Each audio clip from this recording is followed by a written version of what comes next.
And this is just an opportunity for us to do some informal conversation about various issues. Tonight's issue is specifically around some policies that we're looking to revise. We really have a couple of buckets of policies that we need to consider, directors, between now and our next meeting.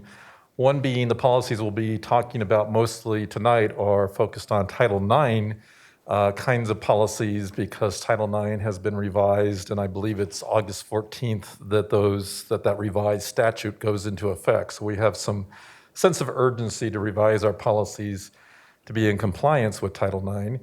The second bucket of policies really involves our COVID situation, and certainly policies that may need to be revised in response to that. As you know, this board a couple of years ago, we delineated between policies that the board would retain authority over and those policies that the superintendent would retain authority over. So there are also policies that Dr. Tucker and his cabinet will also be working on, in addition to some of the policies that we talk about tonight. So with that, I'm going to invite in our general legal counsel, Mary Kay Clemish, who will kind of guide us through some of the policies that we want to act on tonight and give us an overview and an opportunity for questions and discussion. So, Mrs. Clemish, welcome. Thank you, Director Ray, and hello, directors. This evening, we'll be talking about several different groups of policies, 3 different groups of policies, actually, that you'll be considering this evening. And I'm going to ask that we start with, out of the order that Director Ray had kind of indicated, but start with policies related to COVID that we are going to be considering, and then maybe end with the policies related to Title IX. First, with respect to our COVID policies, certainly there's policies that we need to consider in terms of whether or not we can continue to comply with these policies in light of some requisite and necessary changes to how the delivery of our instruction will occur during this upcoming school year, in light of the challenges in combining a hybrid learning model or the potential for a hybrid learning model, and then the ability to be flexible with that. And in so doing, we will be looking at the development of a new policy, the first reading this evening, for policy ICICA. It's a policy that will address the school year, the school district calendar, and instructional time. The policy that is being proposed for first reading is to be adopted not only applicable to the upcoming school year 2021, but to school years thereafter. Additionally, we're proposing that the board consider a resolution defining active engagement in the educational process for the 2020 to 21 school year, which will ask the board to take action to define the active engagement in the educational process for purposes of counting attendance, and obviously then for meeting the state board requirements for engaging in the appropriate amount of instruction that meets the requirements of the state of Colorado.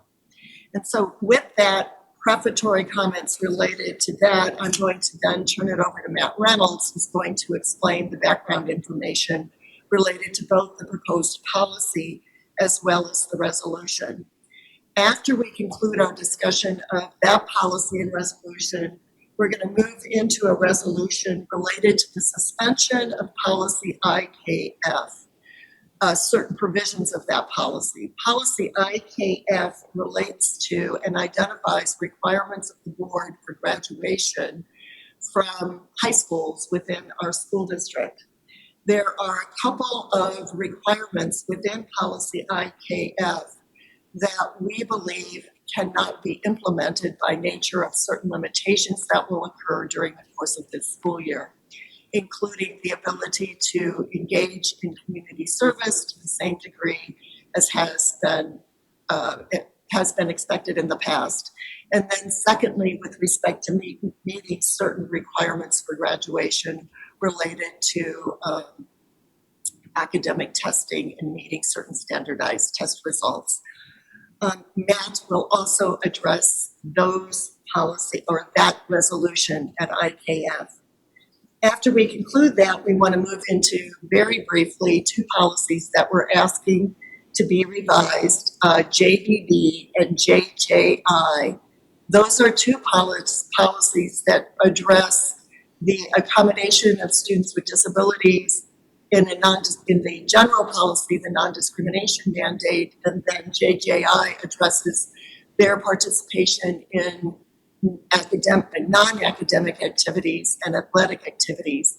And those policies, we're asking that they be revised consistent with requirements of a resolution agreement to provide very specifically notice responsibilities or notice to the notice included in our policies that the district does not in any way discriminate against individuals with disabilities in the administration of their athletic programs or participation in athletic programs.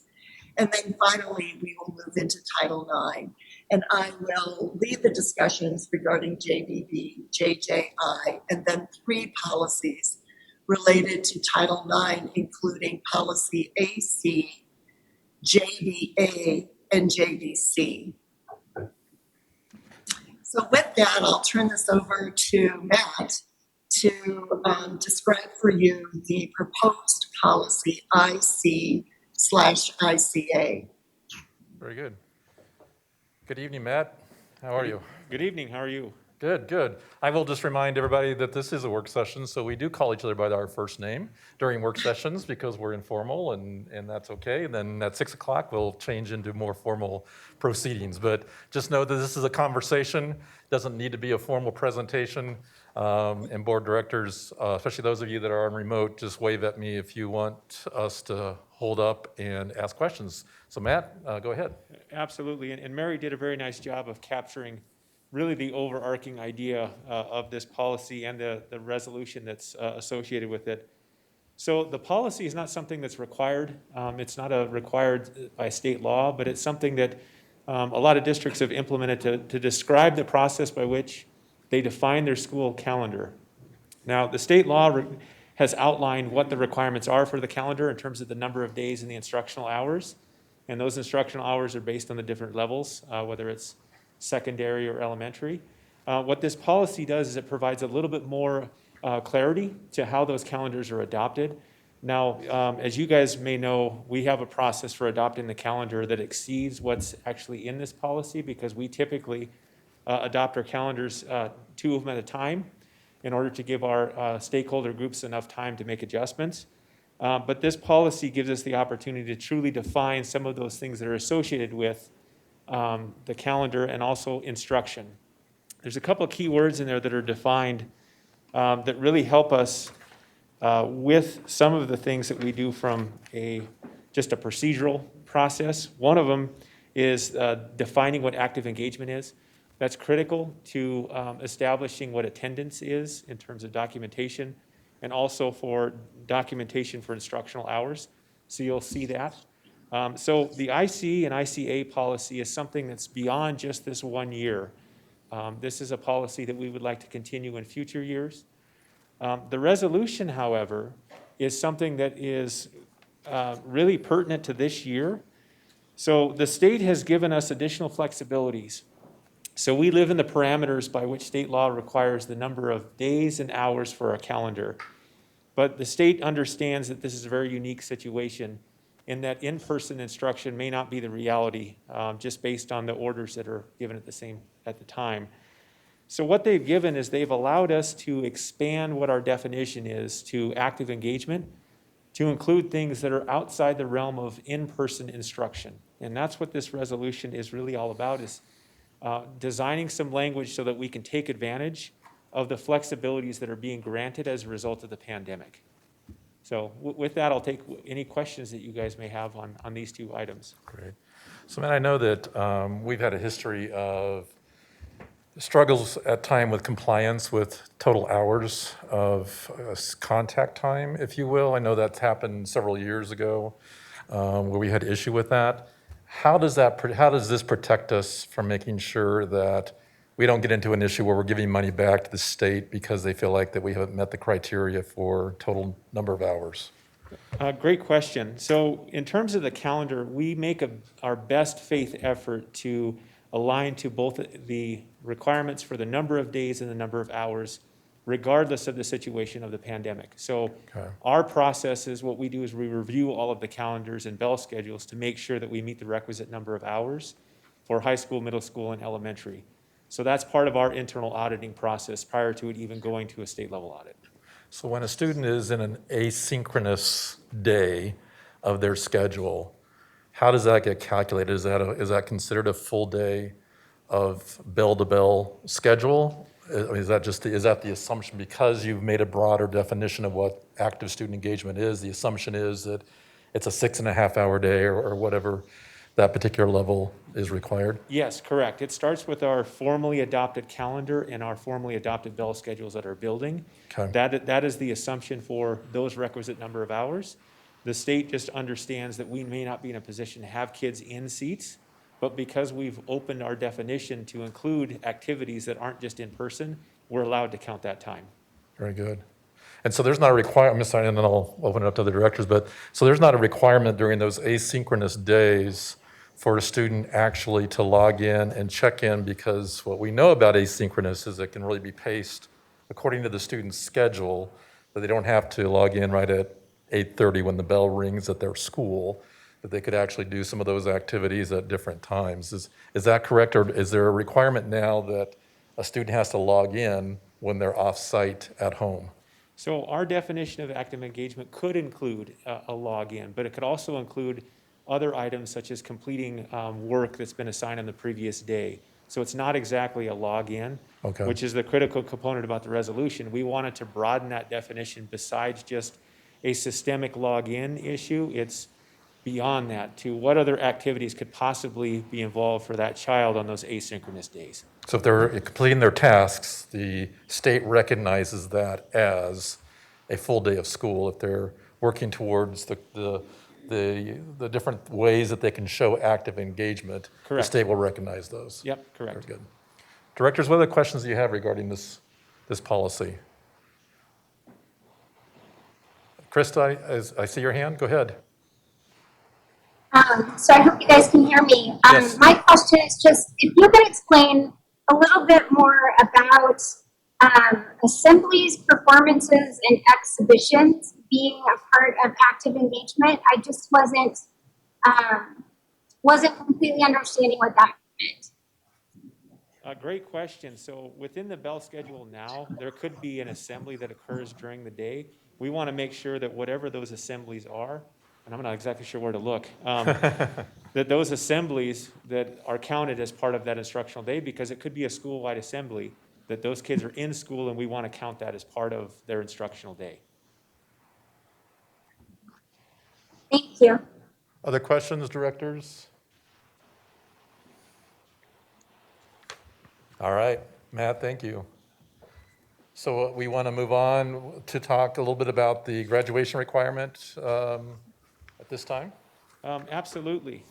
So according to our own policy, which is IKF, there are four general requirements for our students to graduate. There are the requisite number of credits. There are the ICAP, which is the individual career planning that they have to do. There's community service. And recently added is the idea of demonstrating competence based on the state's approved menu of options. This is something that was added as part of the graduation guidelines, which was adopted by the State Board of Education, which required us to meet or exceed those requirements. Several years ago, we adopted their entire menu as being available for our kids to be able to demonstrate competence. Well, this last spring, as a result of Governor Polis suspending state assessments, much of the data that's used on that menu of option was not available for our kids. And so the state board, back in July, they approved allowing flexibility for districts to look at other metrics, including grades and credits, for demonstration of competency in math and English. So they've provided us that additional flexibility. The other requirement that we have is community service. As you may recall, last spring, due to the pandemic, we suspended that requirement last year just based on students not having the opportunity to be out in the community as we were in really a stay-at-home mode at that point. This year, we're also asking about that question, and I've had conversations with principals about what is the feasibility for our kids to be out in the community to complete these community service hours. In addition to safety concerns, there's also concerns about placement. Many of our partners in our community have decided to shut down having volunteers in their systems or in their businesses. So they are a pipeline for getting those hours. And so there are concerns that our students may not be able to meet those requirements due to the pandemic. Very good. And so the recommendation being, one, that we are suspending some of the requirements in our current policy regarding those things from community service to the standards being measured by the menu of options that the state provides. Yes. That's what this is really asking for, and that's a temporary suspension for just this coming school year. Yes, the state board did a temporary suspension of the graduation menu for this year with the idea that next year, if we're back to some sense of normalcy, that menu of option would be back in play for next year's graduating senior class. Very good. Directors, what things are you wondering about regarding that request to revise, or at least to a resolution that's asking to suspend some of the requirements that we currently have in policy? Go ahead, Christina. Just curious how this will apply to any internships or CTE requirements that our kids are currently participating in. Great question. The CTE internships are part of that menu of options, but it's not required. So there's some certificates that are associated with the industry, and many of those industry certificates are part of that CTE. Now, our person that oversees that, Joy, she will continue to work with getting these placements, and again, those placements will largely depend on what's available to students. So we'll continue to work through those as they come up, and it may be a case-by-case basis depending on what the certificate is. So the internships are more a requirement of the course as opposed to a requirement for community service. Yes. Okay. And so- there's two pieces to that. The internships, a lot of times those do end up in a certificate of some sort, which is part of the menu of options. But some of those also count for community service hours, so it's kind of a dual thing Gotcha. when it comes to internships. Christina, did that answer your question? Yes, thank you, Matt. I guess I was, it's a little bit of a bird walk, and I don't mean it to be, but will we be supporting our kids in going out into the community in their internships and for their hours for CTE with the COVID industry, and will this put a glitch in that system? Potentially, but CTE is not just one thing, it's a bunch of different programs, so we would have to look individually at each of those different programs to see what those requirements are given the conditions of COVID. So it will be almost a case-by-case basis in terms of the programs. Thank you. Hey, got him. Is there anything we can do with the sound? I'm impressed that Matt's able to pick up the full things that these people are saying, because I know I'm getting like about every other word. Is there any, as we're doing some sound testing here, is there anything? It's weird that it's incoming sound is getting garbled. There's something Oh, down with it. Let me take a check. okay. I don't know about other directors, but I'm having a hard time, but I'm impressed that we may have you as our translator tonight. All right, Susan, what's your thoughts, questions? So Matt, I'm wondering if there's an opportunity for the student advisory group to review and weigh in or give their opinions on any of this? Absolutely. We have discussed a variety of different groups to go to. We also understand that this is pressing on many of our seniors' minds at this moment. We would be happy to explore going to other stakeholder groups. Okay. I'm just curious, does any of these requirement will be hurting our student who want to go to a more prestigious university like Ivy League, because they have a much more stingy requirement? Did those schools also waive some of those for considerations for the admissions for next year? Great question. So this resolution asks that these menu of options do not apply for graduation. However, that does not mean that our students will not go out on their own and take these assessments as they normally would. For example, in this fall, CDE's opened another opportunity for us to do a school-based SAT offering in September. We will be taking advantage of that to offer that in our schools. So our seniors can take the SAT, which aligns to a lot of the college and university expectations for what they need to go in. So really, this is just about the graduation aspect of those requirements and not necessarily the university. Many of our students will take advantage of all opportunities. It's just a question of what opportunities have been available to them in the past and what will be available to them in the future. Very good. Yeah. Dr. Tucker? Hey, Thomas, your microphone? I don't know, maybe, I don't know, Gautam, is he okay to do that without the mic? Just for the live streaming. Again, as I was stating, we want to thank our Chief Legal Counsel, Matt, and other folks who have given input on these policies for the board's recommendation, that we are bringing forth these policies early on, because I know, as Matt stated, these items are weighing heavily on the minds of students.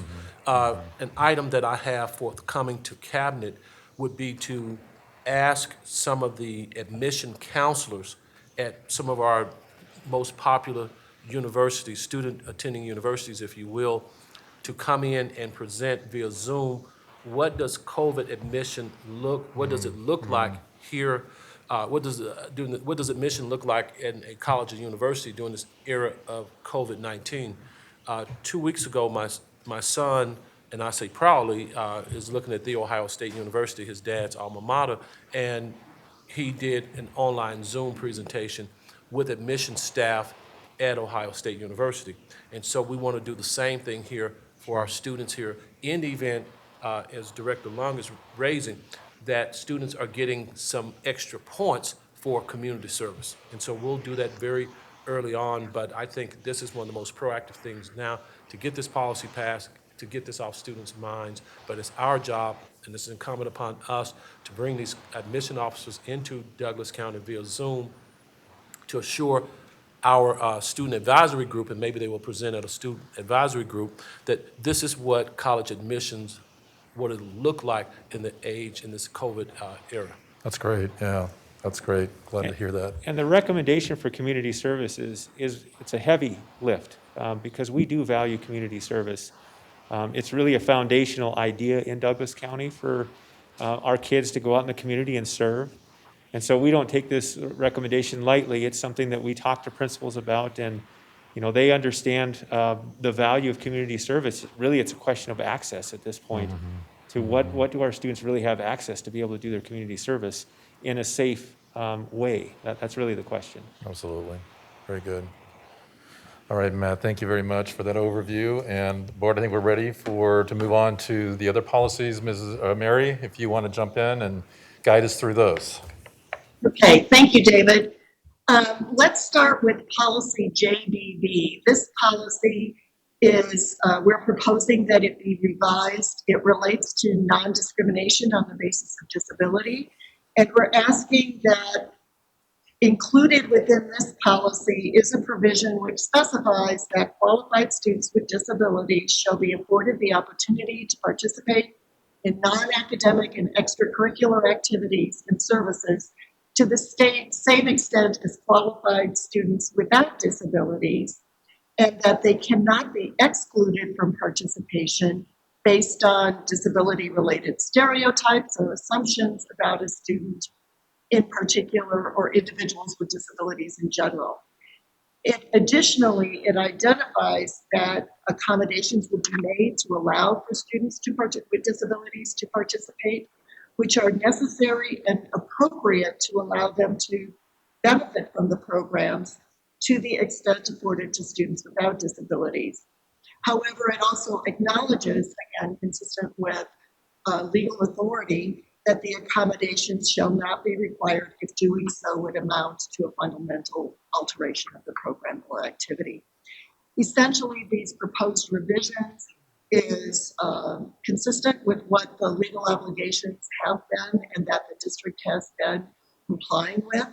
But the policies document what the district's commitment is and continues to be to our students with disabilities who are participating in our activities and extracurricular programs and who continue to want to seek to participate in those programs.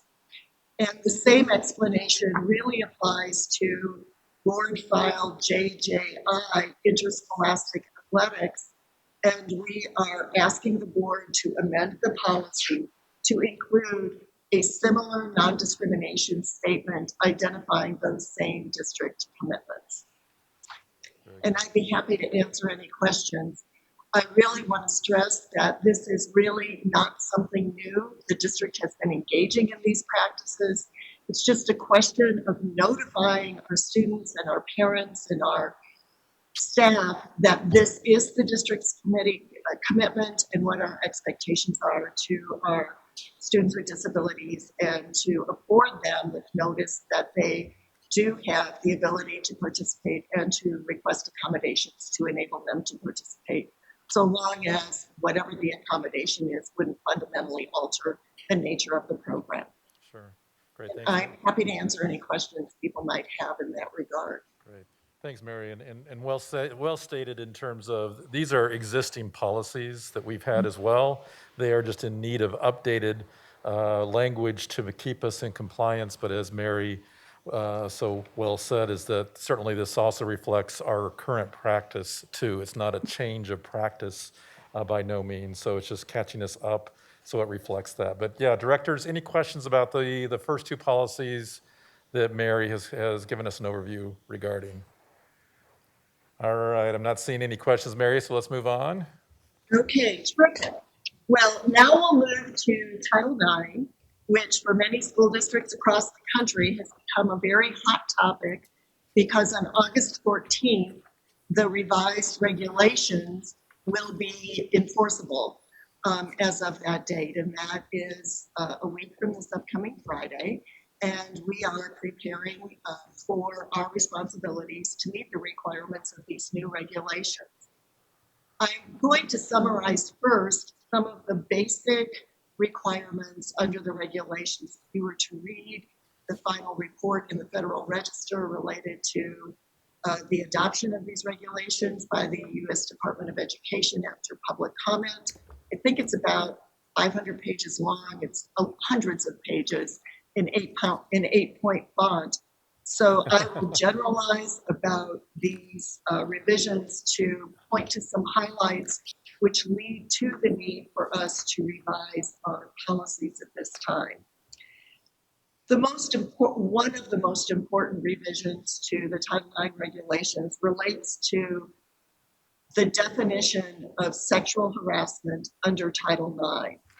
For the first time, the U.S. Department of Education has actually defined what sexual harassment means, or what unlawful sexual harassment means under Title IX. Prior to this time, there had been guidance issued by the U.S. Department of Education, as well as case law, which defined what the courts were saying the definition of sexual harassment was, that led to liability to school districts if they didn't meet their responsibilities to students in protecting them from harassment in the educational setting. But at this time, we now have the definitive definition, which provides 3 conditions which satisfy the requirement to meet the definition of sexual harassment under Title IX. Those include, first, that an employee of the recipient conditions the provision of an aid, benefit, or service of the recipient, meaning the school district, on an individual's participation in unwelcome sexual conduct. This is typically known as quid pro quo sexual harassment. You do this for me, illegal sort of request, and I'll do this for you. And so that would be one form of sexual harassment under Title IX.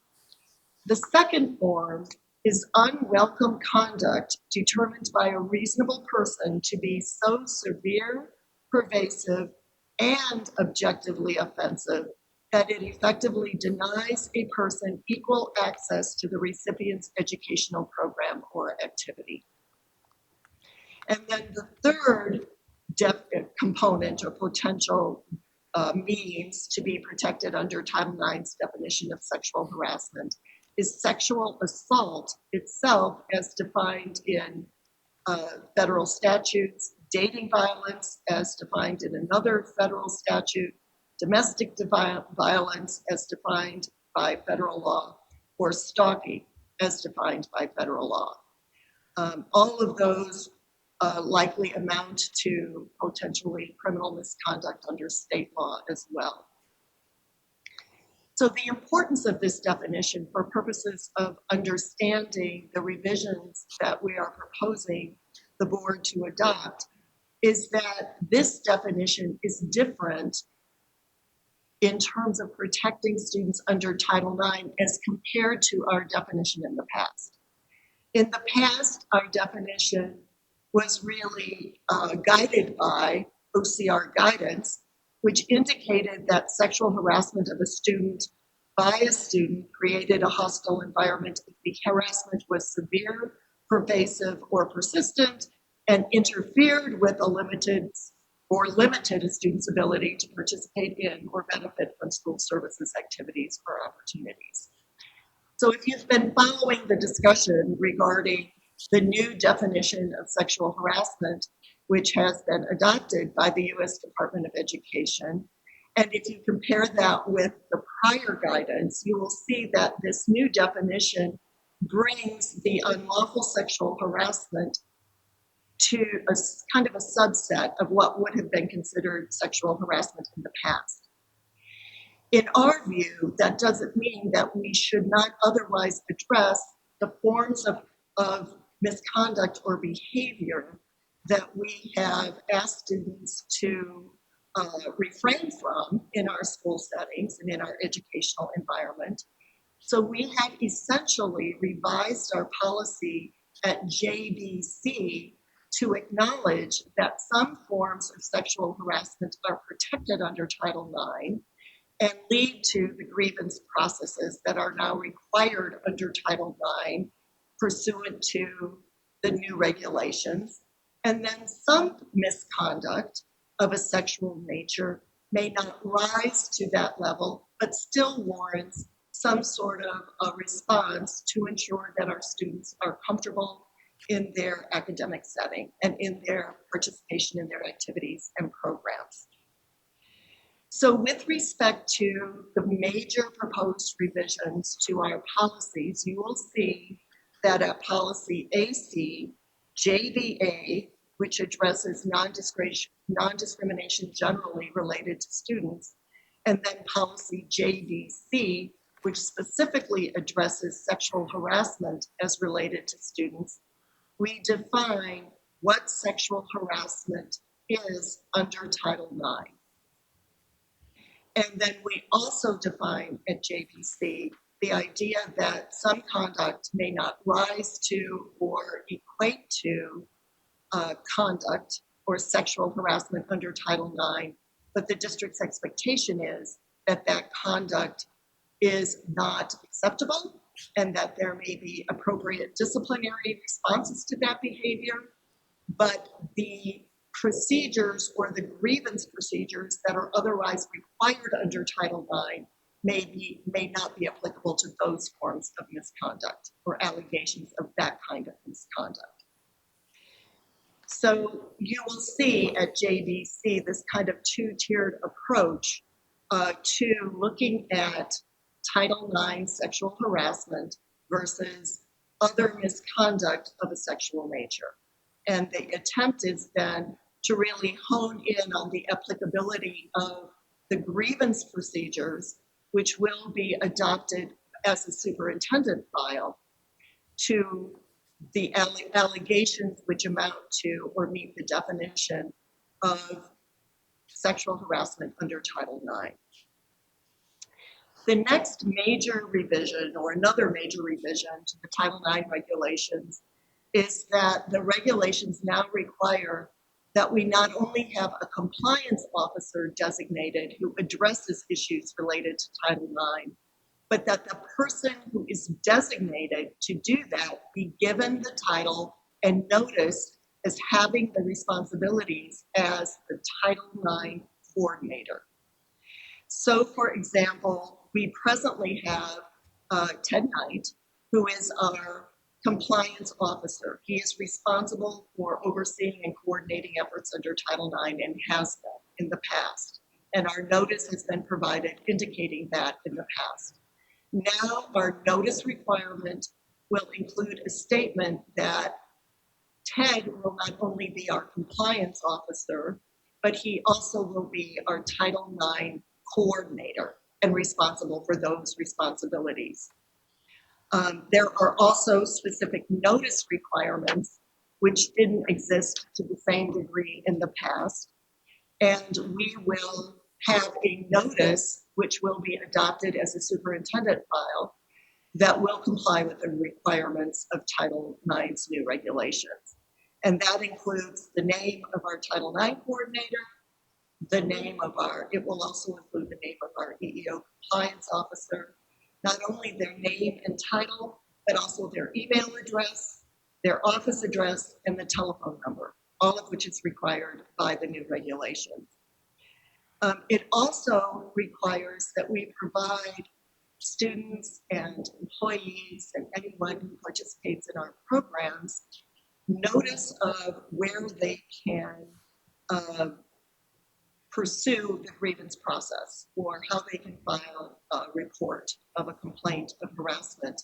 And that not only can happen through our district's processes and procedures, but we need to provide notice that they can bring a concern or report forward to the Assistant Secretary as it's described in the regulations, meaning the U.S. Department of Education Office of Civil Rights. So that will also be included in our notice requirements as well. Additionally, the new regulations require or specify that any person may report sex discrimination, including sexual harassment. So any person, not just a complainant, can bring forward a report of sexual harassment in our school setting. So it could be a teacher who sees harassment in the school setting. It could be a student who is the victim of what they believe to be harassment in the school setting, or it could be a student who observes that in the school setting. And so we are going to be modifying our report form to identify it not as a complaint form suggesting that the complainant signs off on it, but rather that the form will be a report of harassment and will be signed by the individual making the report. And that, again, will be an amendment to a present superintendent file.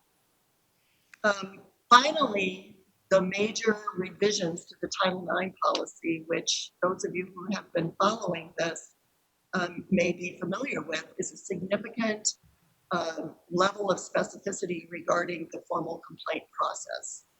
And there is now a requirement that there be a specific grievance procedure related to and specific to the process for addressing formal complaints brought alleging, bringing allegations of a violation of law amounting to sexual harassment under Title IX.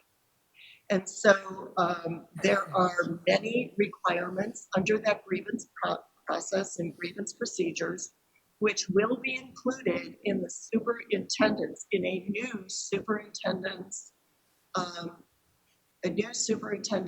policy, and it will be identified as AC-R-2, which identifies the Title IX grievance process. And for those reports of sexual harassment or misconduct that would meet the definition of sexual harassment under Title IX, they will be investigated in accordance with those Title IX grievance procedures.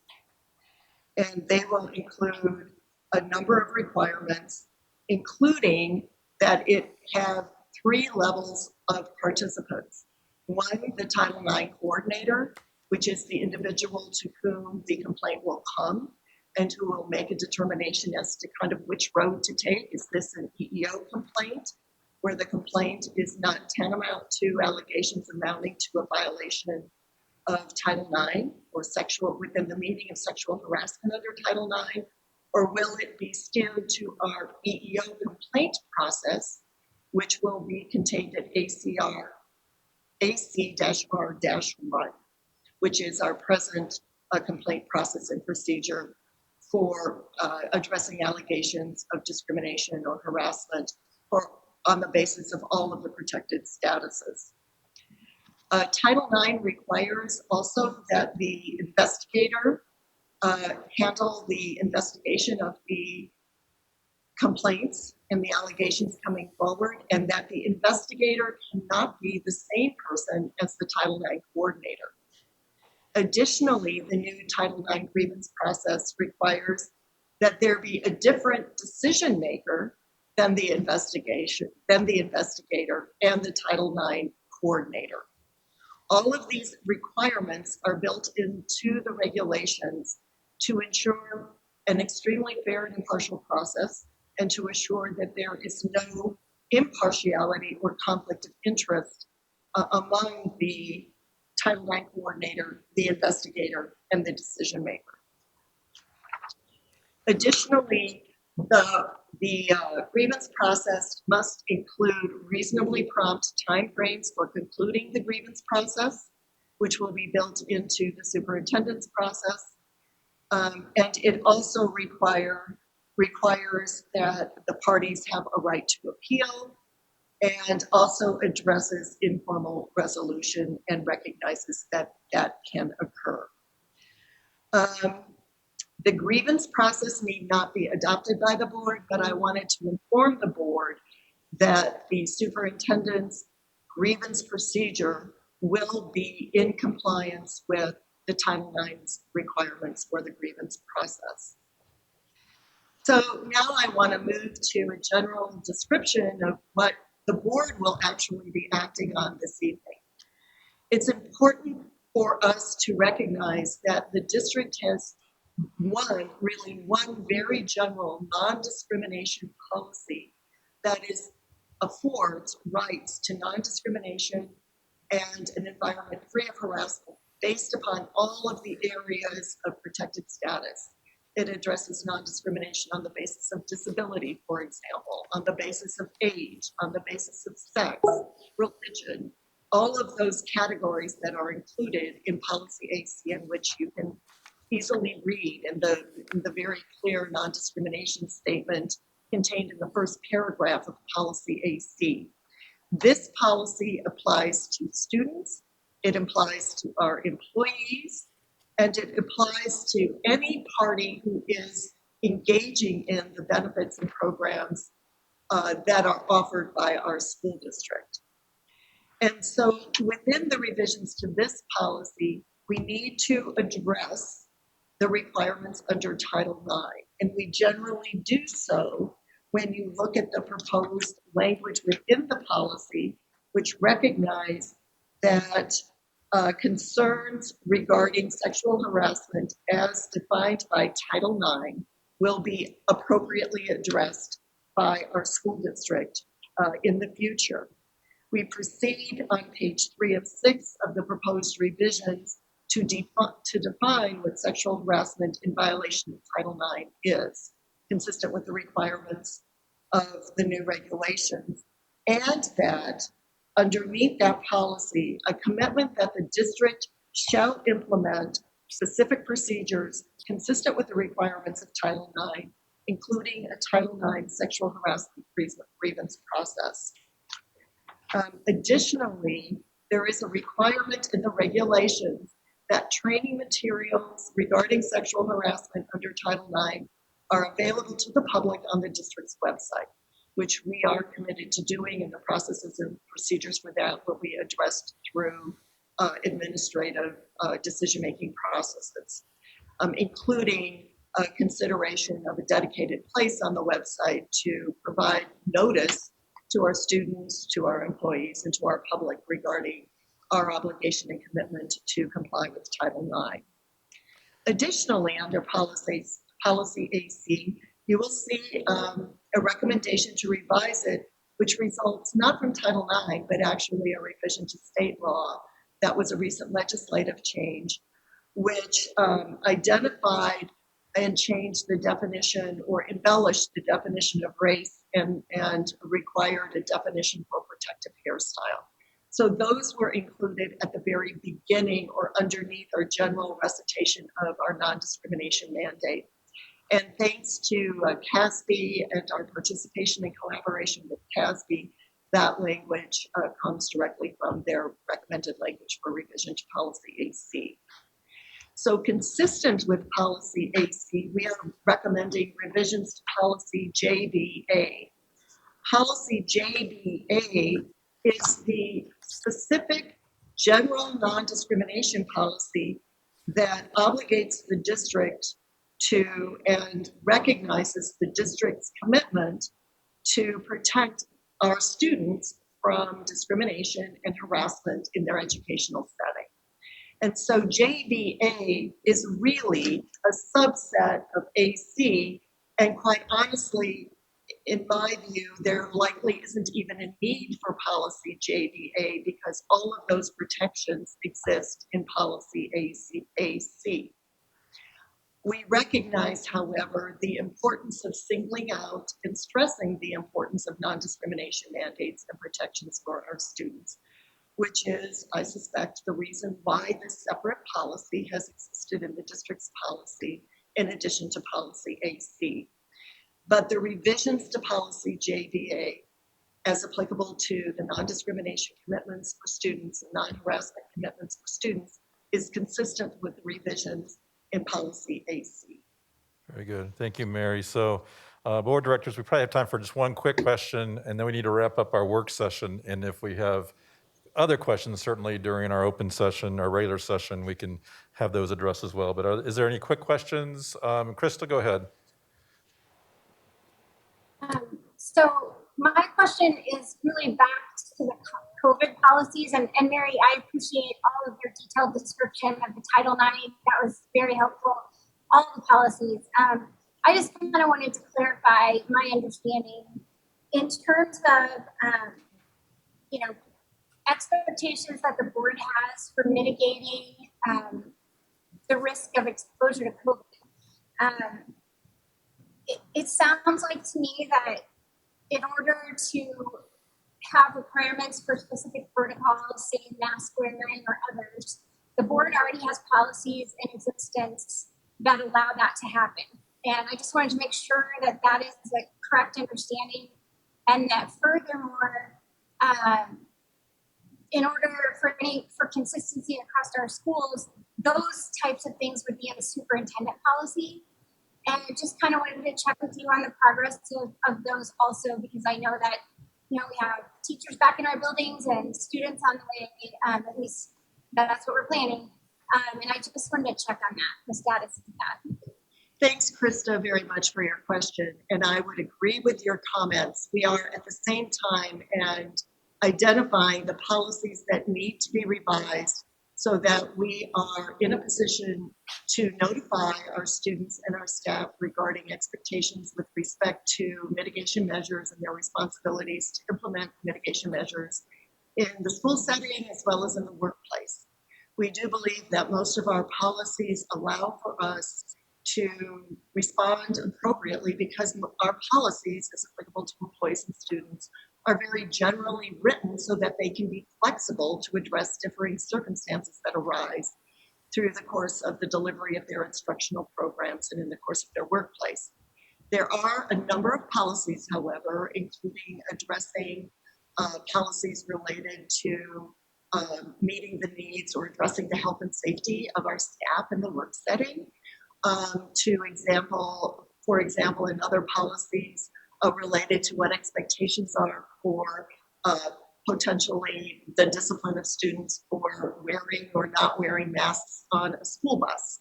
So some of those policies, and you are correct, will be addressed through the superintendent's file or policy development process. We have a number of those policies on the agenda for our cabinet meeting tomorrow. And we are hopeful and working to get those policies adopted as soon as possible so that we can be as appropriately as specific as possible to those people who are stakeholders in the health and safety of our school, whom we all collectively are committed to supporting and notifying them of what the expectations are and that our policies are consistent with those expectations. Very good. Okay, Mary, thank you. Krista, we are going to take a break. Board, and Mary, just again, an echo that was said earlier to you and the legal counsel team for all your work on these. I know this is a lot of labor-intensive kind of work, and we are so glad that we're not the ones that have to sit and listen to all the details that need to be revised and updated. So thank you to you and your team. So, board, we're going to take about 6 minutes before we start our regular session at 6 o'clock.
everyone. I'm officially calling our Board of Education meeting to order on August 4th at 6:02 p.m. We'll begin with roll call. Director Chancho Shore. Here. Director Graziano. Here. Director Hanson. Here. Director Holtzman. Here. Director Lung. Here. Director Meek. Here. And Director Ray is here as well. Please join me as we recite the Pledge of Allegiance. I pledge allegiance to the flag of the United States of America and to the republic for which it stands, one nation, under God, indivisible, with liberty and justice for all. Okay, directors, first on our agenda is to accept the agenda. Is there a motion? Motion? Motion to accept. Motion made by Lung, seconded by Graziano. Any further discussion? Let's go ahead and vote. Chancho Shore, Aye. Graziano, Aye. Hanson, Aye. Holtzman, Aye. Lung, Aye. Meek, Aye. Ray, aye. That passes unanimously. Next on the agenda is the approval of our unofficial minutes from our last meeting. Is there a motion? So moved. Second? Moved by Meek, seconded by Lung. Any further discussion? Seeing none, let's vote. Chancho Shore, Aye. Graziano, Aye. Hanson, Aye. Holtzman, Lung, Aye. Meek, Aye. Ray, aye. That passes unanimously as well. The next item is our consent agenda that has 3 items on it tonight. One is a supplier spend estimate that surpasses the board policy DJ, which are typical vendor spends that we do on an annual basis. The other item is our resolution for the board to actually extend our ability to meet remotely, in which 3 of our board directors are doing tonight. And that resolution suspends the restriction, allows us to do that through this year or until the board acts to rescind that restriction. And then the third item are personnel changes. Is there a motion? Move to approve. Second? Motion made by Graziano, seconded by Lung. Let's go ahead and vote. Chancho Shore, Aye. Graziano, Aye. Hanson, Aye. Holtzman, Lung, Aye. Meek, Aye. Ray, aye. The consent agenda passes unanimously. Next on our agenda is to discuss what we refer to as the dashboard that will assist us in making decisions regarding the instructional model that we are going to use for our students during this period of COVID that we are in. Currently, we have chosen to use the hybrid model, but we also want to be able to have a map that really provides us the ability to be real clear about what conditions need to be in place for us to pivot to the other models of learning, whether that be 100% in-person learning or full in-person learning versus 100% e-learning. So Dr. Tucker and his staff have created a graphic for us to begin interacting with. I know Dr. Tucker has a special guest with him tonight to help us to clarify all the different criteria that we think about. I guess I just want to emphasize and appreciate, Dr. Tucker, you and your staff once again, for making these decisions really based on scientific data. We definitely know that this is a difficult issue for our community, for us to discuss, because everyone has a very much a compelling reason for what they need in terms of students and their education, and we recognize that.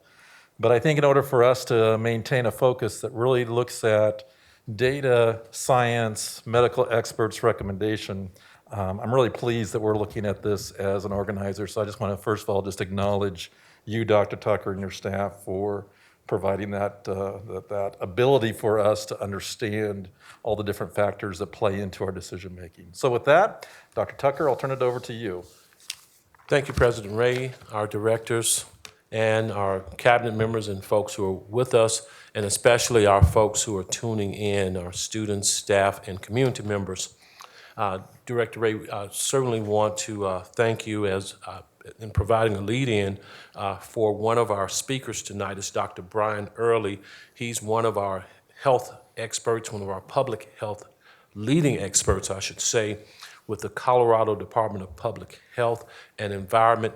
And he's going to talk with us for a while, a multitude of things. He's going to talk about the science as he now knows it as it relates to COVID. He'll get into some of the metrics that you talked about regarding in building a dashboard, but he's also going to talk about some of the main responsibilities that school districts should be fulfilling and some of those things that we should be focused on as we safely educate our students, whether it's in an e-learning environment, a 100% e-learning environment, a hybrid learning environment, or an in-person learning environment. So we're very excited to hear from him.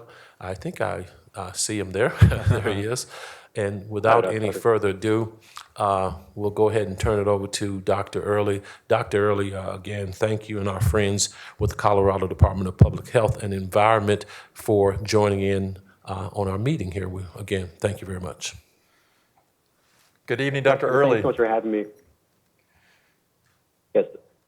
Thank you all so much for having me. I'd like to share my screen to share a few slides if that's all right with the group. Only the current person sharing the screen is to stop sharing so I can jump in there. But I'll begin by saying, introducing myself. So I'm Brian Early. I'm a physician and a medical epidemiologist at the Colorado Department of Public Health and the Environment. And I'm been working closely on creating school basic guidance for schools, how to open schools safely in the fall, and what modality they should use, whether it's, as you discussed, really the three options are sort of in-person, a hybrid model, or whether it should be fully remote. And I'll begin presenting, and I see myself presenting. And I'll start with just a little bit of the scientific background that's undergird our guidance process. And I'll speak a little bit about our guidance, but I think also I want to talk about some new efforts we're undertaking to give additional metrics which districts and local public health can use to decide what learning modality is right for what students. But again, starting with the scientific background. And the American Academy of Pediatrics is a group we've worked closely with. Some of their leading members are in Children's Hospital at the Anschutz campus. And really, we agree with everything they've said in the statement, that school is not just for education. Kids learn social and emotional skills, get healthy meals and exercise, mental health support, and other things that you can't get through online learning. And also, their assessment that COVID-19 doesn't seem to be impacting children nearly as severely as other respiratory illnesses. The obvious comparator is the flu, which impacts both the very young and the very old very severely. COVID-19 is not acting like that. The youngest children are less likely to be identified as cases and less likely to have a severe outcome. So that is an important position to start out from. And also we've looked at data from wherever we can get it. You know, haven't been many schools that are in session in the United States for very long. So we're not really quite sure where their experience will take us, but we can look at other countries and near comparators to see what their experience has shown. And I think many of you might be familiar with with what Sweden's approach to the COVID-19 has been, which is essentially to continue business as usual as much as possible, including keeping primary schools for ages 5 to 15 open. They also do things like keep bars open and restaurants open, and their case rate is, last I checked, about 7 times higher than that of Finland, which is an otherwise similar country as far as healthcare outcomes, urbanity, and other important metrics. But their infection rates of school-age children were pretty similar, actually a little bit lower in that 6 to 15-year-old age group that it was going to school. And teacher infection rates were similar to other professions. I've looked at what they've been advising for their schools and what their guidance is, and it isn't anything different than we're advising here in Colorado. There's really not too much new under the sun. They're doing masking, they're doing smaller classes, cohorting, and symptom screening, which are really the foundations of our guidance as well. If you look at Colorado, you can see that Those youngest age groups, again, 0 to 9 and 10 to 19, have a lower proportion of cases than the young adults, which seem to be driving the pandemic in Colorado currently, age 20 to 50, really. And the severe outcomes in the light green bars there are affecting the oldest age groups. Really, hospitalization and death is very rare in people under 40, but increasingly common in the older age groups. And in that inset graph just shows a little more fine detail. But really, this is important to take away as we think about the health of children, at least, that they are less susceptible to severe outcomes of COVID. Not to say that they can't get sick, and not to say that they can't pass on to others, but they get less sick less often, and they pass it on to others less frequently. Which, I think the next thing I want to talk about is just our overall philosophy of how to protect children, staff, and the school community. And it's layers of protection. It's not one intervention that's works perfectly. It is a number of interventions that work well together. Encouraging sick people to stay home through screening and through education and facilitating online learning so students don't fall behind when they have to stay home because they're feeling ill. Creating environments that block disease transmission, things like masking,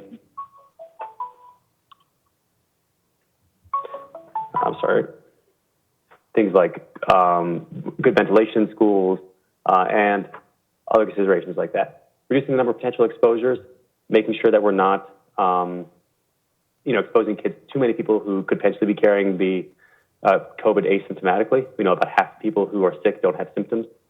We want to be able to respond quickly to new cases and evolve as the science changes. It's fall right now. We don't have a lot of experience with schools opening in the U.S., although we have the knowledge from abroad and the experience with child care centers too. But I'm certain that parts of this guidance will change. So as far as screening, it detects about half of infected people, probably fewer kids than adults. But also there's important the fact of keeping other diseases out of school as well. Flu, RSV, norovirus. A lot of these symptoms are the same. A lot of these can make kids just as sick as COVID. Flu, even sicker. And it's important to screen for those. Screening is going to look like temperature and symptom screening. And for kids with chronic medical conditions like asthma, their baseline cough is not going to keep them out of class, but new symptoms or worsening cough might. And there's evolving science around this, as I mentioned. Taste and smell seems to be maybe more predictive than other symptoms, so it definitely shows up in our symptom screening. But it's still, science is not yet there whether we can actually do an in-person test and taste or smell. Physical distancing, this is, I think, a point where a lot of people have misconception that something magical happens between 5 and 7 feet, and the virus can't jump 6 feet. The more distancing you have, better. 6 is great. 3 provides certainly much more protection than fewer than 3 feet. And we also know that spacing isn't practical in all groups. If you're looking at kindergartners, first graders, their learning is very tactile and they're interactive and they don't stay in their seats very long very well. And you're not going to be able to keep the spacing between them. Fortunately, they're less likely to transmit the virus and less likely to become seriously ill. But the amount of spacing that you can achieve in the given space should be the emphasis. And additionally, spacing works less well if people are projecting droplets further. We know masks keep people from projecting droplets as far, but activities like singing or vocalizing loudly also project droplets pretty far. This is an infographic from a choir practice in Washington, which had about 50% of their maximum attendance and one person who was sick at the time. They sang together loudly for about 2.5 hours, and even though that there were empty chairs and people were sitting across the aisle from the source station, many people ended up being infected, over 87% of the attendees. So without a mask, with activities that are high risk, the risk of transmission to large groups is very real. And 6 feet is not protective in those circumstances. Another situation where 6 feet distancing is not a panacea is when ventilation is suboptimal. This is an outbreak in a restaurant in China. That circle labeled A1 is the person who was sick at the time going to the restaurant, and everyone with a red circle around them is someone else who got sick, presumably from that same outbreak. Again, there's some of those people were 5 feet away, some were 10 feet away. But you'll also notice that the people sitting at table E did not get sick, and that's because of the way the ventilation in the room was set up. Essentially, air currents circulated on the top half of that graphic there. I really didn't cross over to the bottom. And I think it just goes to show how important thinking about ventilation and maximizing air exchange in an indoor environment can be. And that doesn't have to be anything complicated. If you're exchanging air with the outside just through, having the HVAC system running and pumping in outdoor air and opening a window, you're doing a whole lot of good for reducing the burden of virus in that space. And then we talk about face coverings. Cloth face coverings maybe have a 50 to 83% reduction in viral transmission. Not as good as a medical grade PPE that's properly fit, but better, certainly an important disease control tool. They're really only appropriate people who can wear them effectively. So young kids, especially under 10, and even more so the youngest kids, need to be supervised while they're wearing a mask. They shouldn't be someone who is currently having problems that compromise their breathing, and not for someone who's sleeping unconscious or unable to remove a mask. If someone's having respiratory distress, we want them to be able to take the mask off very easily. And the last thing is cohorting, which is maybe our most important tool for responding to outbreaks quickly, as well as reducing the number of people who are affected by any given outbreak. You see the graphics in the center and right of your screen there. The center represents what the response would be to a single case in a school if there is cohorting going on, the red triangle representing the case, and the pink area being the classroom that needs to be quarantined and excluded for a time, with 3/4 of the school, this simple school diagram there, continuing school operations, really uninterrupted. And on the right there, you have the same case and affecting the whole school population. This isn't to say that if you're not able to cohort at all, that a single case shuts down the whole school, but it does mean that it probably shuts it down for a period of time while you're figuring out who is a contact of that case. Who was in their math class, who was in their English class, who do they have recess with. But if all those groups are the same people, then it's very easy when you're coordinating with local and state public health to say, we have one case, this is the classroom they were in, this is the list of people they interacted with during the day, and this is and then the scale of the outbreak response is easy to predict, and the whole school operations really don't need to be disrupted by any significant degree. I won't go into detail about the guidance because I know that many of you have already familiarized yourself with it and have created school opening plans that are based on it. But I do want to share with you something that we are working on, and this is, I think, similar to what you have been discussing. It's about helping to use some concrete metrics to help inform schools opening or hybrid or remote learning decisions. And I think we've heard from you guys and also from a number of groups who want to be able to pin there, say that, to define really a level of community disease transmission, and some more specific metrics would be useful. The specific metrics that we're actually developing are still coming together. But the idea is that we'd be providing all districts and really any member of the general public information about disease transmission in their community in an easy-to-view dashboard mechanism. This will be probably structured by county for the larger counties and by region for areas where there's a lot of small counties with low population, so that one family outbreak doesn't move the metrics too much. Let me see if I can zoom in here. But generally, the idea is that you have a small number of metrics. I think we're looking at 14-day cumulative incidence and 14-day test positivity percent within a county as things to benchmark school opening decisions on. And then for each of several levels of those variables, we'd tie that to sort of recommendation of remote, hybrid, or full in-person, and also having differences by age group. Knowing that elementary school children are less likely to transmit the disease, less likely to be severely affected, they would probably be at a relatively in-person at a relatively high rate of community transmission, whereas high schoolers would be much more conservative and say only if the disease is really well controlled in the community would we represent that they'd be full-time in person with a relatively normal or new normal class structure. The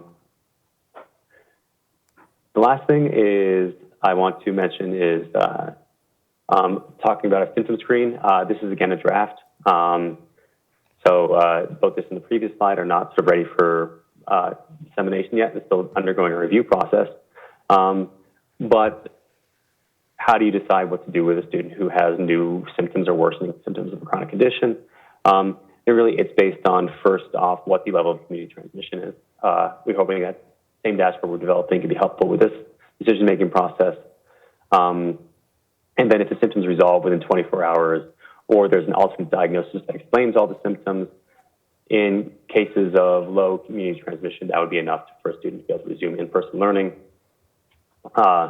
With the difference being if there's a sustained or high level of community transmission, we'd want a negative test result in addition to the student feeling better.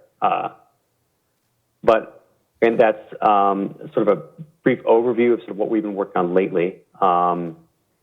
I want to leave some time here to answer any questions, and I'm sure there'll be many. So I'll happy for any questions, and I'll also keep an eye on the chat box if that is the way you guys communicate questions as well. Very good. Dr. Early, first of all, thank you. And just so you know, I don't know what your view is, but you've got 3 of us that are remote and 4 of us that are physically in a room together. So just know that. But first of all, just want to thank you for the work that's being done to help clarify for our purposes what makes sense. I know that you talked about the positivity rate, and one of the questions I have is that there seems to be some confusion between how the Colorado Department of Health monitors positivity versus how our Tri-County Health Department monitors positivity.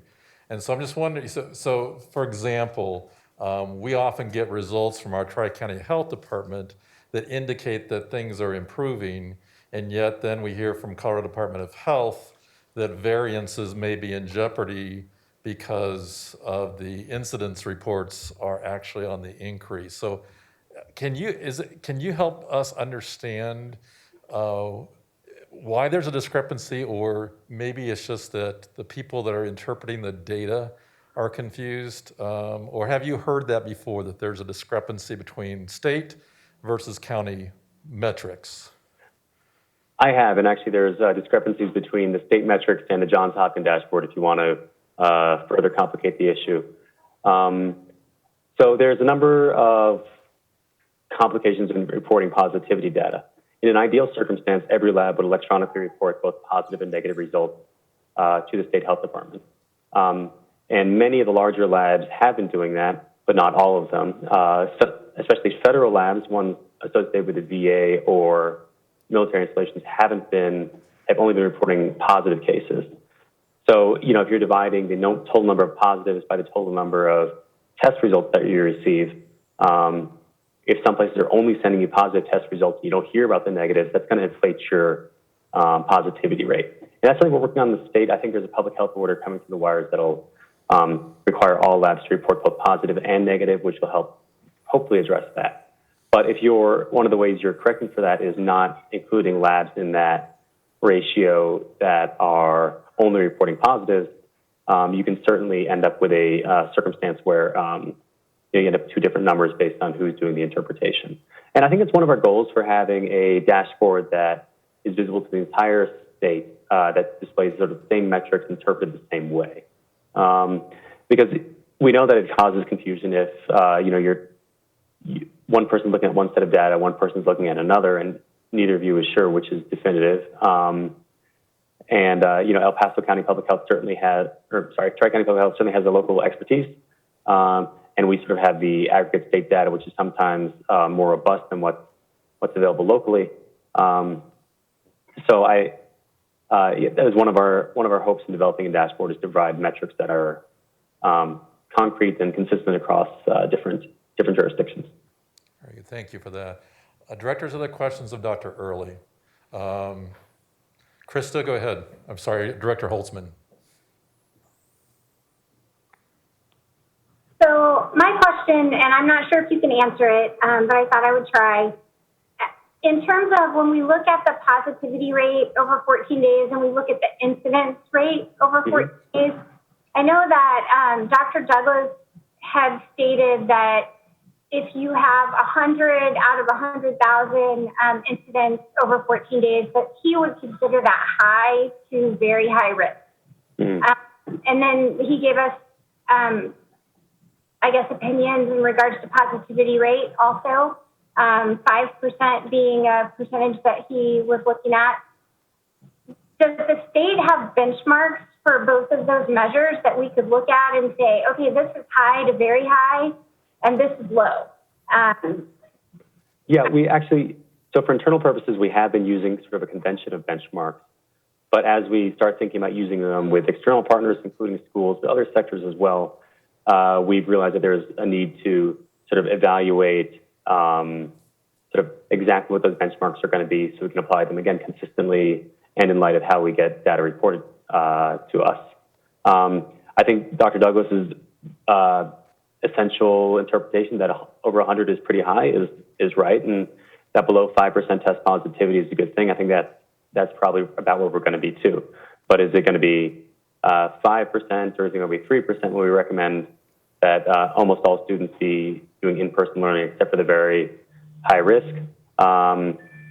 That's still to be debated. And whether, the highest threshold will be over 100 or over 120, again, is kind of up to the debate. But I think the range he's providing you with are based on the same data we're seeing, and I think they're pretty consistent with what we're doing and what other states are doing as well. Director Ray, can I just have one follow-up? Go ahead, Dr. Holtzman. So my follow-up would just be, do you have a timeline? I know the discussions are ongoing and you're reviewing data constantly. Do you have a timeline for when school districts might get those benchmarks from you all?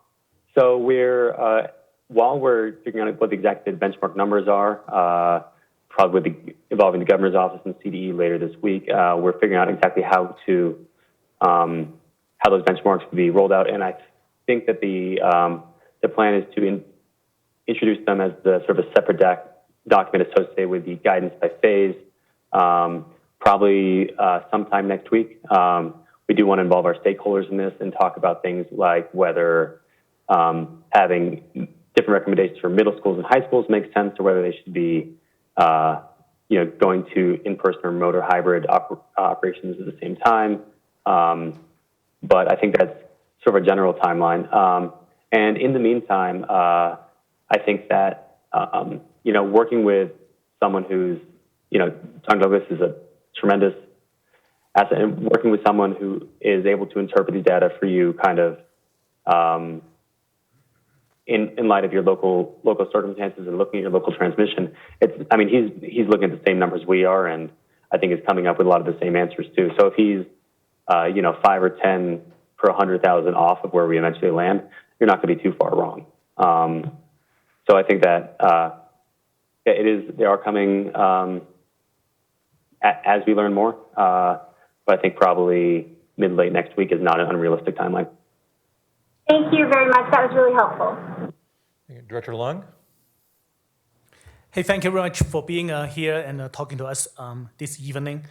Since you mentioned about school reopening in different countries in your slide, today there's a report from UN who actually said that more than 160 countries do not have their school open as of mid-July. So actually, do you agree that there's only very few countries in the world actually have their school open? And also, what lesson can we learn from Israel when they opened their school in May that has a huge outbreak after they opened the school? Yeah, and thank you for both those questions.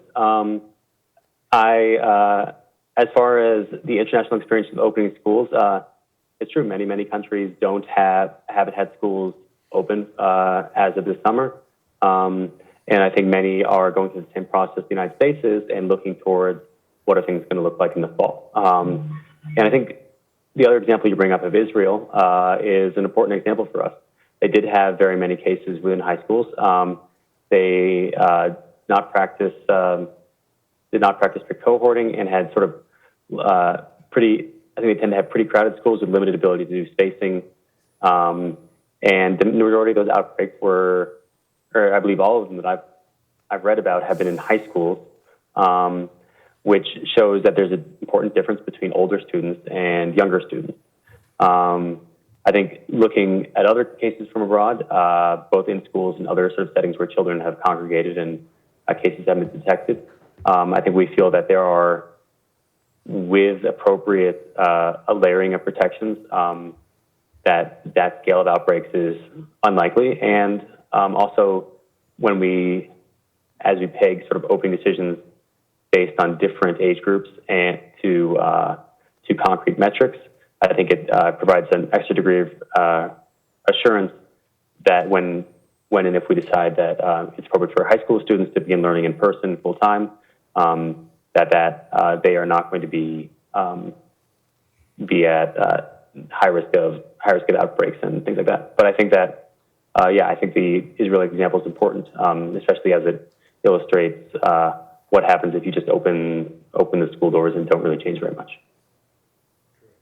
Director Meek.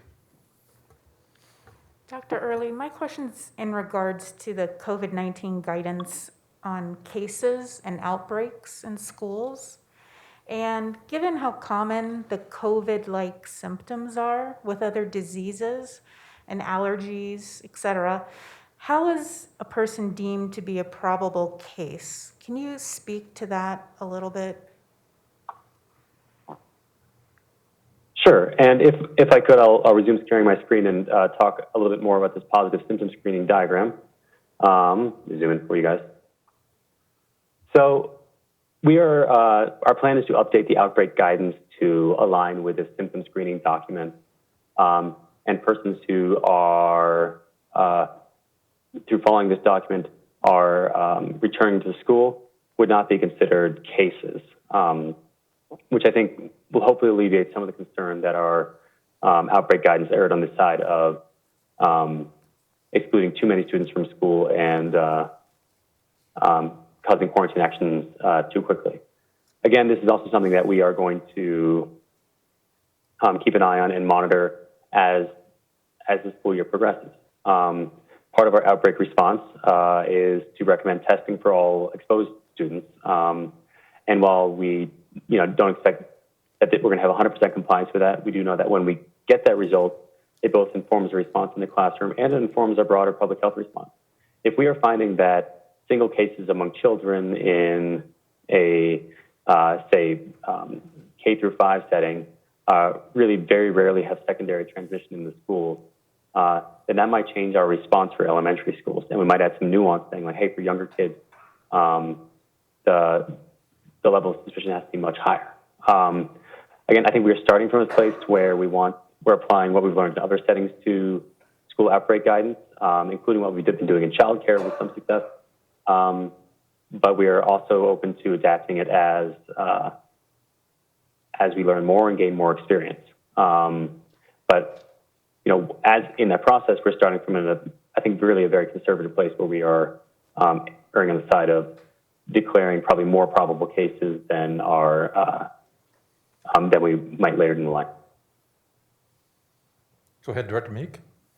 So keeping along those lines, so the symptoms are cough, shortness of breath, fever, loss of taste, smell, fatigue, headache, sore throat, muscle or body aches, congestion, runny nose, nausea, vomiting, and diarrhea. So if a student or staff member is out with one of those symptoms, I think the way the guidance reads is that they would be deemed a probable COVID case and then quarantining would happen. Is that accurate? That is until, unless the symptoms are in a state of lower minimum community transmission, symptoms resolve within 24 hours, then they would sort of lose that probable case status and sort of in-person schooling would resume for them and their contacts. So again, there's a possibility that the full quarantine of period of 14 days wouldn't be necessary for the entire class. It could be a very short-term disruption based on sort of how things evolve with that primary case.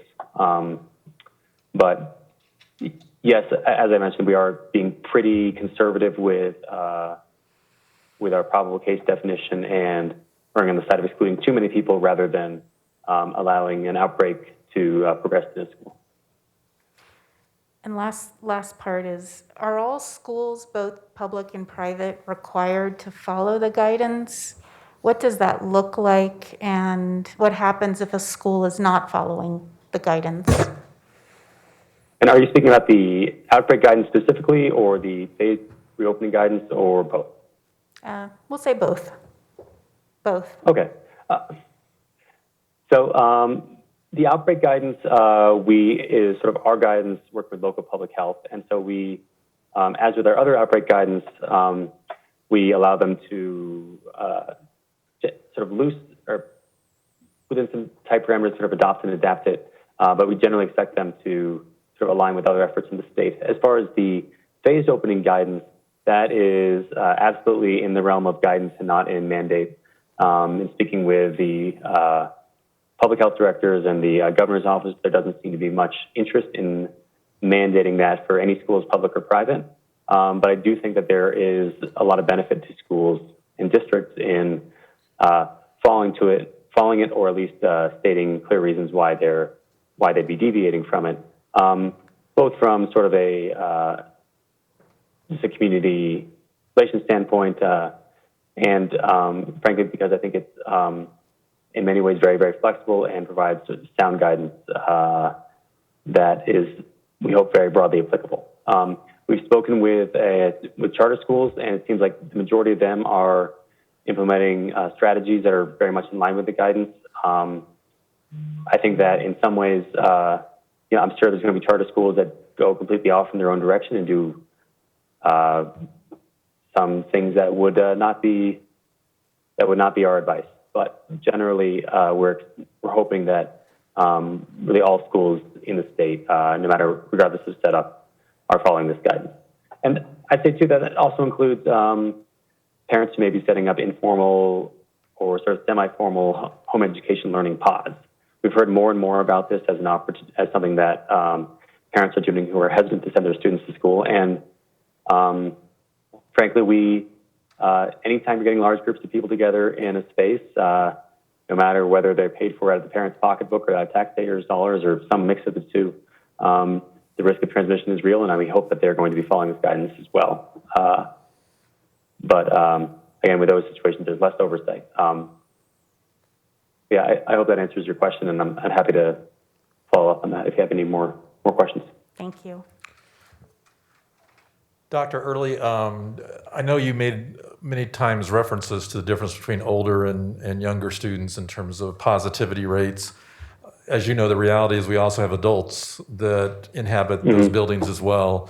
So I think sometimes we overgeneralize and assume that, well, it's safer for our elementary, but yet we forget that we have adults that are also vulnerable. But can you speak to, as far as transmission, are we confident that even our younger students aren't transmitters or aren't as possible transmitters as older students, or is that science still unknown at this point?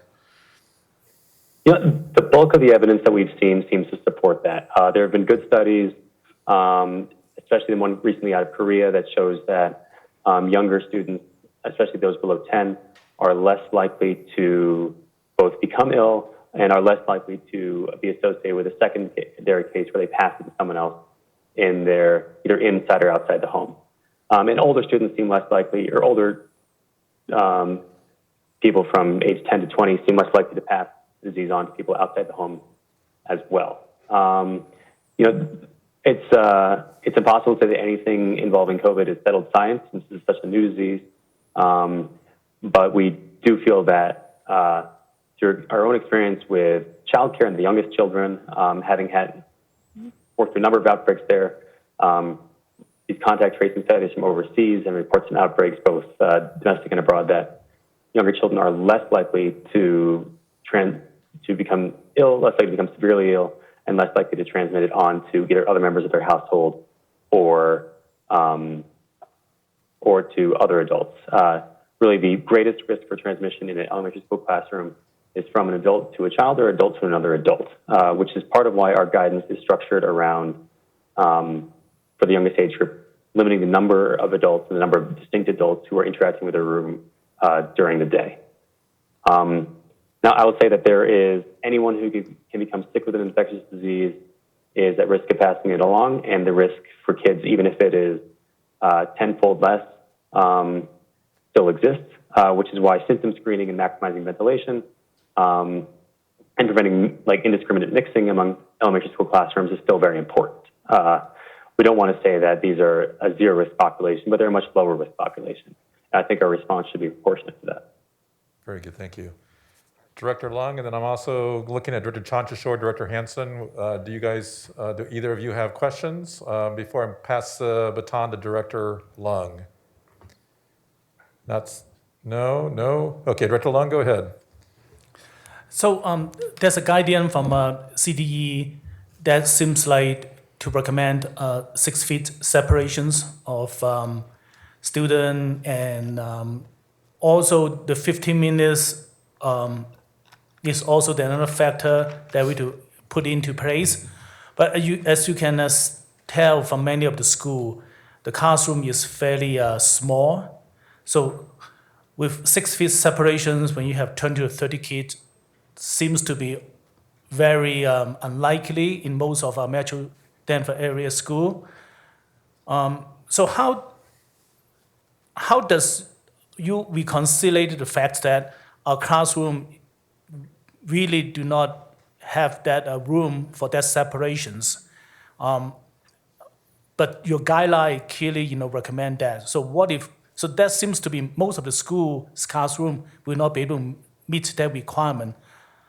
So what would be other factor that we could consider to lower the transmissions?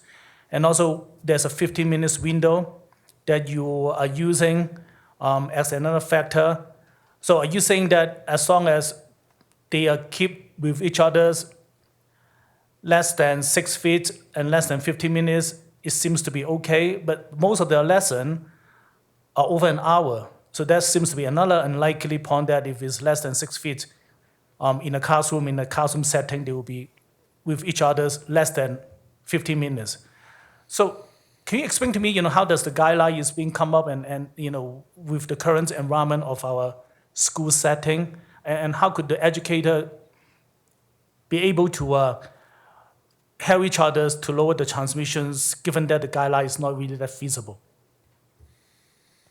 Yeah, and thank you for those questions. And I think this is these are very important considerations as we're thinking about a school setting, and I think speak back to those layers of protection that I talked about earlier.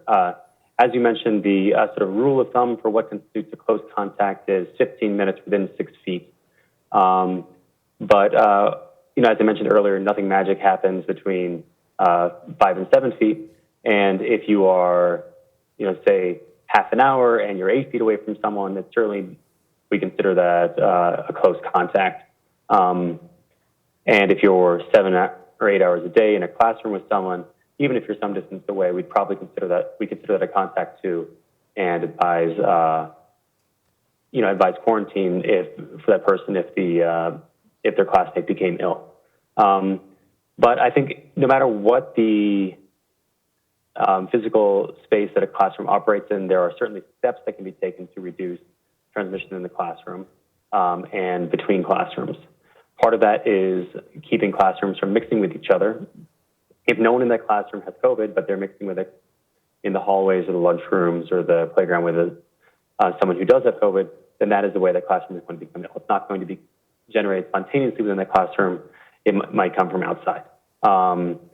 Secondly, wearing a mask, doing things like ventilation, having good symptom screening so that you're excluding as many people as possible who may be ill, are other ways that a classroom can avoid transmission in that space. I think when you're looking at the outbreak guidance, we consider anyone who spent time in a classroom with a student as a close contact for the purpose of contact tracing. And that is because of, as you said, even if a classroom is able to facilitate 6 feet of spacing, students are together in there for a very long time. And they're mixing around, and we certainly can't keep track of every movement they make. Again, this is something, though, that we are looking at and may learn more as the fall progresses. If we learn that in looking at several outbreaks or several cases within individual classrooms, that students are seated far away in the classroom from the individual case. Maybe it's a distance of 12 feet, maybe it's 18. Maybe there's no distance in the classroom that prevents transmission. But if we find that there is a role of distancing within a classroom or preventing transmission, and it's pretty robust across a few outbreaks, certainly our guidance could change that a single case within a classroom wouldn't mean the exclusion of the whole classroom. Again, I think we're starting from a place of being very conservative and trying to avoid transmission within schools as much as possible. But as we sort of, science progresses and we refine our recommendations, those are all subject to change. Director Chancho-Shore? Thank you. Dr. Early, have you reviewed the Douglas County School District plan? I have not had an opportunity to review your plan. Okay, thank you. And if I might take that as a segue, Director Chancho-Shore. So Dr. Early, on our plan, we're really focused on 3 metrics, in terms of positivity rate, incidence divided by 100,000, as well as some other, hospitalization deaths, and the state metrics that you're creating as well, that hopefully will improve the continuity between county and state. Are there other things you feel like, and I think this is kind of getting at Director Chancho-Shore's question, are there other things you think we should pay attention as a school district that maybe is unique to our business of working with children? Are there other incidents or other statistics that we should pay attention to as we are determining what's best for kids?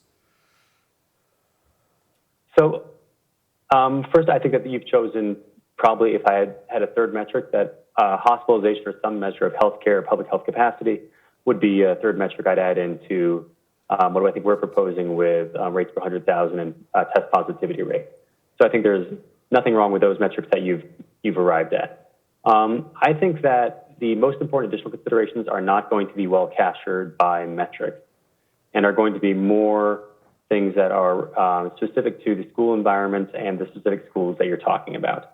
One thing that we I think regrettably came too late in our guidance making process, but are hoping to remedy through additional guidance going forward, is considerations of equity and the other roles that schools serve besides just in-person, teaching facts and the strictly educational mission.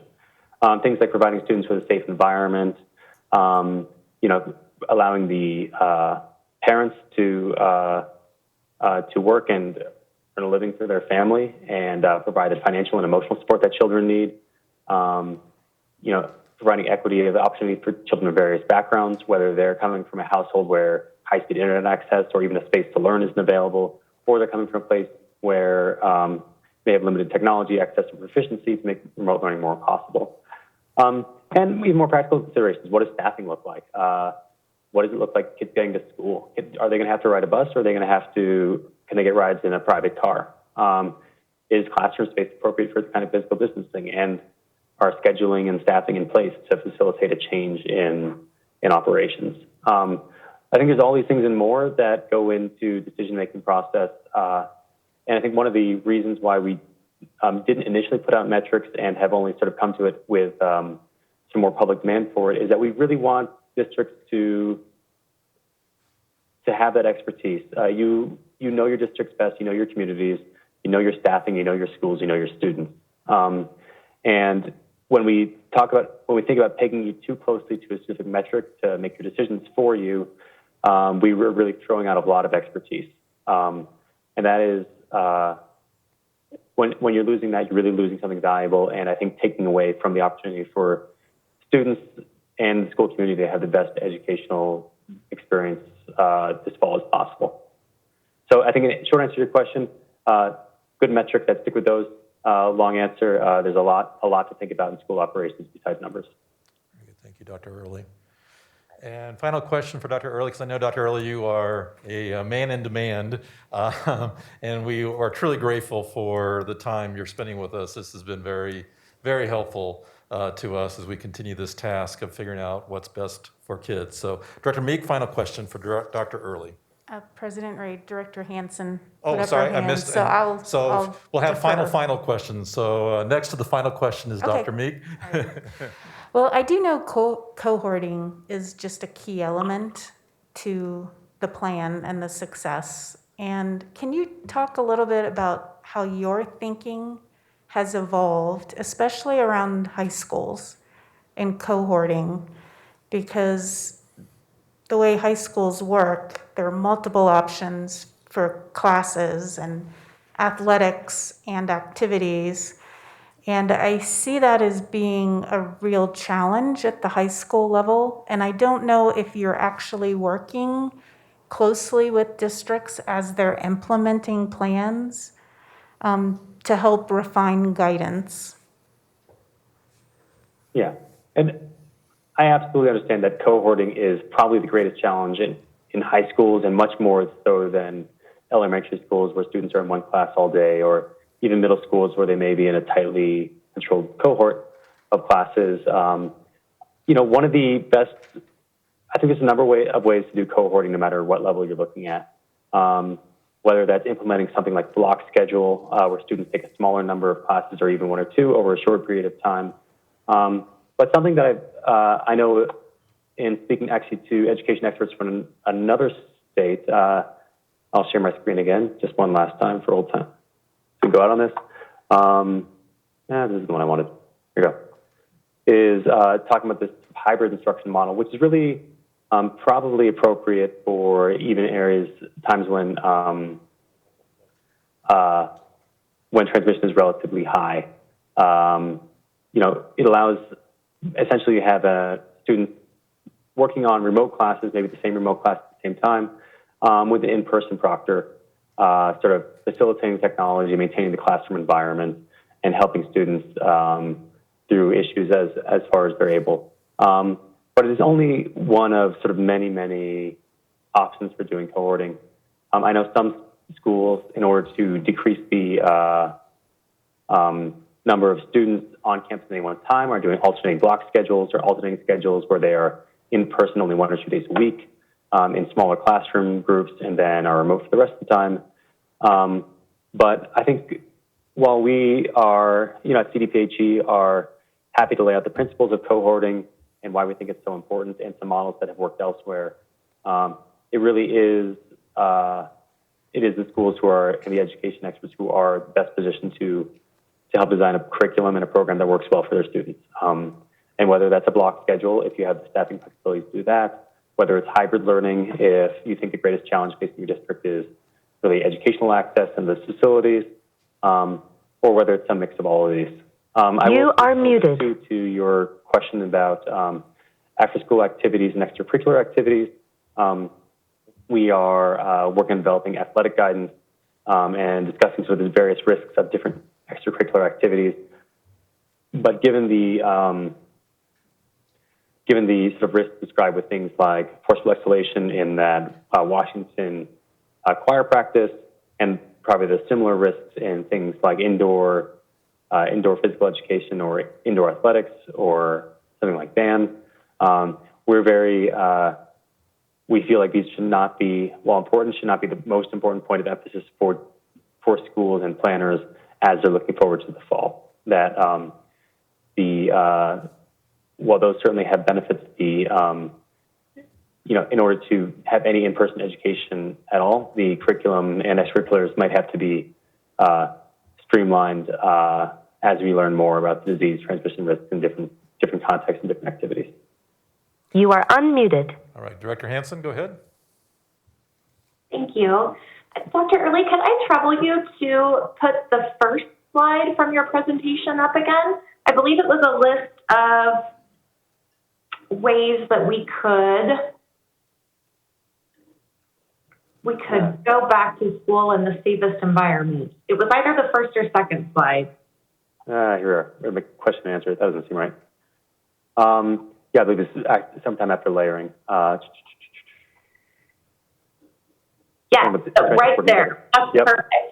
I just want, our entire board's goal is to get our kids back into classrooms for as many hours a day as is possibly safe. And I want to make sure I understand all of these items very clearly, because anything that we can do either in our schools or as a community to move towards the option of having 100% back in-person learning, Encouraging sick people to stay home is something that isn't entirely in our control. It's inevitable. Parents send their kids to school sick, so I have a concern about this.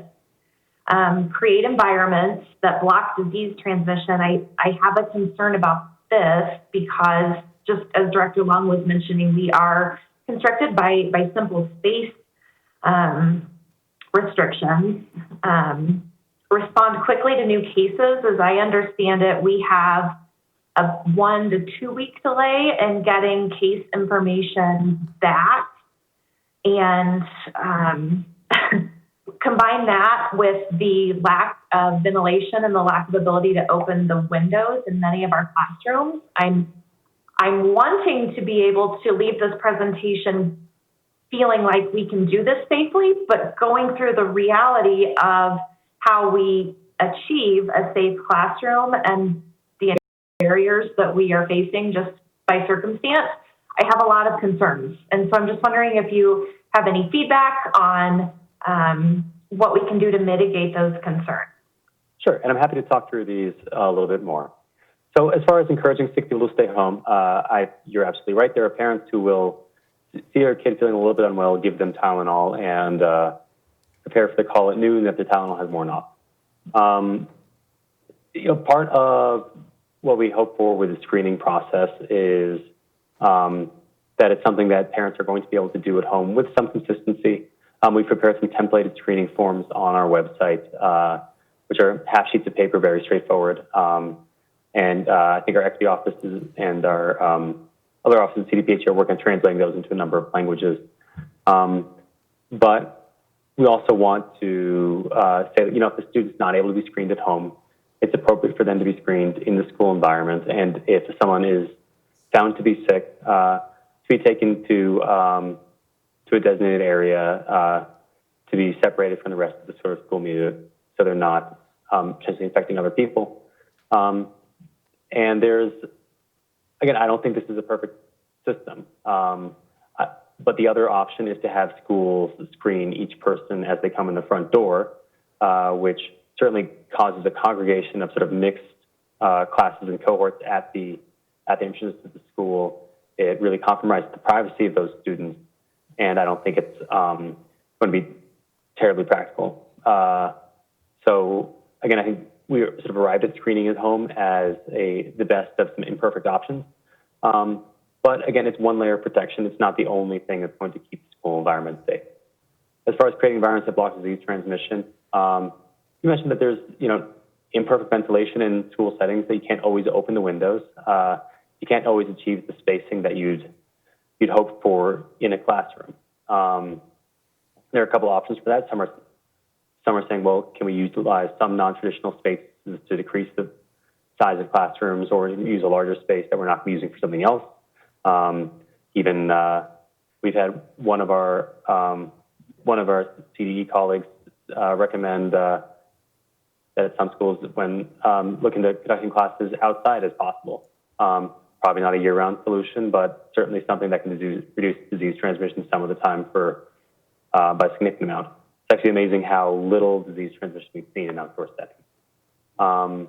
But even things like running the HVAC system, if available, as much as possible during the day, increasing the air exchange, really does a lot for decreasing the viral load in a space if someone is shedding virus. Part of creating environments to block disease transmission is fostering practices that are less likely to transmit disease. Doing things like cleaning with those EPA-approved cleaning products that are known to disinfect COVID, encouraging good mask-wearing practices for as many students as it's appropriate for. I know anecdotally, in speaking to our child cares, that children as young as 3 are tolerating masks pretty darn well, which I think was really unexpected for us, but good news to hear, because again, the masks are probably 50 to 83% effective. And so as you start layering these things together, you're capturing many but not all of the people who are sick and should be staying home. You're creating environments that are less likely to transmit disease, although not perfect. You're blocking disease transmission at the source and providing some protection to the mask wearers. You create these layers that, as they start to stack up, the risk of disease transmission in schools starts to get a lot lower. I don't think that you'd want to rely on any one of these strategies by themselves to make schools safe. But also, I think working together, they reduce the risk of transmission to a degree that makes in-person schooling possible in a really broad variety of contexts. I think your last question was responding quickly to new cases, and perhaps I'm using cases a little more loosely there. Really, we're just talking about communicating readily with local and state public health and coordinating a school's response. Whether that's, hey, we had the kid who came to this classroom and then later in the day they started feeling sick, what do we do? And having a plan in place to notify parents about any quarantine or exclusion activity that has to happen, and sort of having thought a little bit ahead, okay, what would happen if we had to transition to remote learning at some point during the semester? That's what we mean by responding to cases. It's not having a test result come back to tell you that this person is PCR positive. It is just being sort of alert and flexible to the needs of disease control in a school environment, really any environment. But yeah, I think that the big take-home message is that all of these things work together. There's a sort of a classic illustration, the Swiss cheese model of error, and I think as much as we can sort of create an environment where those errors are less likely to propagate or the virus is less likely to penetrate to these subsequent lines of infection, the safer school can be and the more practical school will be for in-person education this fall. We expect that people will acquire the virus in the community, and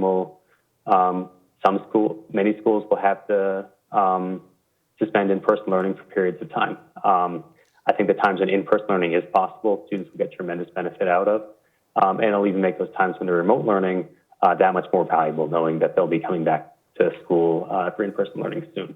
But we are also, very grateful and open to feedback. The CDE site has a specific portal where people can ask questions, and we're putting together a sort of a very robust FAQ section on there, which I hope we can respond to many more of these questions as they come through. Very good. Thank you.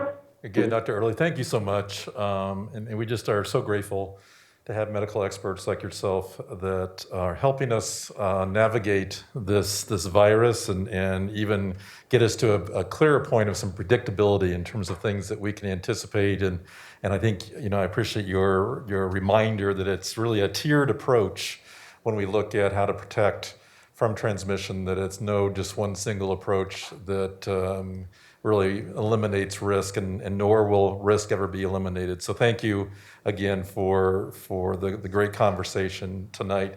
Dr. Tucker, I'll let you have the final word for Dr. Early, and then I'm sure he's ready to go home or ready to have a rest. So I don't know if any other thoughts. Well, Dr. Early told me he's good until midnight, so no. Certainly want to thank Dr. Early and all the outstanding people with the Colorado Department of Public Health and Environment for not only being a great friend to the Douglas County School District, but all of our school districts here in the great state of Colorado as we try to tackle this unknown thing we're dealing with. So, Dr. Early, thank you.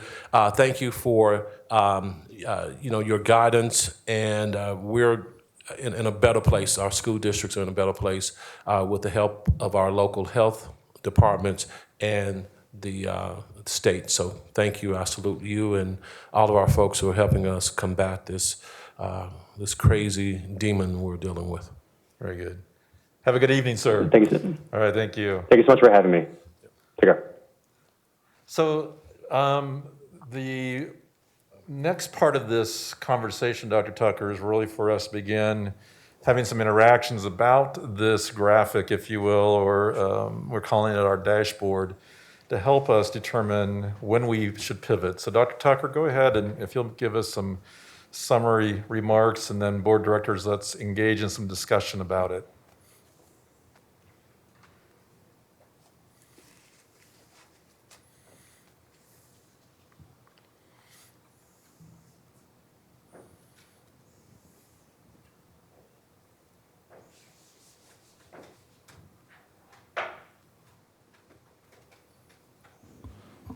I'm going to take my mask off. I'm still following the county guidelines. When speaking in a group like this, I can take my mask off and practicing the 6-foot barrier. This is our first attempt at developing a Douglas County School District Road to Return Decision Overview dashboard. This represents just one or a few data points, and this will not be the sole basis in terms of how the Douglas County School District will begin to model decisions. It certainly, as you heard from Dr. Early, this does not represent the totality of all of the data or information that health experts use in making decisions about opening schools or businesses. And these are targets, and I want to emphasize that these are targets, and I certainly appreciate the work of cabinet members. Lisa Cantor, our head nurse, is here with us, and of course, feedback that we've already received from our Board of Education in developing this roadmap. And again, this is just our beginning.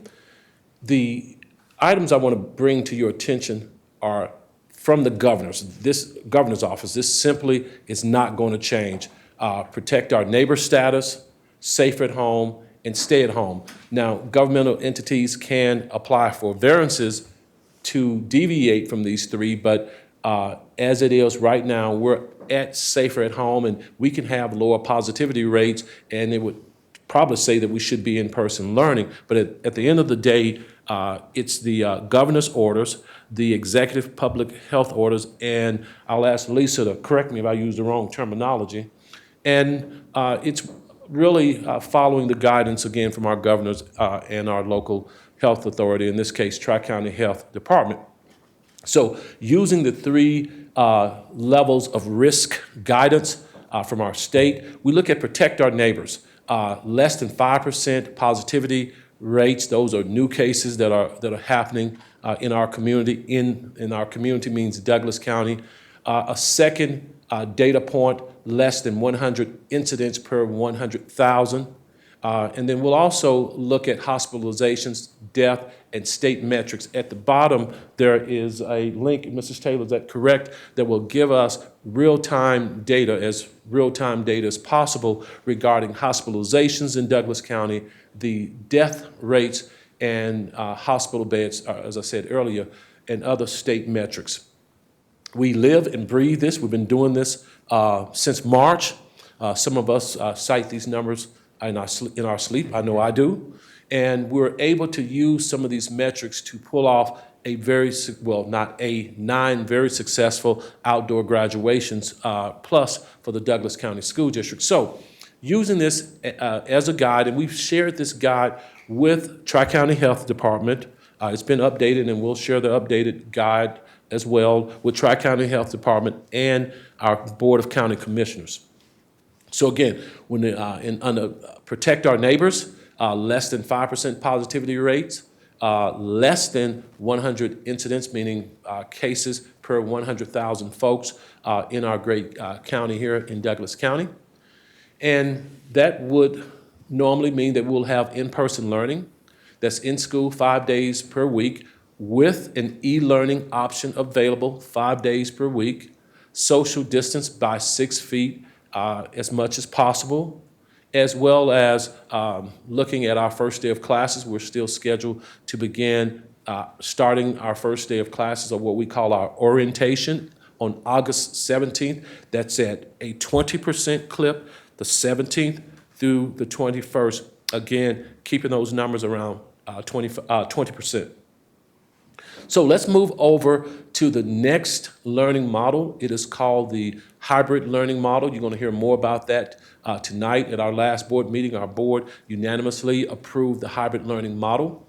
That's safer at home, 5% to 9% positivity rate, 101 to 200 cases per 100,000. Still looking at hospitalization rates, death, and other state metrics. Again, clicking there and watching that stuff in full time. Hybrid learning, cohorts of students rotate between 2 days of in-person learning and 3 days of e-learning each week. We'll continue to have an e-learning option available. That is a cohort of students who are learning strictly online. Again, social distancing, 6 feet when possible.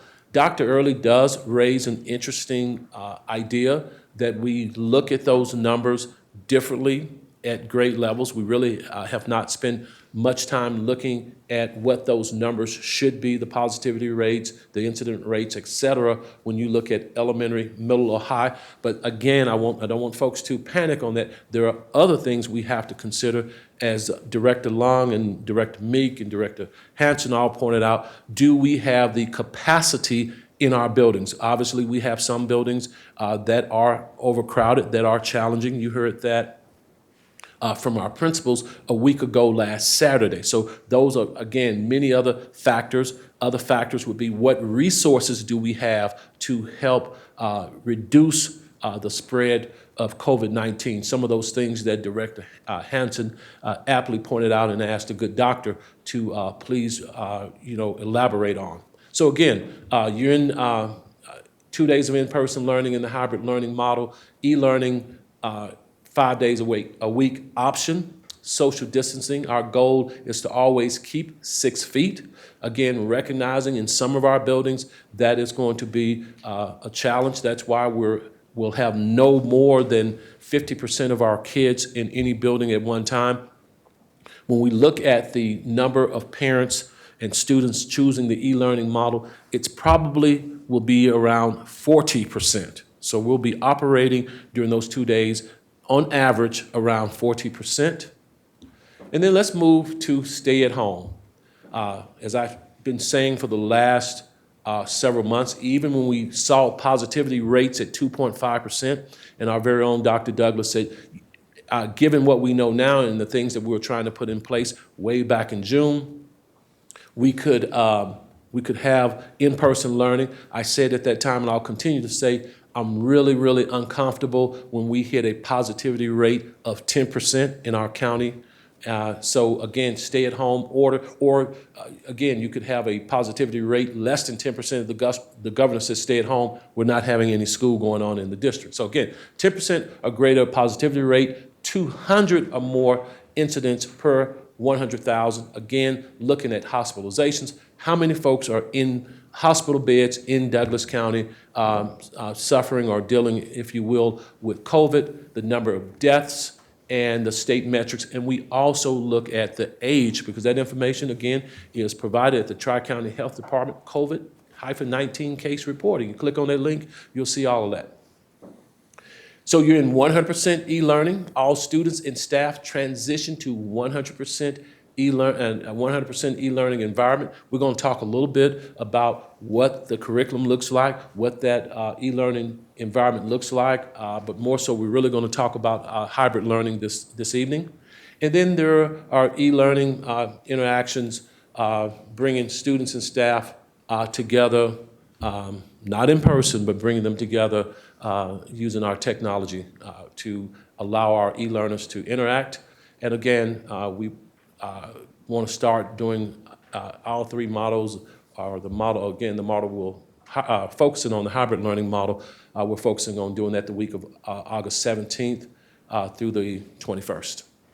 And I also want to add, directors, that we could pivot. The board approved hybrid learning if these numbers happen to jump up before the 17th or the 24th. We want to be in position to pivot. Our great teachers have returned today. All of them, teachers, support staff, returned today. They began their professional development in earnest. I'm sure they had conversations about lessons learned and lessons that they could utilize from back in March.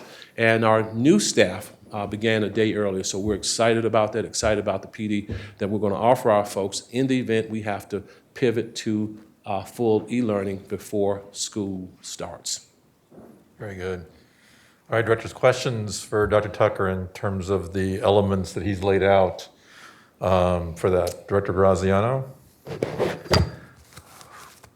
Thanks for that, Dr. Sure. Tucker. Absolutely. I'm going to take an optimist point of view, and I'm going to kind of ask, as we look at these data points, right, as I look at them now, they're all moments in time. You know, we'd look at them one day. First question I guess I have is, are we looking for a consistent number of days of those data points? Because if we just say right now, and I look at what we've talked about, we're doing pretty well where we could consider going back in person. So I guess what's the metric going to be? Like, how are we going to look at it? Is it going to be like a series of days, or what would that look like? Director Graziano, thanks for that very insightful question. These numbers here, the positivity rate, can be based on 7 days or 14 days. We've been using a 14-day rolling average. Our experts that you've heard here tonight and the last couple of weeks are really beginning to fall into, they'll tell you that these numbers are not too far off from what experts around the country are using. When you look at some of the hot spots, like Florida, New York, and some of the other places, Georgia, they've been issued stay-at-home rates because those numbers have been around 14%. And I do want to mention this. I know New York is a beloved place for you. It's certainly a beloved place for my family, as well as New Jersey. Those numbers will be a little different from state to state because their overall infection rate. We'll probably say, well, our Protect Our Neighbor status is less than 5%. They may drop it much lower than that because they've experienced a high infection rate. For example, in New York, I think if you're around 5%, they're going to say students may need to stay at home. And so it's going to be based in a moment in time.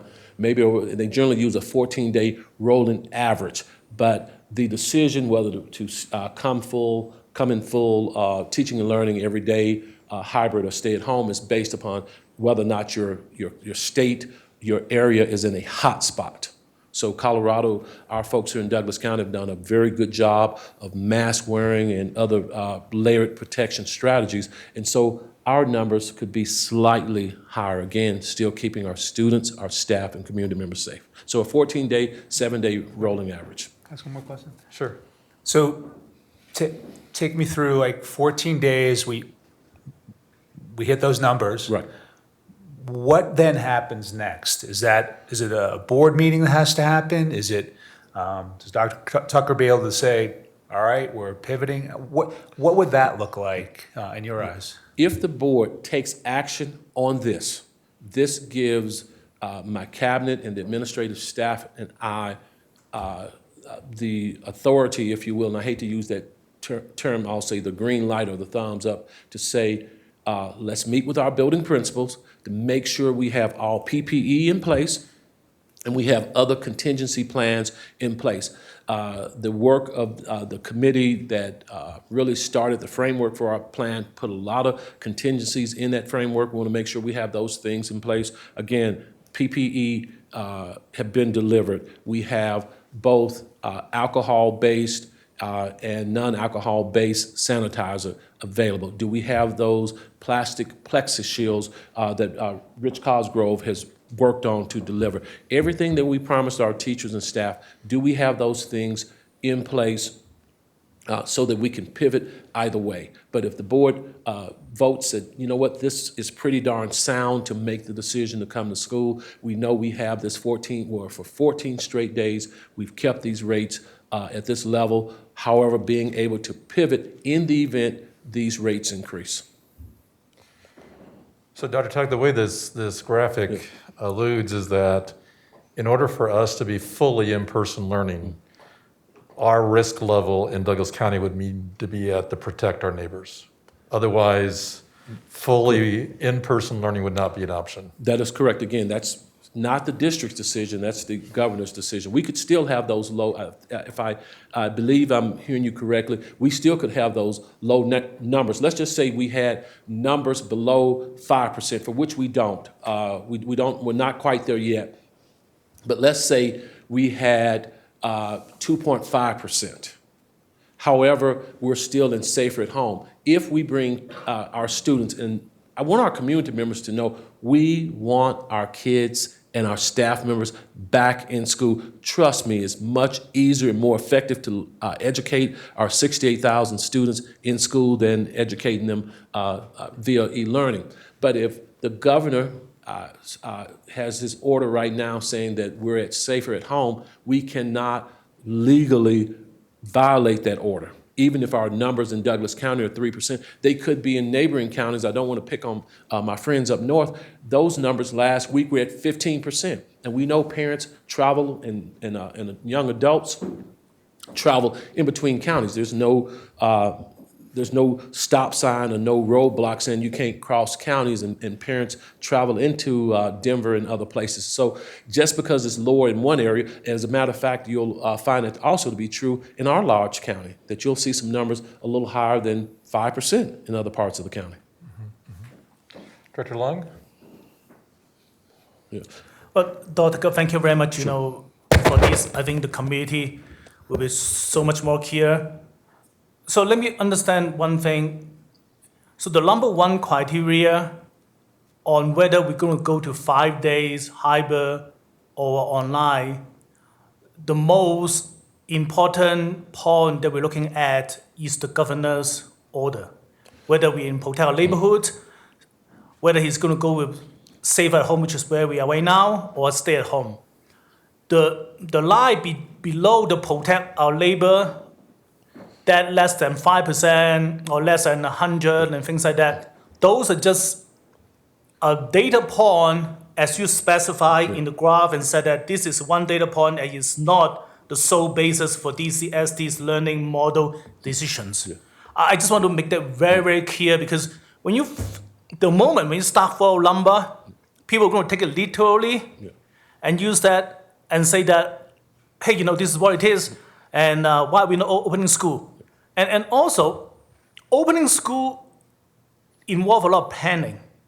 So when the board made additions on July 25th, at that time, we have 6% productivity rate, and we have over 100 incident per 100,000. Yes, sir. Right now, the number is changed. The number changes daily. So, follow up what Director Graziano asked,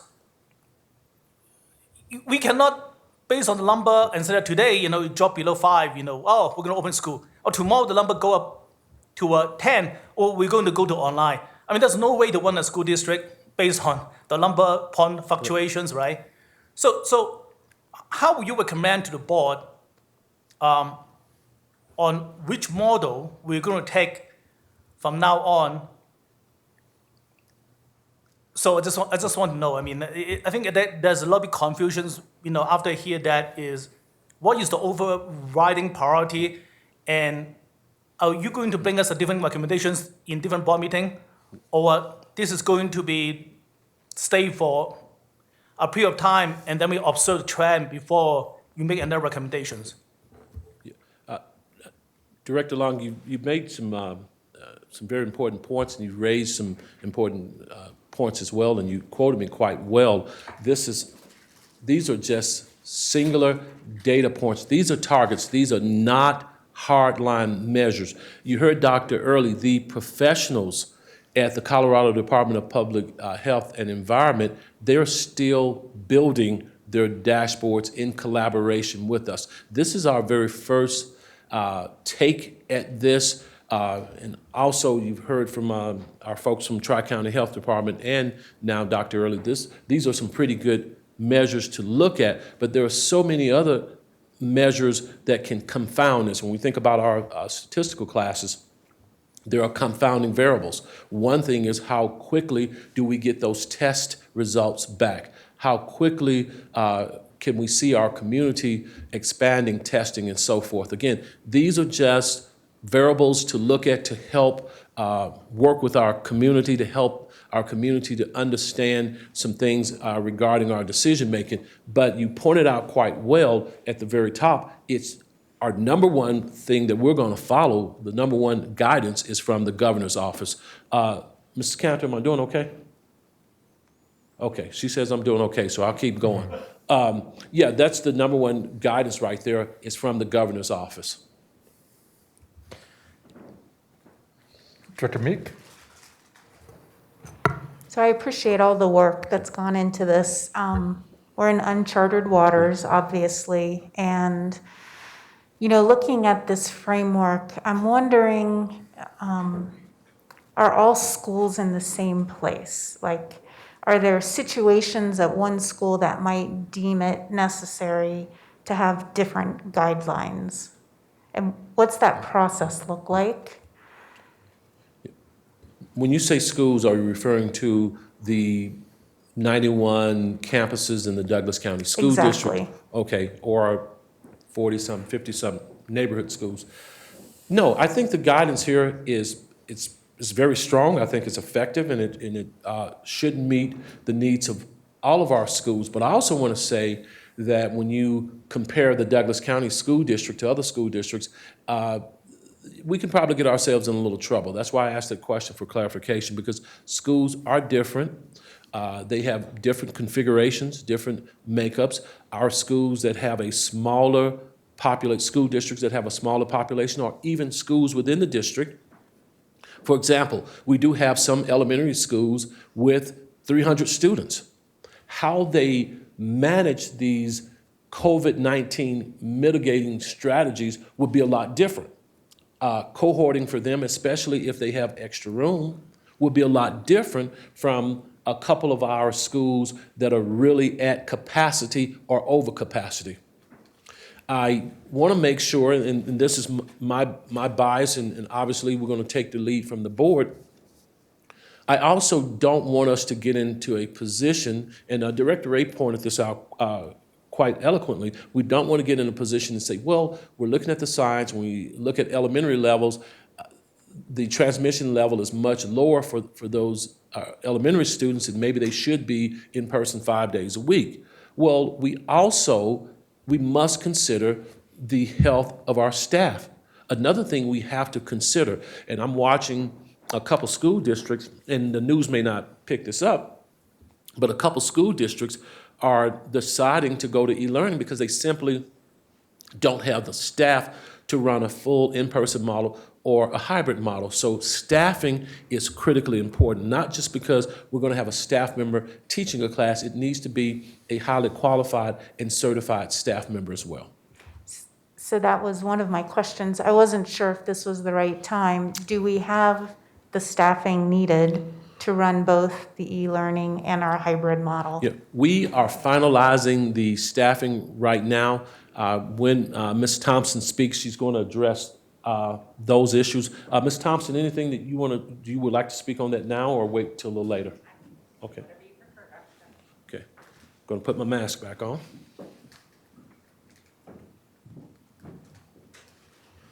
Good evening, everyone. Good evening. Pleasure to see you again. For the public, yes. if I could just introduce you, this is Chief Human Resource Officer Amanda Thompson. I was trying to stall while Dr. Tucker did his the cleanup act. I'll just keep this on, sure. So yes, Human Resources has been hard at work in partnership with our DOS and our school principals as well. We know that we have had our employees, our licensed staff, among others, request e-learning positions and, have requested various accommodations, whether that be a desire, whether that be a health condition, whether that be vulnerable themselves or in someone in their homes. So we are actually right in the midst of placing individuals now. Part of that was ensuring we had all of the e-learning data to know how many positions were out there for us to fill. And honestly, again, we could not do that without that partnership across departments. So our DOS and HR directors are working their way through that. And so right now we're placing individuals. We'll be notifying our employees as well as soon as we can.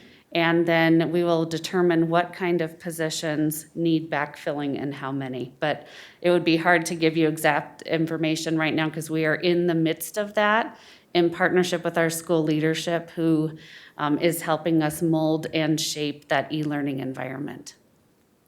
At this moment in time, there's a commitment to do hybrid, in-person, as well as parallel with the e-learning option though. So at this point, we don't see that in jeopardy, even though we don't have actual statistics, but we believe that those two models can run concurrently at this moment in time. Yes, and that could entail in reviewing which individuals we have in our buildings who may want to support in that may not already be officially requesting that. And then we may have to look at if there are any other staffing needs that we may need to reach out and support through CARES funding. Very good. Okay? Thank you, Ms. Thompson. Thank you. I'll see you in a moment. So Dr. Tucker, I don't know if you'd be open to just some reaction and some suggestions to this graphic, or if there's other things you wanted to comment on first. We would greatly welcome some reaction. We want to make this the best darn graphic in all of America. In fact, we shared it out with a couple districts across the state, and we want to make it better. And we certainly appreciate, thanks, Mr. Sethi. Again, we want to make this the most effective and best graphic in the state, and we've begun to share it out with our partners across the state and across the country. And we're also appreciative of our folks, our fellow educators who've given us some ideas and feedback. So absolutely, I know Mrs. Taylor and Mrs. Taylor and cabinet members will be taking notes, but absolutely.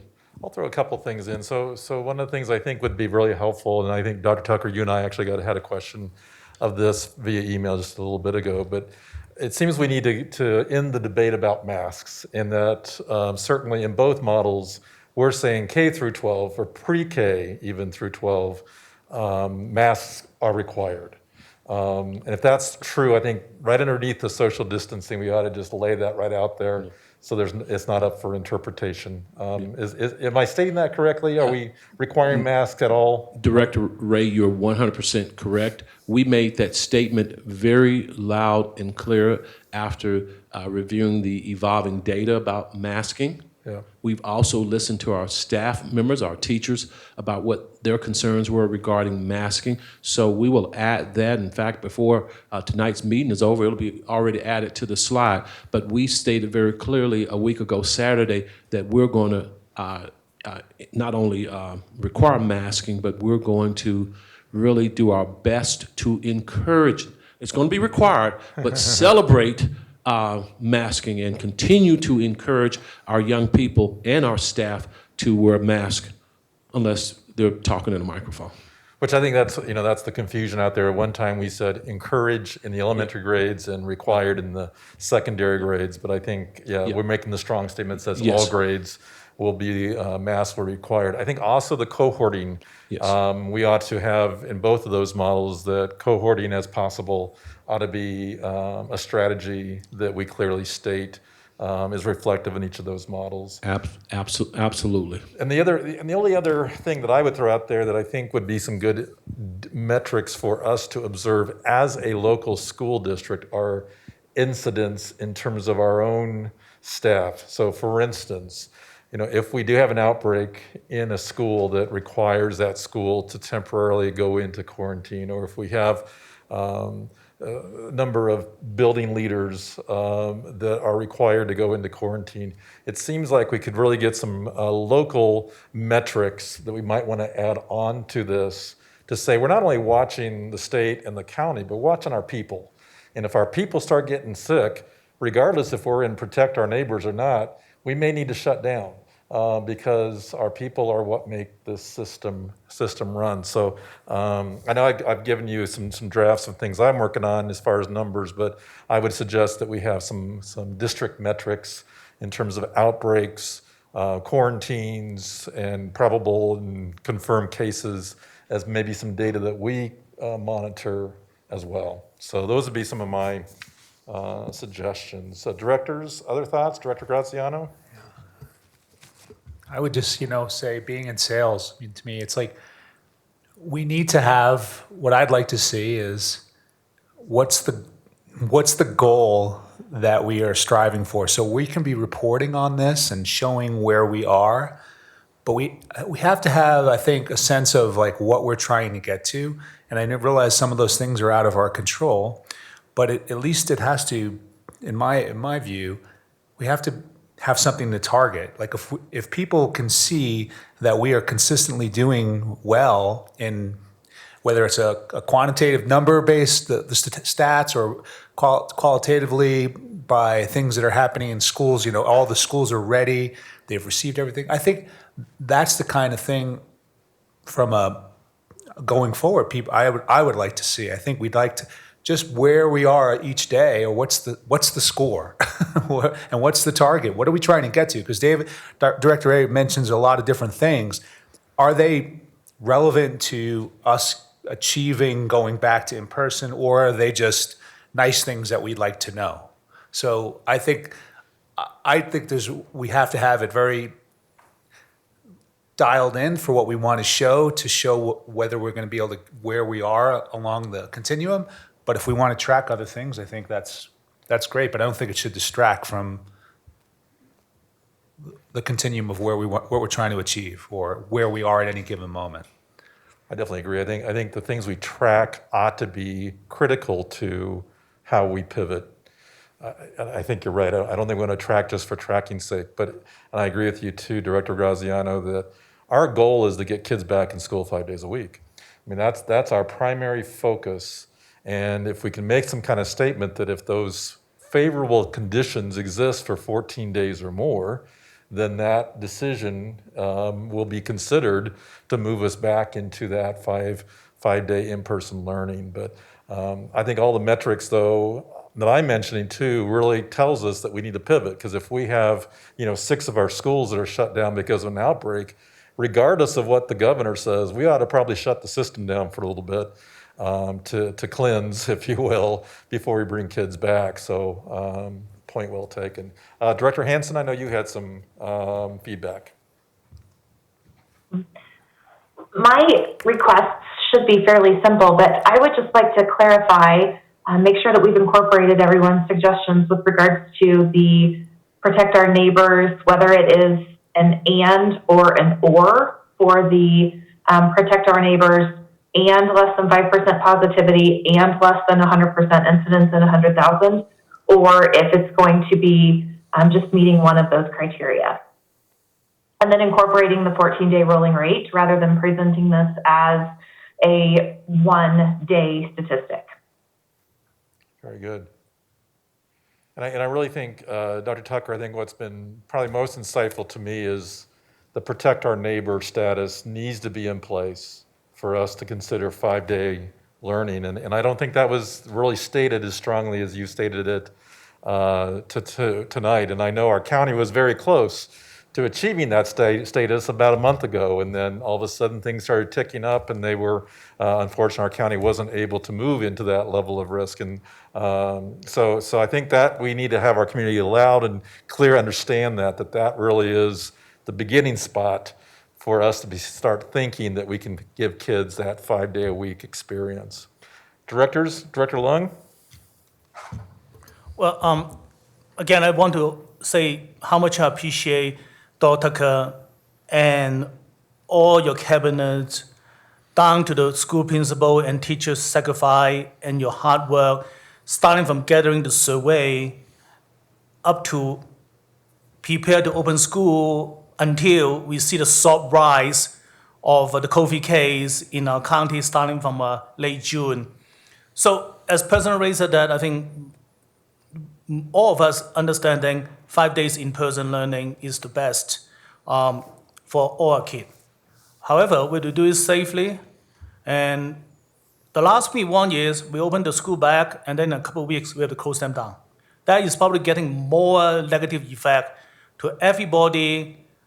And if there's a staff or a student or their family die because of a relatively open school prematurely, human life is precious, okay? I mean, so I really thank you for taking a lot of heat to make the right decisions to recommend to the board on July 25th. And people don't understand that this takes a lot of courage to do the things that is right, that may sometimes, may not be popular. For that, from the bottom of my heart, I want to thank you for you to taking care of, our student and our employee based on what is the scientific, data that was presented to us and the other factor. I also want to mention that your answer to me a while ago is one of the point that protect our neighbors, safer at home or stay at home based on what governor's definitions is the overwhelming factor. And because out there, a lot of people are highlighting different rate, productivity rate or incident rate and things like that. But ultimately, we want to open the school in a safe manner that according to what governor's definitions is. And I also want people understanding opening a school is not a simple task. It's not like I have 14 days of particular point. I can just switch between hybrid and in-person learning, and then if it doesn't go well, then I'm going to switch it back. We have 91 schools in a school district, and 70 of them are district school.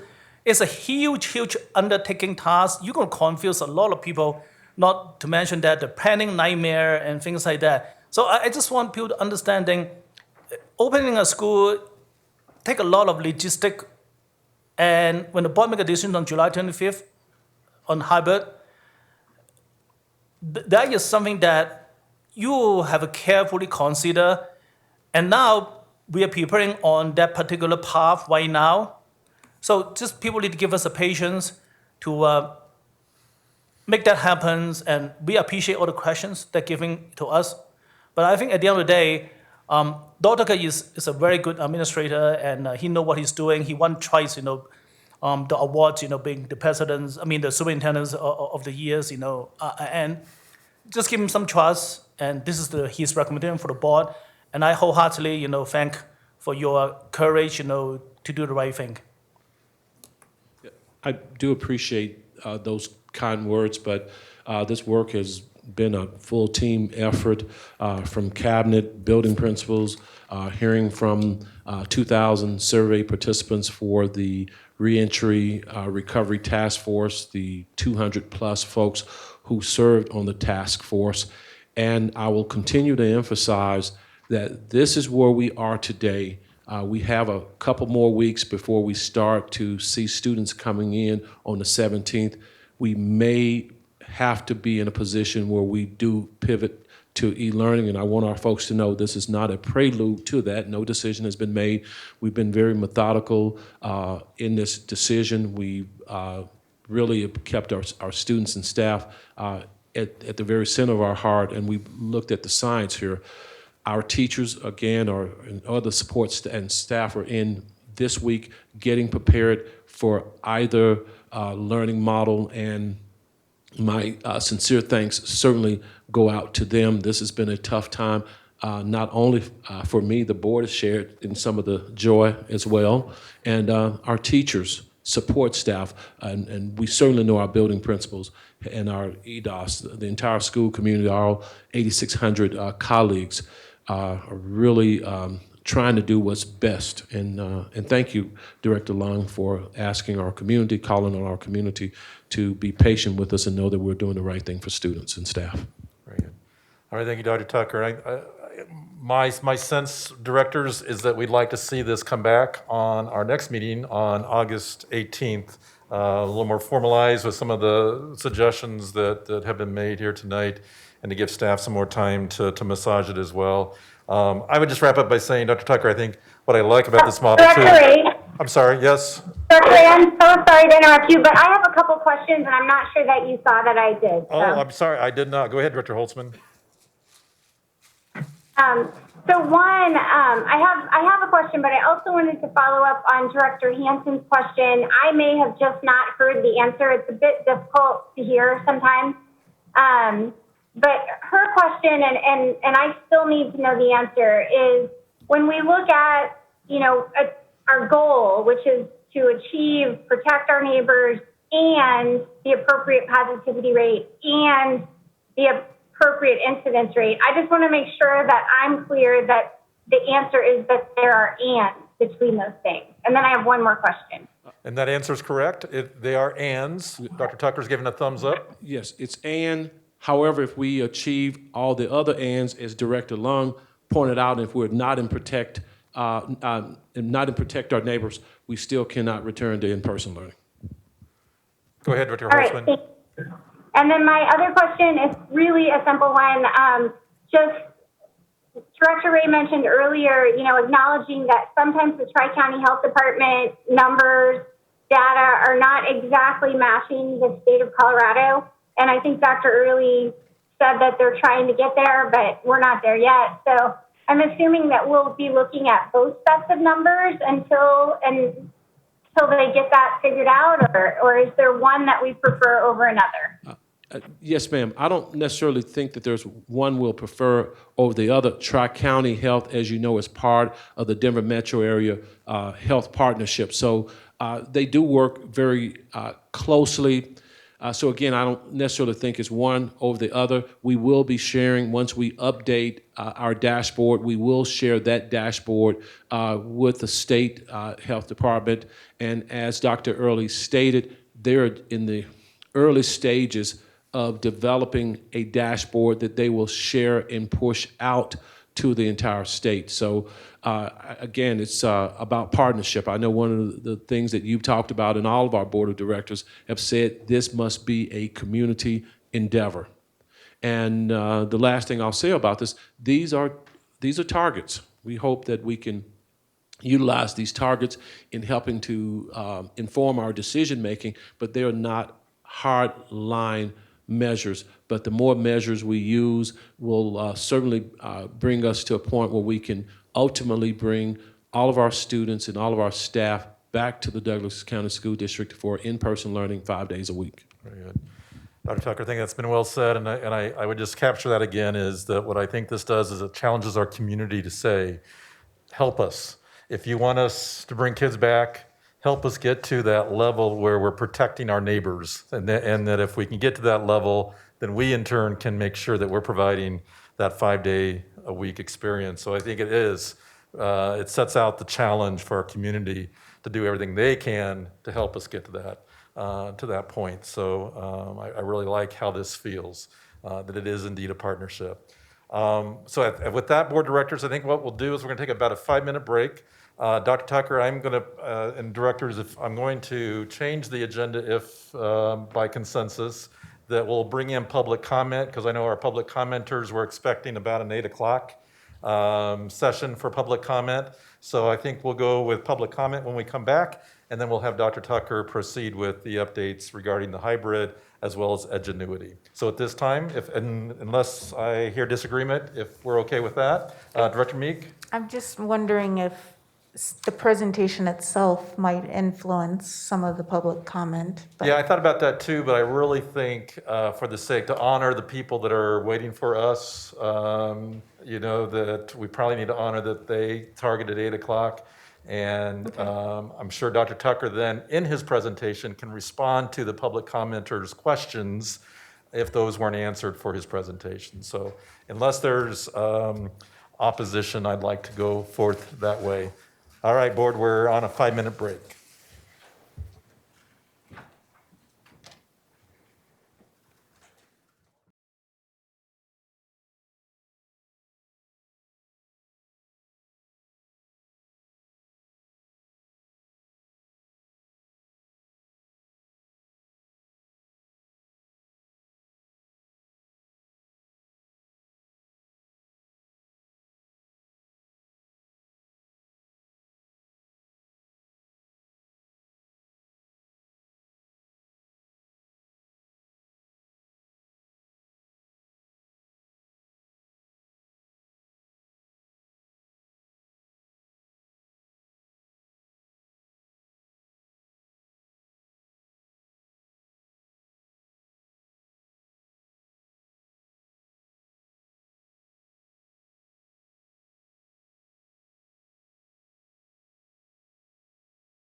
to hear as well, but as soon as we're finished with public commenters, Dr. Tucker will launch us into that conversation.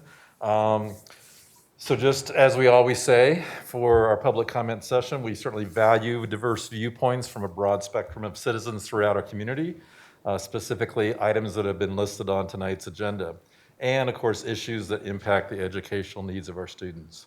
2 policies guide how public comment to the board is received: Board Policy KE, Public Complaints, and Board Policy BEDH, Public Participation at Board Meetings. Policy BEDH also explains that since the board's responsibility is setting policy for the school district, members of the public should direct their comments to policy matters, and notes further that citizens are strongly encouraged to contact the teacher, building principal, or superintendent first with questions or concerns. Board Policy KE outlines the process for responding to grievances and complaints and explains the board believes that complaints and grievances are best handled and resolved as close to the origin of concern as possible. Therefore, we encourage the proper channeling of concerns. For example, concerns that involve a child should begin with the teacher, then the building administrator, then the director of schools, assistant superintendent, and superintendent before appealing to the Board of Education. Given the remote format of this meeting, there are some additional directions I would like to provide for those of you that are making comments tonight. First of all, just so that everyone knows, as always has been our practice, those of you wanting to make public comment are requested to complete an online form prior to 3 o'clock of the meeting. Those who were signed up by this time received an email with directions and for calling in. Once called in, your phone will be muted until your name is called. You'll be able to listen to the meeting via your phone, but just not able to speak until your phone is unmuted. Please make sure that you are not running the meeting on a computer in the background and that you are in a quiet environment. Once I call your name, please state your name and ask if you can be heard. I will respond for you to continue. I would also like to remind commenters that we want to continue to maintain a decorum of mutual respect and would ask that speakers refrain from using individual names in an offensive manner, as this only distracts from the issue of concern. It's also important to know that the board follows Robert's Rules of Orders to guide it in participating in an orderly and fairly conducted meeting. Under those rules, if a director calls for a point of order, all discussions and comments should stop so that a determination can be made as to whether a procedural rule or board policies has been violated. Therefore, if a point of order is made while you are making your comment, I will interrupt. The speaker should pause until otherwise directed to continue.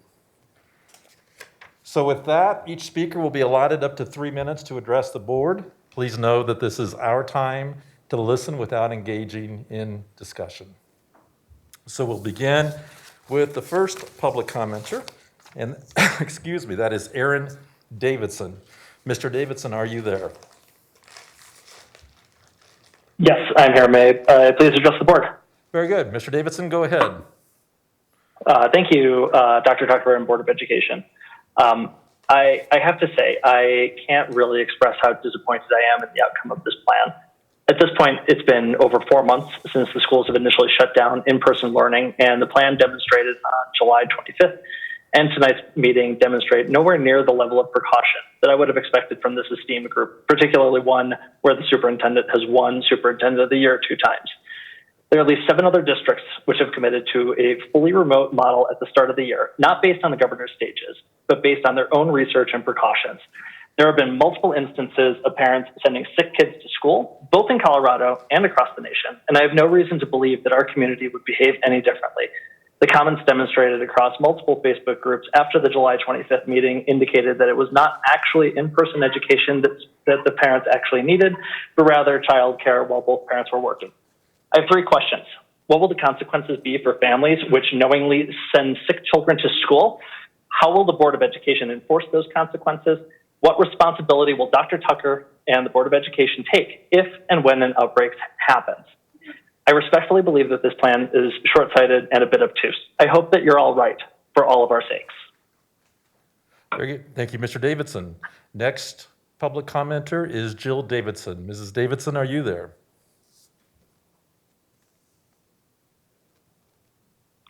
Hello, yes, I'm here. Can you hear me? Yes, Mrs. Davidson, go ahead. Thank you. I'd like to address the board of directors. My husband just stroke, so much of my sentiment are the same as his. Some of my concerns, additionally, though, are the doctor who presented first in the meeting tonight, who seemed like a very esteemed individual. I'm sorry, I don't recall his exact name.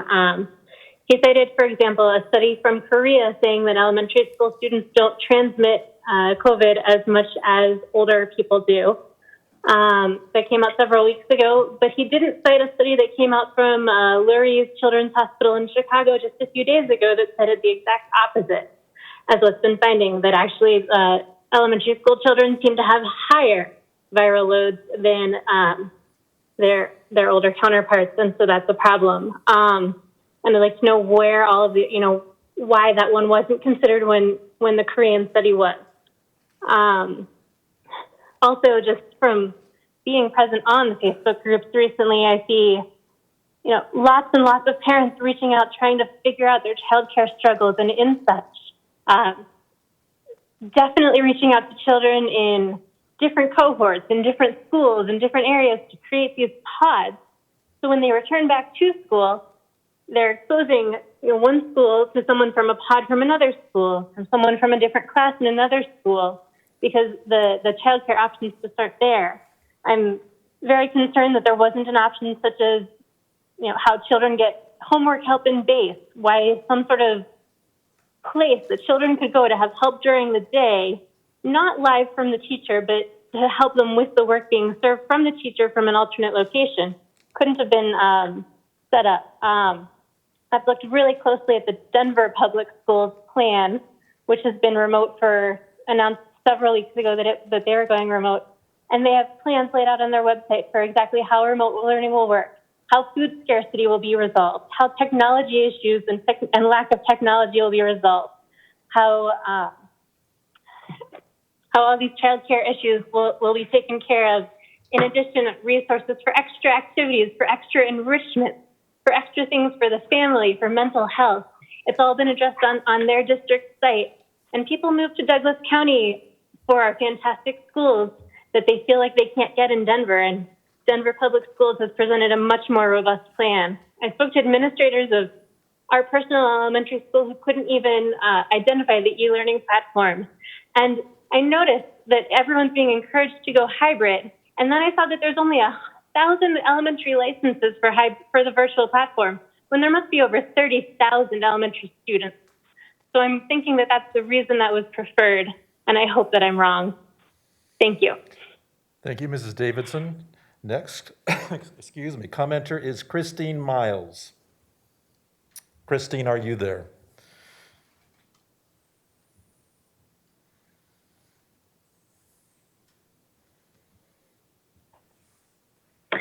Yes, I am here. Okay. I'd like to thank you for the opportunity to address the board. Tonight, I wanted to speak particularly about the e-learning option. I have two students who are in the Douglas County School District regular programs and one in a charter school program. I have one student who is selecting to participate in the hybrid learning and one student who is selected to participate in the e-learning program.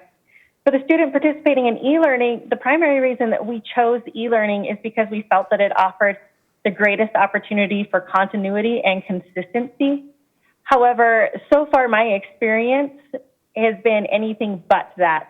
I've received conflicting information from multiple administrative supports within both our high school and our middle school. We're describing what the e-learning program is. I was directed to have a specific email where I emailed two particular people at the district level asking for specific information about what kind of electives would be offered specifically. Because when you go to the Edgenuity link, there's a lot of electives that are listed. However, all the electives that really appear to be of any value state that they are an additional cost. However, that is unclear from any information that's been published by the district if that is included in the licensing that the district has purchased already. The lack of information and transparency really draws me to have a lot of concern about what the district understands and what they've purchased. We've spent $800,000 on a program, and I can't get a simple answer on which electives are going to be offered, to me, that is just simply unacceptable. In any kind of a business environment, I understand contractually what I have purchased and what services are going to be delivered. So I want to express extreme frustration that I cannot get clear information. Additionally, I have administrators at the school saying that the e-learning option is not going to have regular lessons delivered by the teachers, and they're describing that the e-learning option will be more of a situation where a teacher is kind of like a tutor, helping when needed and tracking progress. That's not why I chose an e-learning option for my student. And if that is the case, then I would be remiss to stay in my current selection. So I encourage this board to very quickly get very clear communication out to parents and demand that we have transparency in what is going on with e-learning and not push it off to the side as an afterthought. Thank you. Thank you, Mrs. Miles. Next commenter is Frederick Frund. Frederick, are you there?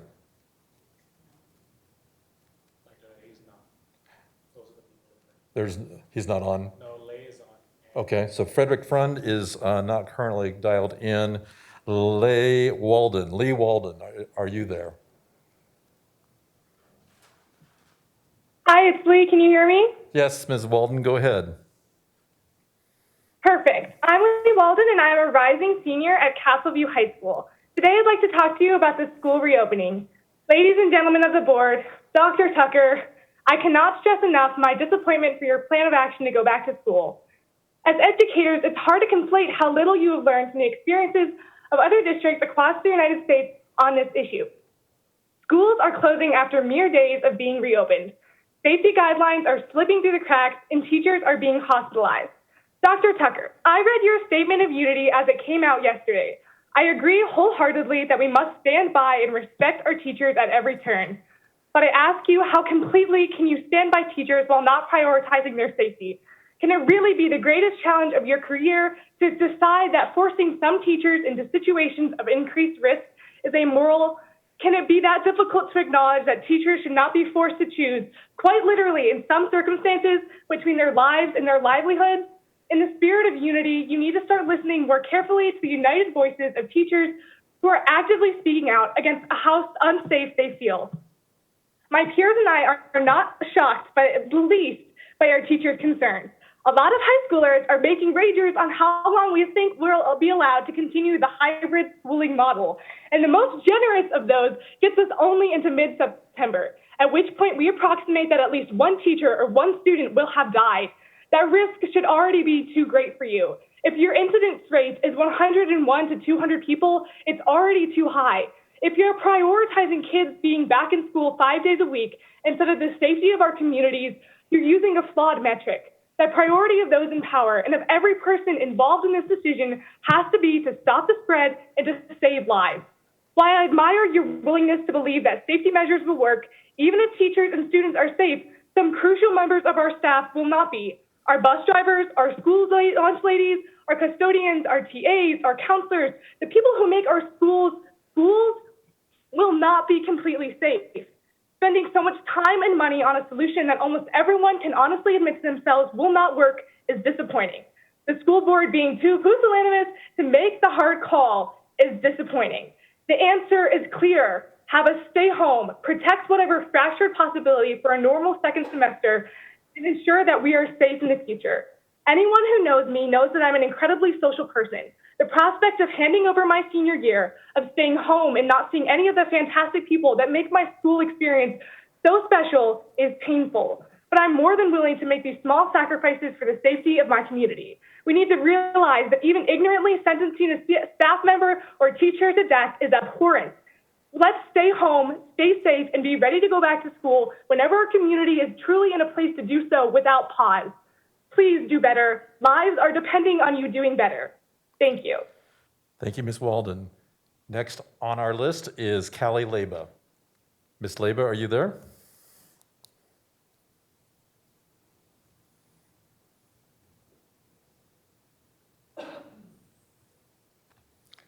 Can you hear me? Yes, we can. Go ahead, Ms. Leba. Great. Hey, thank you all for your dedication to our schools and your commitment to keeping us all safe. We're grateful for that orientation plan for the week of August 17th with 20% attendance. You are appreciated. And I'm speaking tonight on behalf of the Douglas County Federation, and I forgot to introduce myself. So my name is Callie Leyba, and I'm the president. As we head into this year, I agree that we have a unity of purpose, and it's probably never been more important that we work together. The DCF strives to be your partner, not your adversary. We recognize that we all want our students, staff, teachers, and community to be safe, first and foremost. Because our members are the ones in the schools, we want our voices to be heard about what will achieve this safety for all of us. We request that teachers and staff be allowed, but not required, to work remotely anytime they're not directly in contact with students, including staff meetings and remote learning days. This is in line with our governor's Safer at Home order, where everyone is asked to work from home when they can. This will reduce the staff's potential exposure to COVID by 20% by keeping them home on Fridays. It also reduces exposure for staff members' children who are working in cohorts in their in-building days. Then they go to base or another child care and break those cohorts, putting every child in their cohort and child care at a greater risk. And of course, if this happens, then our employees have to stay home with their kids who are isolating, and that means our teachers or staff are out of the building and not with their students. And we want to keep our sick days as few as possible this year.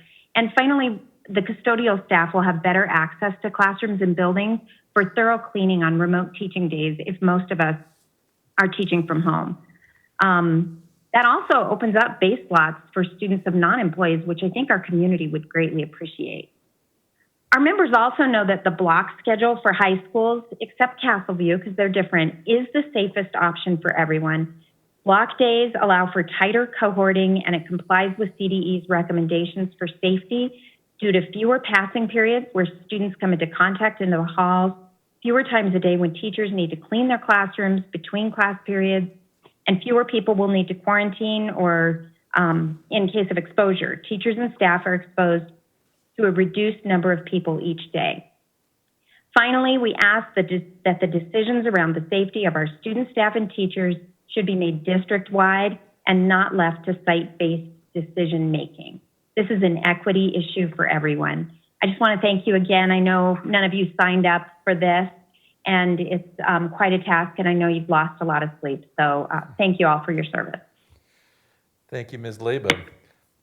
So at this time, I don't see, Mr. Sethi, any other commenters you're pointing? Is there, as it looks like? No, I'm looking at the list and I don't see. Okay.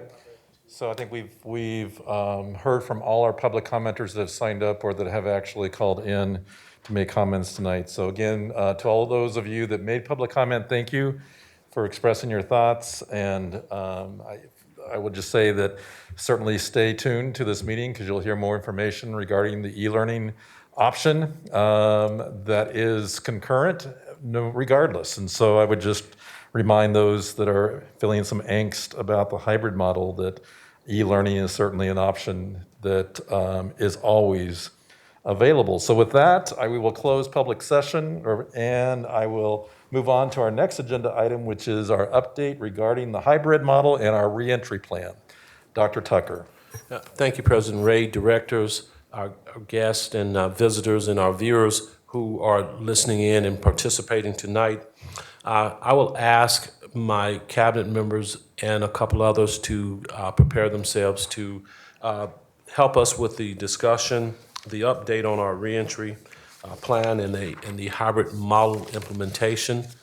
And I'm pretty sure that some of the very, very important questions that were raised by public commenters will be addressed along the way in this presentation. Okay, Mr. Knight. Mr. Knight, our Assistant Superintendent. Good evening, Mr. Knight. Good evening, President Ray, Board of Directors. I am going to run through just a few quick slides, an update to the operational reentry of our schools, as well as the hybrid learning model. And at the end, when we're ready for questions, I can bring up some of my colleagues and get you the expert opinion. Got some? So I want to start out first with just some of the resources that we have available to staff, to students, and community. Many documents that our communications department has put together, whether it's our plan, our FAQs, as well as any of the guidelines that we have used from various health departments to help guide our decision-making, are all posted here. And I want to bring to everyone's attention the upcoming town halls that we have. So we have a staff town hall tomorrow from 3 to 4:30, and we'll be following that up with a community town hall from 5 to 6. Our staff town hall, in addition to Dr. Tucker, we will have Dr. Scott Cyphers, who we've all heard from before. And then on our community town hall, we'll be welcoming back Dr. Douglas from Tri-County Health. So I'm going to go through here again, just some updates. Rather than re-present the plan that we all heard a week from Saturday, I'm going to provide updates to either things that have changed within the plan due to health guidance or areas that maybe have been modified or enhanced based on questions that we've received. So the first one, recent guidance came out from the CDC that is now recommending that we do not universally screen students for symptoms at schools. For many reasons, we communicated this out, whether, and I think Dr. Early talked about it, whether or not it's students standing in a line. Director Ray, you can probably imagine what that would look like at one of your elementary schools waiting, as well as if students leave home while they're sick and then they come to school and they're standing in line, we risk disease transmission there as well. We really want parents to screen their kids at home and keep them home if they are sick. That provides our staff and other students the best safety means. We have also created documentation that clearly outlines isolation, quarantine, and outbreaks. Nancy Ingalls, Chief Personalized Learning Officer, and her team work to put out very clear guidance to our leaders: who should be quarantined, who should be isolated, who should be notified if that happens. That communication was followed up, you'll see the next bullet, with HR today, to how we then find coverage for that class. If we have a teacher who has to be quarantined and isolated, what is that process? How does that look? So we've done a lot of work over the last week just making sure everybody understands if I was sick, or if I'm around somebody who's sick, or if I taught next to somebody whose spouse was sick, what that quarantine or isolation looks like. So we've got very clear guidance, and we now know exactly who should be isolated, who should be quarantined, for how long, and then how we continue to support the system while those folks are out. On kind of the building side of it, summer bond work is being completed in all schools. All schools have been cleaned and disinfected, and we continue work on all fronts. We lost a little over a month this summer when we shut down due to COVID. But Chief Operations Officer Rich Cosgrove and his team put in a ton of work to make sure that these projects got done. Several crews spent all weekend cleaning, disinfecting to make sure that the buildings were safe for staff this morning, and we'll continue to work on those so that they're ready to go for students on the 17th. In addition, we've also ordered all of the PPE packages, so there's a base package for every school that contains gloves and face masks and shields and plexiglass. So every school is getting a package of that depending on the size of their staff. And then we started today going through and prioritizing all the additional requests. So we sent out a form that said, if you want any additional equipment to help you be safe in your building, let us know what that is. So we are now prioritizing that, and through the CARES Act dollars, we'll be making decisions on what we can fund. And finally, a lot of questions around base childcare options. We are currently asking principals how much space they have in their schools that we could utilize for an enhanced base program.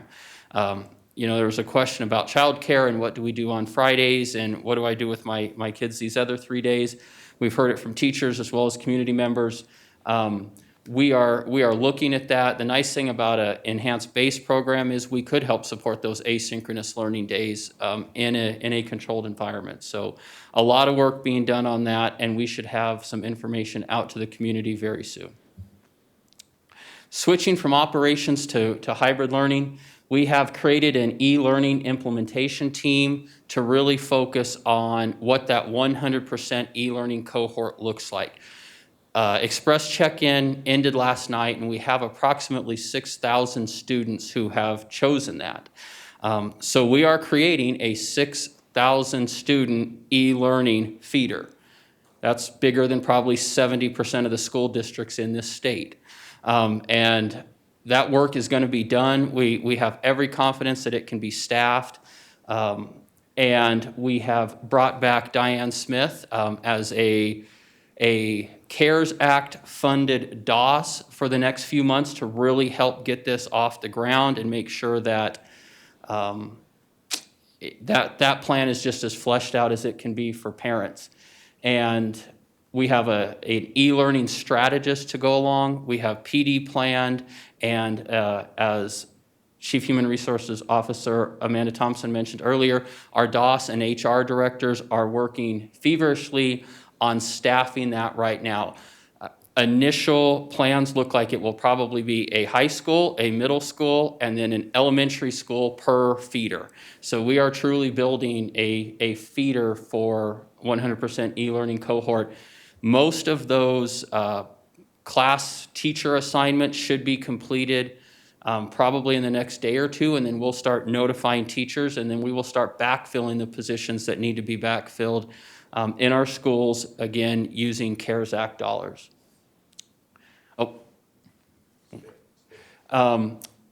Just a quick update on social distancing practices. We've got a lot of questions on what that looks like for specials and electives, especially performing arts. CIPG has brought a group of folks together and has worked on guidance, and Erica can fill us in on more specifics if we have questions on that at the end. But our professional educators came together and made recommendations, like in elementary school, we really shouldn't be singing inside the classroom. It's just not safe. We need social distancing.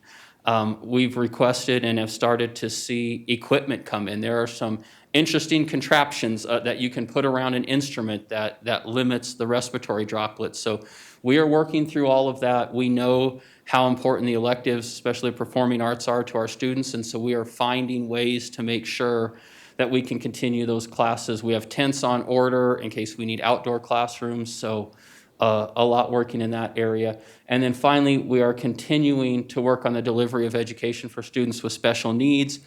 We have posted positions for, make sure I say this right, for our 100% e-learning cohort center-based students. We all realize it would be very difficult to teach an in-person center-based class while also trying to work with a few kids remotely. So we are increasing staffing. We have special education teachers who have asked to teach remotely, so we will have those folks available. And as we begin to staff that e-learning feeder tomorrow, we will start to round out a very robust program for our students with special needs, ensuring FAPE for every single one of our students with special needs. There was a question on cohort assignments earlier. Our initial cohort assignments are about 90% completed through Infinite Campus. Matt Reynolds and Phil Ranford were able to do a lot of that work with Infinite Campus, and now it's in the hands of principals and we're just tweaking. But about 90% of those students were automatically cohorted into cohort A, cohort B by family, so that a parent doesn't have to take their high schooler on Monday, Wednesday, their middle schooler on Tuesday, Thursday. We are hoping to have those assignments out to parents by the end of this week. So that way parents will know exactly whether their students are Monday, Wednesday, or Tuesday, Thursday. Express check-in, as I said, has been completed. We're working to align those students with their teachers. Student orientations, where we will orient all students to what a year of schooling in light of COVID looks like, whether it's what it looks like to go in the lunchroom, if we have to pivot and change to all e-learning for everyone, or what e-learning might look like at home. That planning's well underway, as well as balanced beginnings for our kindergartners. And all school leaders are planning that out and will be communicating that out soon as well. And finally, Matt was able to share with our principals today that CDE has announced that they will not be doing the measures of student learning, which we know in this district as Site 6. It's the part of your evaluation that's tied to student testing performance. Without student testing, there's nothing to tie to our teachers. So that part has been eliminated for this year. So just kind of wrap up our next steps. Again, we are still at a position, as Dr. Tucker mentioned earlier, where we are planning for a hybrid learning model, and we are 100% confident that we are going to be able to do that and do that safely. But we are prepared to transition either way. If we move to protect our neighbor status, we're prepared to move, still keeping the e-learning cohort as well, and also prepared to move back to full in-person. Teachers and staff returned today. It was an interesting first day, a lot of remote meetings, but we got a lot of staff members back. They will be in their buildings 5 days a week. Starting with professional development today, you'll see e-learning professional development coming up for elementary, middle, and high school so that all teachers have a better understanding of how to teach remotely so that if we do have to change postures, they have a few more tools on their belt. That student orientation week is the 17th through the 21st. And again, principals are finalizing what groups of students will come in each day, and parents should be on the lookout for that notification soon. Kindergarten balanced beginnings changed a little bit. We're going to line it up with those same orientation dates. And then our first full day for all students, or our 50% cohorts, will be August 24th. All right. I'm sure there are questions, and I will do my best to answer them. If not, I have a lot of smart people behind me ready to help. Very good. Well, thank you, Mr. Knight, for that update, and really it's just amazing to see how the plan just continues to evolve, and how exciting to have our staff back that can also really begin to find some creative solutions to some of the issues, and so thank you for that update. Board directors, what questions do you have regarding the update or regarding the things that Mr. Knight presented? Any questions? Director Meek, I see, and then we'll just go down the dais. Director Meek, go ahead. Sure. Thank you, Mr. Knight. Slide number 4. I think number 4, yeah. The first one, CDC does not recommend universal symptom screening. I think we're using the daily symptom check process. Is that still true, that we're asking parents every day to complete a form? We are asking parents at this point to use that daily symptom check to monitor their students. Collecting that data at this point is not something that we are doing. Okay. So thinking of the public comment that was made earlier, I think the comment, what consequences for a parent sending their child to school sick? I bring this up because I know we can do this. I know we can reopen our schools, and the only way we can be successful is everyone is playing their role. And so I'd like to understand how we are going to help ensure that parents know what is expected, and are there consequences to sending a child sick to school? All right, Dr. Tucker, I think you would like to respond. Director Meek, you certainly gave us some advice that we need to heed to in the district, that it is the entire school district's responsibility, staff, parents, community members' responsibility to ensure that if a child is ill, to stay home. We heard Dr. Early, and everyone says that. And if a staff member is ill, please stay home. We are continuing to educate our community on the protocols for students and staff who are exhibiting symptoms of COVID-19. Nancy's department has done a great job with that. We are continuing to update one of the most comprehensive FAQs that are out there. And if any of our folks who have taken part in our meeting tonight or listening, please look at the resources that we have. The second part, in addition to this being a community commitment, if we're ever going to open all of our schools up across this country, it's going to take everyone doing his or her part. The second part has to do with not looking at this as being punitive.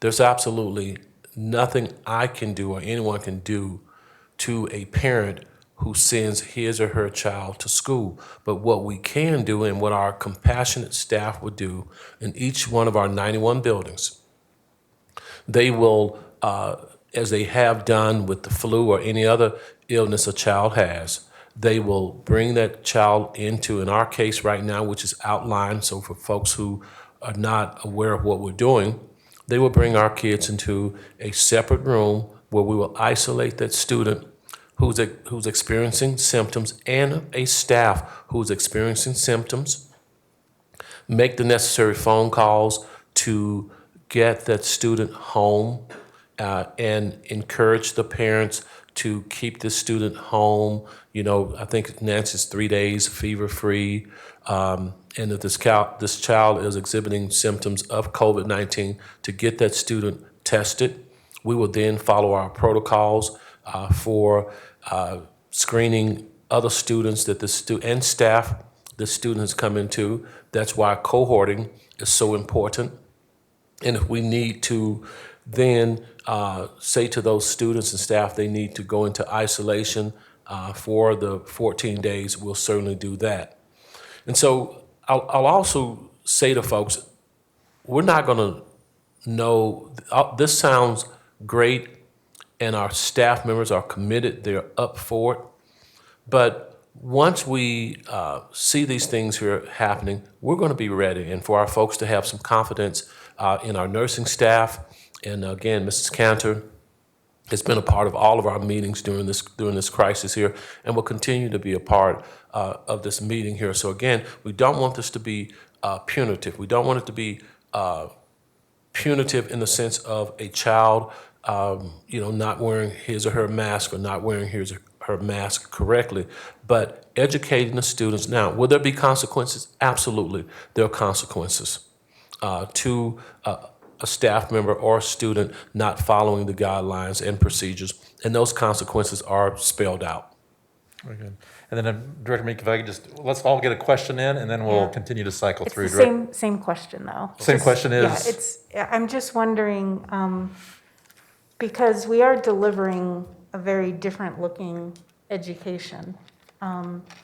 It is helping the parents understand what the responsibilities are. And I'm just wondering, as part of the orientation process, are parents asked to sign something, or is there a campaign around, we can do this together, where everyone is kind of understanding? I will ask Mrs. Ingalls to talk more about that, or our Chief Communications Director, Stacy, do you want to maybe address that, what communication, what campaigning we certainly have?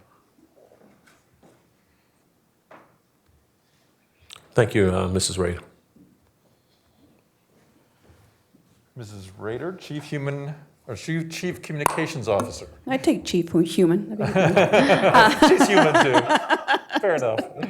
So specifically, your question is about protocols and consequences in our communications? And, I just don't know if parents are receiving some kind of document that says, here's what we need from you this year, for a successful year. Yeah, absolutely. That's something I was just communicating with my staff about, was our back to school newsletter with the tips and tricks and what to expect and what we need from you. So definitely communications going out prior to the first day of school with some of those reminders. And I know the symptoms check is one of those that, it's all a moving target, but literally just changed in the last couple of days. So that's something we do need to get out to parents so they understand that that has changed and that it's not something that's going to be done at school if they don't do it before they leave the home. And just for Director Meeks' clarity, so why did we decide not to move forward with having parents enter data into a pre-screening form and or child being screened if they did not?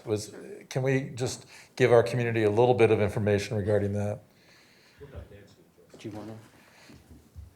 And we're hearing from Nancy Ingalls, personalized learning officer, also a human as well. Good evening, thank you. And I know that Mr. Knight has a couple things to say as well. In terms of asking parents to enter the screening data, the data that we would monitor is only as good as what we see. And so if a parent is planning to knowingly send a student to school that might have COVID-like symptoms or a temperature over 100, I'm not sure that parent would be accurate in what they are entering in the form. And so it may not be helpful in the school staff being able to recognize that. We know that our teachers and staff in schools know their students very well. And if a student comes to school and presents as not feeling well, I know that they will get that student to the office as soon as possible. And we have staff in the office who are trained and our school nurses who can evaluate the situation and identify if the parent needs to be contacted immediately. Thank you, Mrs. Ingalls. And Mr. Knight and Mrs. Cantor, I don't know if you have further comments. I also know that Director Holtzman has a similar follow-up question to the same topic that we're talking about right now. But go ahead, Mr. Knight. No, I think Ms. Ingalls is accurate. In addition, the practicality of being able to look at that data, I mean, if you think of this from a school perspective, does someone stand out front? Okay, we got yours. Oh, we don't. You come over. I mean, the practicality when we started talking to school leaders about taking 90 minutes to get kids in the building, we want to get kids back to school, but it's going to look a little different. And we have been looking at the practicality of some of these solutions. And then when the CDC came out and said, we recommend students be screened at home, it just kind of all fit. And we thought this was the best, most effective, safest way to get as many kids as we can in school without putting them in further danger, which anything that stops them at the front door, from a safety perspective, is not good. It's not good from a funnel perspective. If you go back to our conversation about metal detectors a few months ago, it's not good from a social distancing perspective. And we want to get them in the school where, as Nancy said, we have adults in there who can notice symptoms, and it does not preclude us from taking a kid's temperature at school. It just says we expect the parents to do that at home. And I can see Director Meeks' point. We can get some further education out to parents about the partnering that's going to have to happen if we want to keep our kids in school. All right, thank you, Mr. Knight. Director Holtzman, you had a question on this topic as well. Yeah, thank you. So my question is, have you considered, and I appreciate the work that you've done on this. I completely understand not wanting to have a congregate of a lot of students at the door. And I understand what you're saying. I'm just wondering if you've considered possible random symptom checks or temperature checks of a very small amount of students, say, each day, just to encourage parents to be diligent about that compliance. I know that there's some other schools that are using the random checks. And so just your thoughts on that. And then my other question, I just want to clarify that we still have an expectation that staff will complete the symptom checks, and that will be data that we keep. Thank you, Director Holtzman. On your first suggestion, yes, I think that's definitely something we can take back to the group and put a process in place. On your second question, yes, we are still expecting staff to self-monitor and fill out their form. We have a Google form that has been in use that we're going to continue to use. We are also revamping an enhanced form And we have the app that we spoke about at our last meeting still kind of in development. So we are expecting that staff members will continue to report their symptoms through that screening each and every morning. Mr. Knight. Thank you, and thanks for considering that with the leaders. And Director Chanchashore, did you have a question on this topic as well? Go ahead. Yes, thank you. I'm not sure I have seen anywhere how we are creating cohorts for families that have kids in many different schools. Are cohorts being created by last name or by address? Thank you, Director Chancho-Shore. The Infinite Campus report that was run, we have looked at last names as well as households. So that's why we were able to do about 90% of that. And Matt Reynolds can answer any more specific questions that we have. But I do know Infinite Campus was able to separate households for us for about 90% of the kids. And then the principals are doing the last minute tweaking. Mr. Reynolds, again, Chief Assessment and Data Officer. Go ahead, Mr. Reynolds. Thank you very much for the question. So indeed, we looked at the physical address as the key parameter for cohorting. As we know, in our environment, we have blended families that have different last names, but the physical address is where we started to ensure that there's vertical alignment so that kids weren't on opposite days within the same household. Very good, thank you. And Director Cantor, did you have any other comments regarding the pre-screening method that you wanted to make? I know there were some people pointing at you. So I didn't know, this Lisa Cantor, who's our Director of Health and Wellness for our school district. Mrs. Cantor? Yeah, I think we were all as surprised as anyone to see that the CDC had released this guidance about not recommending screening students in the school setting.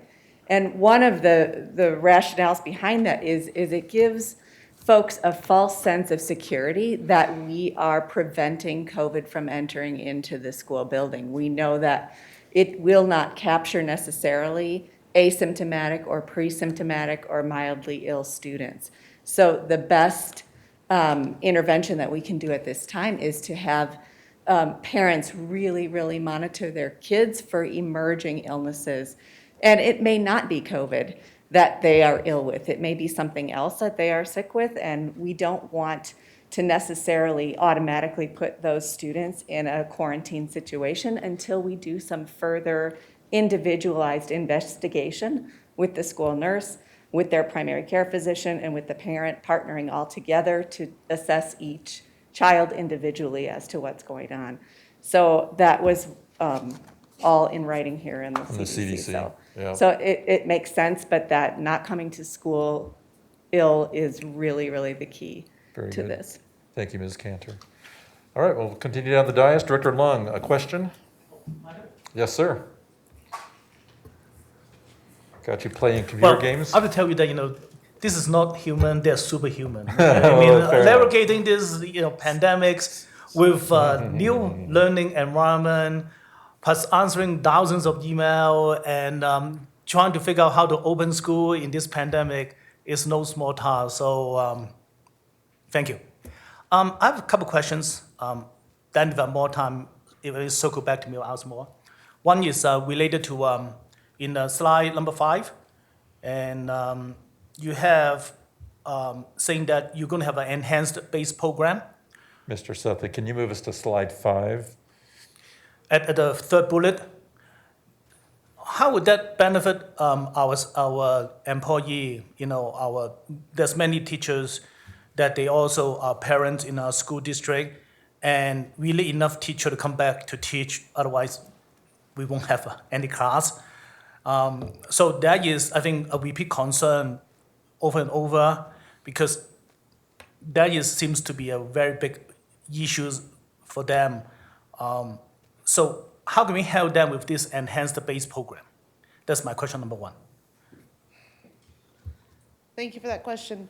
So first and foremost, we have heard, and as Ted mentioned, we've been working with our different principals to see what rooms and physical capacity we have available to be able to offer as many full-day seats as we possibly can. Layering into that is the staffing capacity to make sure that we can staff all of those different programs whether it's before and after care or a full day base program. We've heard from 3 of our 4 feeders. As of right now, we have about 400 full day base seats, assuming that that staffing alignment can work out to staff those seats available across the district. What we're doing in terms of holding or reserving seats for staff is really wanting to make sure that we have enough capacity to support all of our staff and all of our families who are also going to be juggling the intermittent e-learning days throughout their weeks as well. So first things first is to make sure we can maximize that capacity. We have looked into opening new base programs. However, staffing does become a concern there when we're already at risk of not being able to staff our existing programs. And also licensing and that staffing and just getting that program up and running takes about 2 to 3 months. And we're not seeing any wiggle room on that lead time with a brand new base program that's not in one of our existing buildings. Last thing we're looking into is partnerships with either our foundation or other outside business partners where we can waive the registration fee for our district staff to alleviate some of that financial burden for the cost of base. And then one other alternative that we're looking into is a transportation option for 2 of our most in-need schools, South and Sedalia, where we had to peel back that transportation just due to some of the budget reductions, but looking to put that back in so that we can make sure that we have base seats available in those regions as well. So lots of work happening on base, still some unknowns, but really the goal here is just to make sure we have as many seats as possible. One other thing to note quickly around base is that our staff is also looking at what the all-day base program looks like so that we can provide that structured work time and that quiet time for students to be doing their independent learning. Important to know that they're not teachers, they're not licensed staff, but they are really looking at ways that they can be most helpful to our parents, our families, our staff, and our kids to be giving them that guided quiet time where they can be providing assistance, keeping kids on track, and sort of monitoring their independent learning throughout those days.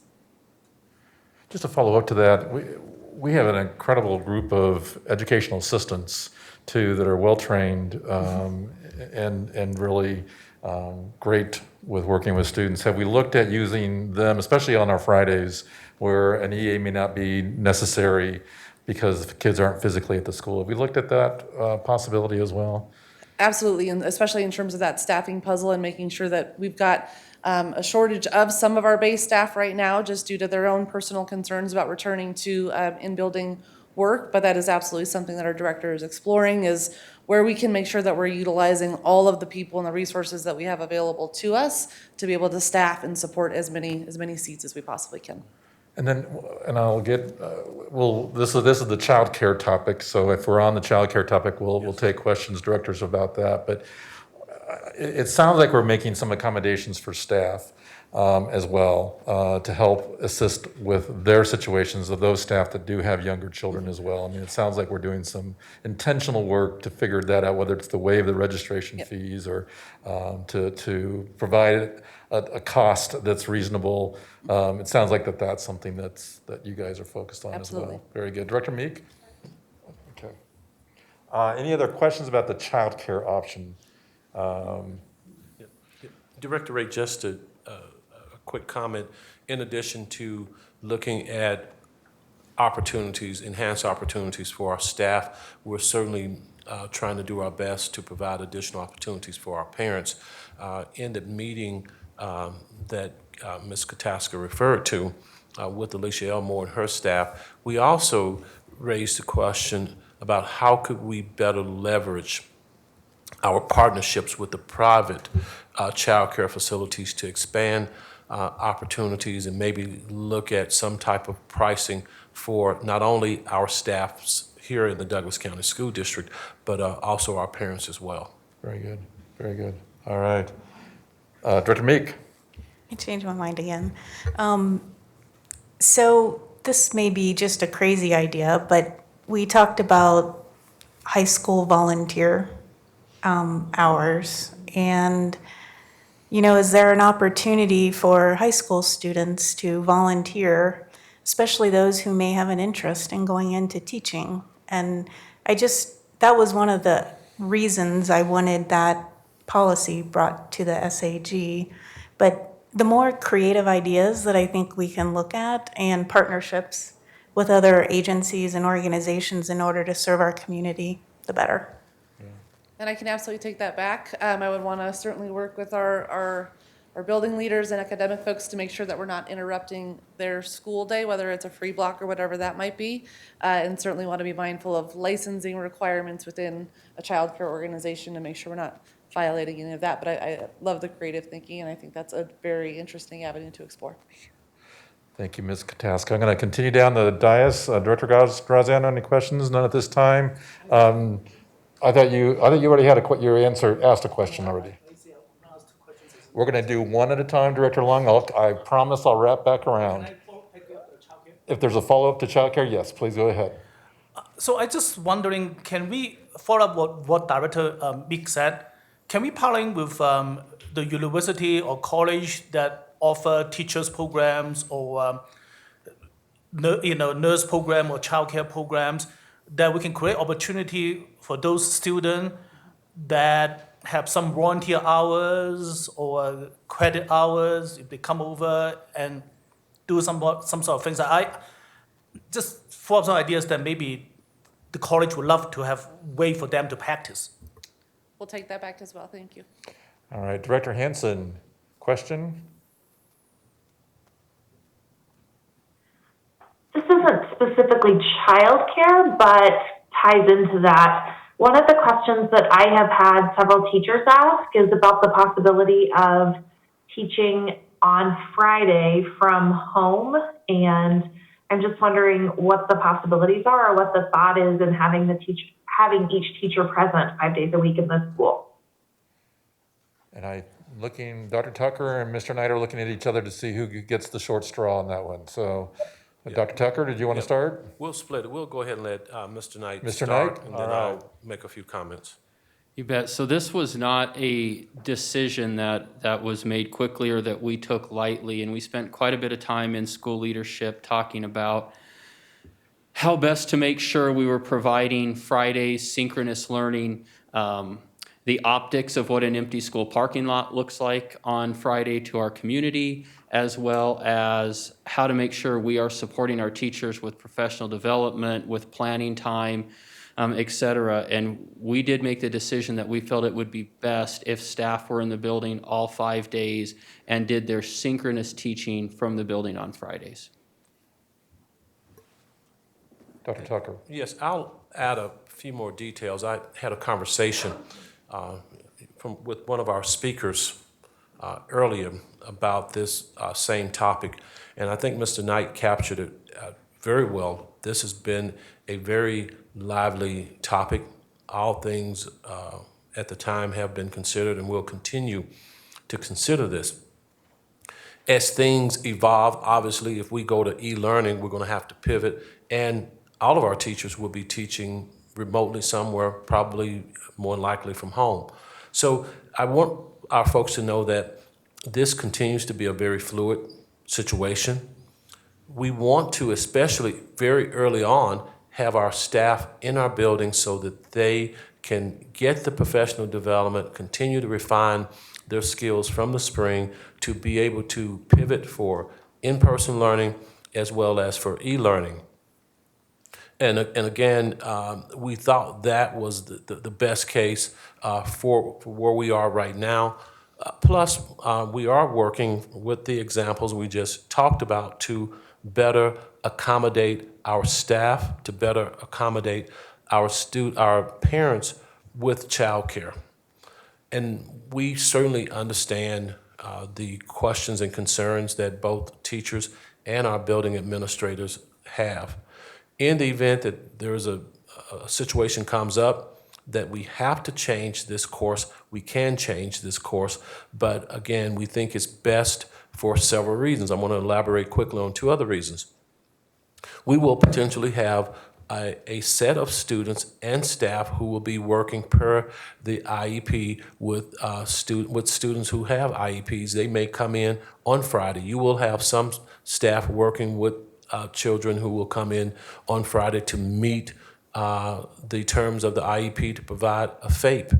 What is that message regarding some staff who are teaching remotely while other staff are in. That's why we're so adamant, and I certainly want to appreciate the support from one of our speakers, from the union president, who stated that when we look at elementary, middle, and high school, we need to make sure that we treat our teachers the same, that we don't value one group of staff members over the others, at least a perception of saying, well, elementary staff, you don't have to, you'll teach in person 5 days or you'll teach hybrid while other staff will be teaching remotely. And so we want to make sure we kept that in mind, and we will continue to take every step that is necessary to keep our folks, our students, and our staff extremely safe.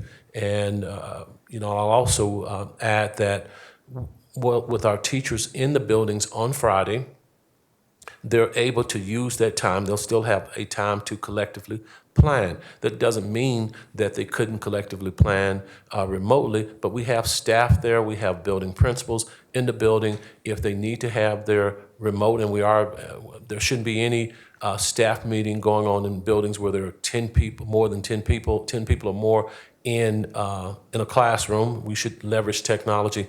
But by having our folks in the building, we can begin to address small group instruction, which has been allowed since April, I believe, Nancy.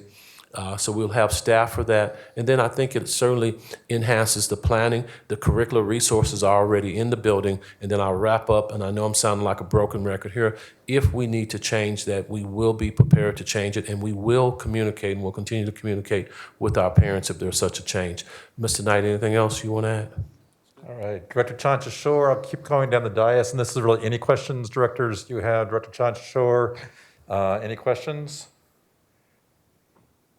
Specifically, no, I heard, I was listening very carefully to try to hear Dr. Tucker's thinking behind the Friday work. And I believe I heard that those would be opportunities for small group work, possibly with teachers planning.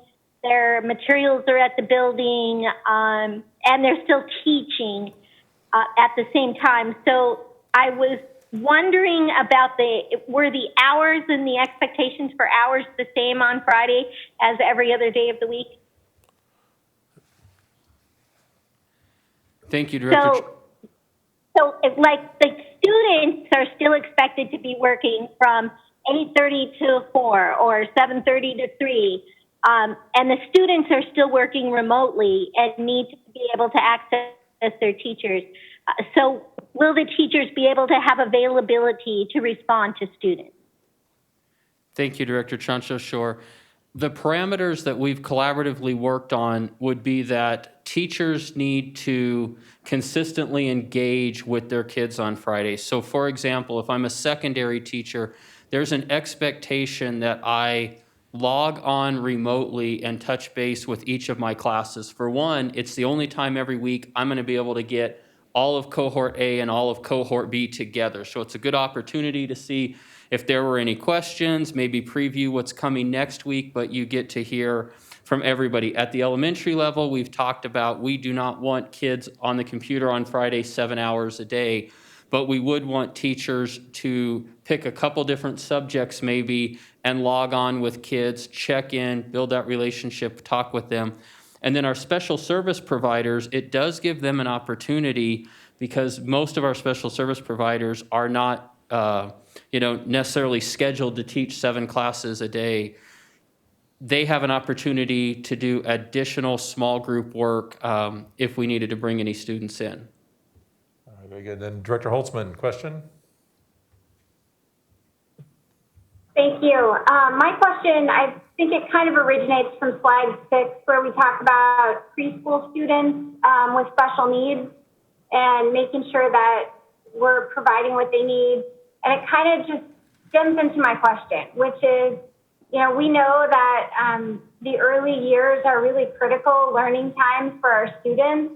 And I appreciate that we have already identified that we'll have our SSN students be able to be in person 4 days a week, and that's my understanding. does that apply for preschool students? And have we looked at the possibility of, especially in those early years, and I would love to be able to do it for all our students, but for students with even moderate needs or even mild needs, being able to do that. So my question is, in general, about students with special needs in the early years. I also wonder if you've had time, and I will say that in the past 10 days, you have done an incredible amount of work, so I appreciate that. So I don't know if you've had time in those 10 days to talk about other vulnerable populations, like our gifted and talented students, who we know may sometimes have needs in the social emotional realm that we want to make sure we're meeting if we can. So just want to give you an opportunity to talk about those things. Thank you for that question, Director Holtzman. Regarding preschool students with special needs, our preschool classrooms will follow the elementary school cohorts. Most of our preschool students with IEPs attend 2 days anyway when we're full in person 5 days a week. So this won't be an incredible change to what they're currently doing. We still also will have virtual services for at-home days available for all of our students in preschool. Regarding school-age children with IEPs who would be following the 2-day cohort schedule, if there's a particular need for them to have additional services, the IEP team would discuss that, and those cases are handled on a case-by-case basis to ensure that each student gets what they need. We also have to consider that those students who are educated in the general education setting for 80% or more of the time, there's a balance between making sure that they have exposure to that best first instruction in the general education classrooms, both at home and in person with their individual needs. And so again, those situations would be handled on a case-by-case basis. All right, very good. Just Sorry, one go more ahead. thing, Yes. identified gifted learners. She talked about some of Yes. the social emotional needs that they have. And Nancy, Ms. Engel, you just get a little closer to your microphone because I think they're having a hard time hearing you. If you're just a little closer to I the microphone. apologize for that. Is this better? That's better, yeah. Great. So our identified gifted learners that have individual social emotional needs our mental health providers and counselors that regularly work with these students are still going to be able to work with all of these students, both virtually and in person. And I'm a little bit of a broken record, but if there are individual needs for students who need additional support, all of that will be addressed, and our schools will be able to be nimble and fluid to make sure that they're doing the very best they can to meet all of those needs. Very good, thank you. All right, wrapping back around. Director Meek, question? I'm pleased to see that Tri-County Health will be part of the town halls. Have they had a chance to review the plan? Yes, they have. Every time we have a reiteration of our plan, we share that plan again with Tri-County Health Department, with our Board of County Commissioners here in Douglas County, and we will now expand by sending that plan out to the Colorado Department of Public Health. I know they're going to have 192 different plans, but we'll share it with them anyway. And in fact, they did give us some feedback on the Tri-County Health Department I'm referring to, gave us feedback on our first iteration of our dashboard. Very good. All right, Director Long, question?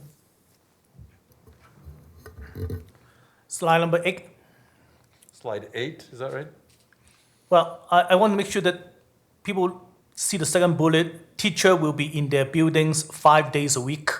Because I think there's a general misconception that just because the student is in school for 2 days, the teacher only do 2 days work and the other 3 days, they're going to have some vacations. So I'm so glad you have the second bullet to highlight that, to make sure people understand that no matter what it is, the teacher are there working very hard to educate a student. So my question will be this.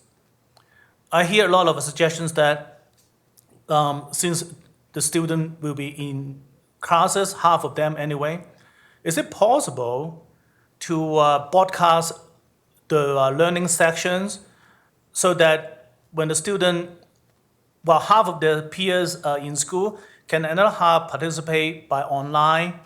Or can those lessons be taped so that they can review it later? So, yeah. So the way the hybrid model works is if I'm a classroom teacher on Monday, I'm teaching cohort A. When cohort A goes home on Tuesday, I'm teaching cohort B. And I'm teaching primarily the same lesson because I can't let cohort A or cohort B get too far away from each other. So we could definitely broadcast. Those students would see most likely a very similar lesson to what they saw in person the day before. And we have made the commitment that we would not ask any of our classroom teachers to teach in person and online at the same time.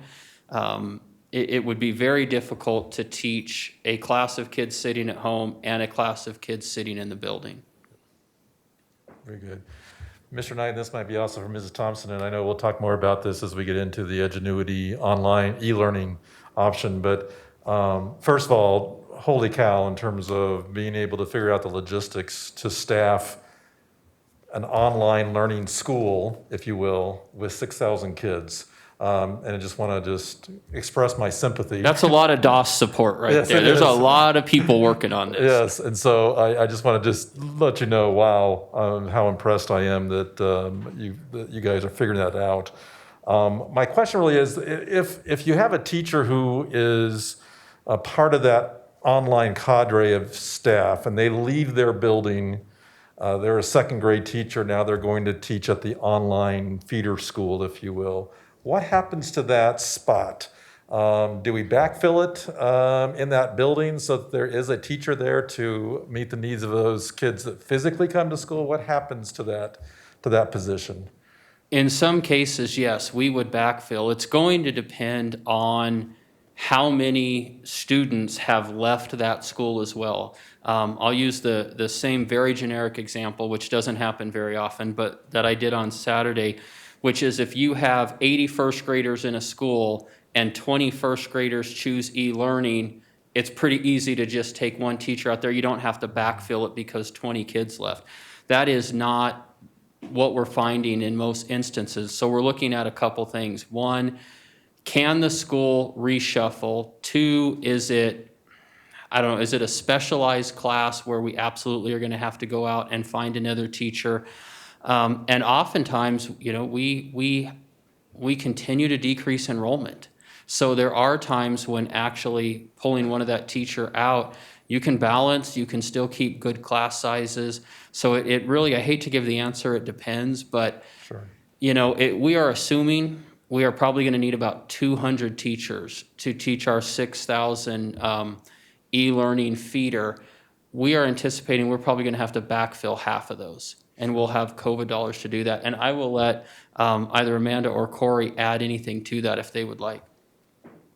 And so really, as both of you are coming up, I think the concern really is, and I'm hearing good things, is that we wouldn't be in a position where we compromise the benefits of a hybrid program where all of a sudden it's like, oh gosh, we only have 2 sections of first grade, so now we've got 30 kids and in a classroom, and that loses the benefit of the hybrid model of having a smaller class size. So it sounds, you're giving me some reassurance that cap, if you will, to get the benefit of the hybrid is being protected.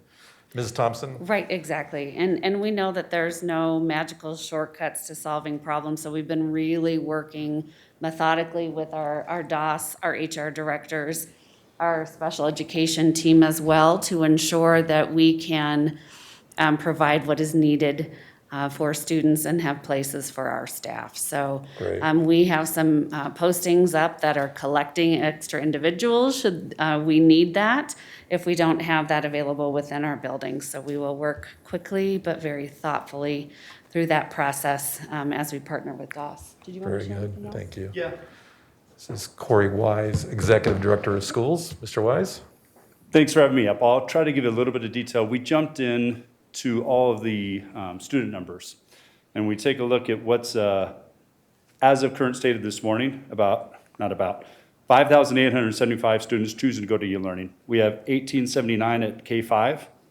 Our middle school, because we have some sixth grade in elementary, some in middle schools, we have 452. So we have to look at those both at the elementary level and middle school.